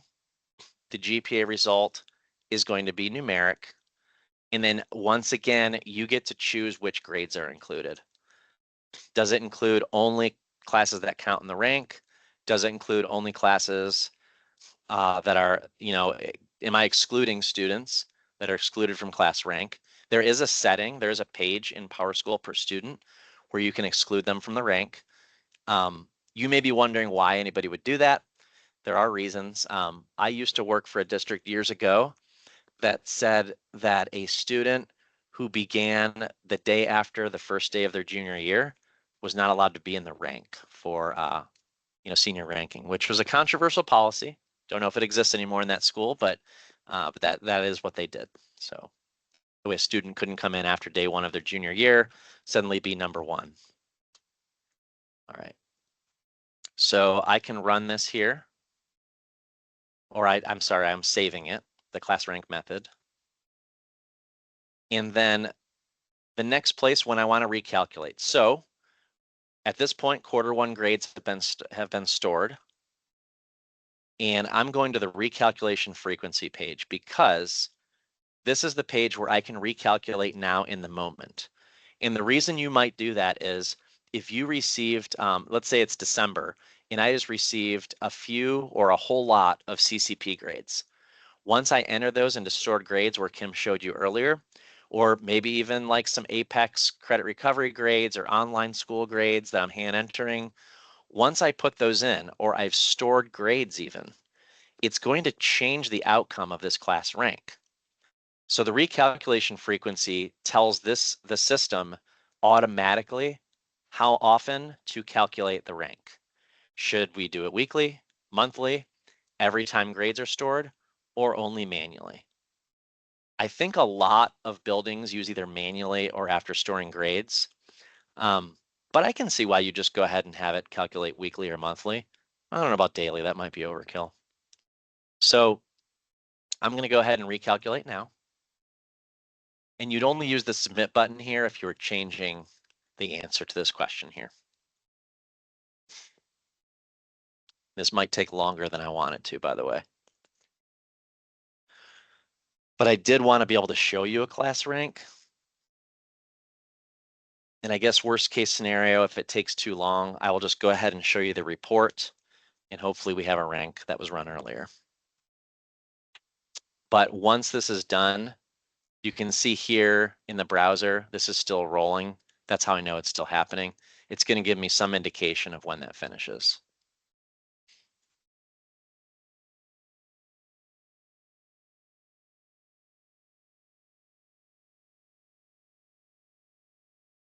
All right, I'm going to go ahead and skip ahead. So in order to find the results of my class rank, assuming that ran, I'm going to go back to the data and reporting menu, to the reports, system reports, and this time I'm going to do a search for class ranking. So same place I found the honor roll report. I can select my grade level. Let's say I'm curious about grade 12 at this point. Click submit. And again, we're pretending that finished running. I don't know that it did. This might be old data. And I have my cumulative. So based on my cumulative GPA, my class ranking, starting with my number 1 students. Audrey's number 1. Alyssa and Sophia are tied at 11. Therefore, there is no number 12. So I thought that was important enough to point out that there's going to be numbers skipped if you have ties. And so when you get to the bottom, there should be 4. Yeah, there's, you know, 434 students. It goes all the way to the bottom. Now, you may have noticed on the prior page, I may only have needed to know who my top students are right now. You know, for a scholarship, or let's go ahead 4.5 in case we got some, yeah, we've got some weighted kids in there, right?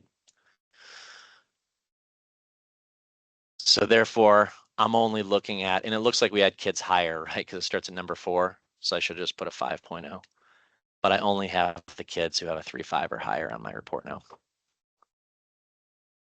So that's a little bit about class. That's like a quick class ranking run through. Any questions about class ranking reports or honor roll reports and how to set those up?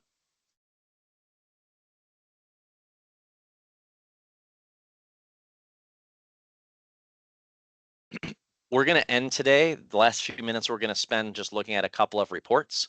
We did have a question in the chat earlier I wanted to address, kind of a review from last week. So somebody asked, how would I run a report of students who have earned a D or F in a particular quarter? So I did want to show you that. And so I have my example kids here. I don't have to have a, for this, you do have to have a selection of students, and I'm going to show you why. And you have to have a selection of students in order to use the group actions menu. So I'm going to use this menu here, and I'm going to search by attendance and or grades. And for the purposes of this example, to keep it a little more brief, I am going to leave it selected to the 15 students only. And in my example, all I want to do is scan for a D+, D, D- F. Notice no spaces. Notice that I've included any type of D they could possibly earn. If I only put D, F, it would not encapsulate those D pluses and D minuses, right? So I need to include those in there. I might even want to put an I in there. Maybe I need to know who my incompletes are. And by the way, this is a good time. This is a good, way to find out who still has an incomplete stored, who needs to make up work. Skip to down here, scan for grades and historical, store code final grade in Q1. Again, this would only work if I've already stored in Q1. If not, I could say current grades in Q1. It's looking in the grade book then. But I've stored grades, so I'm going to put historical. And finally, down here, I can make this group, whomever out of the 15 kids has one of these grades in Q1, I can make this my current selection of students, or I can display the matching students and sections, which is the one I like a little bit better. This one takes a little longer, but it's more useful to me. This is every student within those 15 students. Again, in our trained database, most kids have a D or F for Q1, just the way we imported it. But there's 13 kids out of 15 that had Ds or Fs or incompletes. It doesn't say what grade they had, but it does give you a list of which course section and course name and which teacher they had it with. So that's one way of doing that. I do want to show you another way though.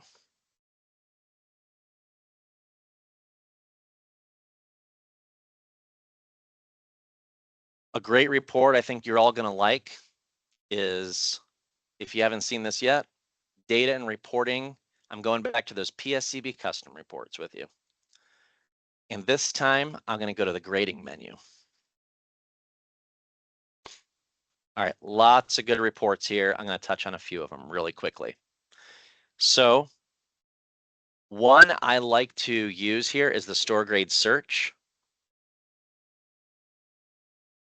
But it does do a lot like what the last report did, I will say. And that's taking a little bit to load. It gives you the opportunity to select a letter grade or a series of, or a set of letter grades. And then, let's see, a store code. So maybe I just want to know who got A's out of those 13 students. So any A's for those 13 students, or I could run it with all students selected. And I can see there's 10 records of the students within my selection who had A's in classes.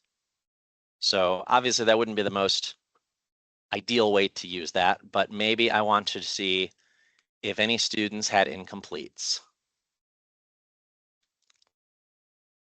Good. None of the students have incompletes. Fantastic. All right. I also want to show you a couple others. PowerSchool doesn't like the back button very well. So there is a report missing blank grades. There's a report for duplicate grades. I would recommend you run this one. Duplicate grades are probably not something that you want. That means for the same course in the same store code, you have a grade, whether it be two different grades or just a duplicate. Maybe it lists the A twice, an A and a blank, an A and a B. But if you're seeing duplicate grades for the same course, then you're experiencing probably an issue. And you'll probably need to figure out why it stored two grades for you. Again, missing blank grades, I would check those out too, in case you need to.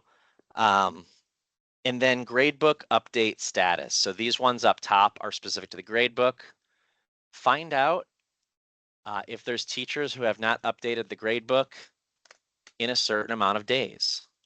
I went with 30 because again, this environment was refreshed about 2 weeks ago. There are a lot.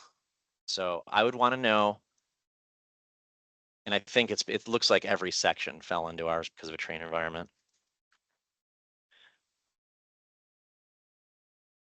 The other one I wanted to show you here.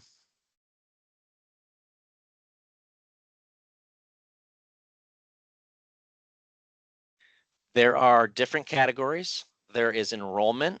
Like I could look at student program enrollments. So we talked about those graduation seals that students could earn, and I could look at who's in each by program. Kim talked earlier about log entries. I could see all of my log entries here. We did touch on the scheduling report, some of them, but we didn't look at all. I would recommend that master schedule list. I'd recommend the current class report that you'll find on here. List the current class for a selected group of students. That's pretty useful. A schedule credit summary. So list students' total schedule credits for the current year. Could be useful for you high school staff out there. All right, so I kind of went through that pretty quickly, but I did promise that we'd be done at 2:30. It's 2:32.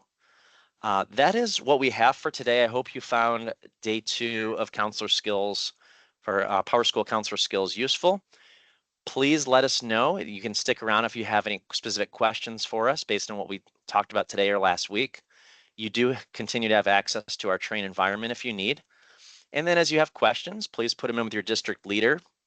If they're scheduling related, we do have a separate scheduling email address you can use that we can give to you if you're interested. And otherwise, I hope you gained something from the training and hope you have a great rest of your day.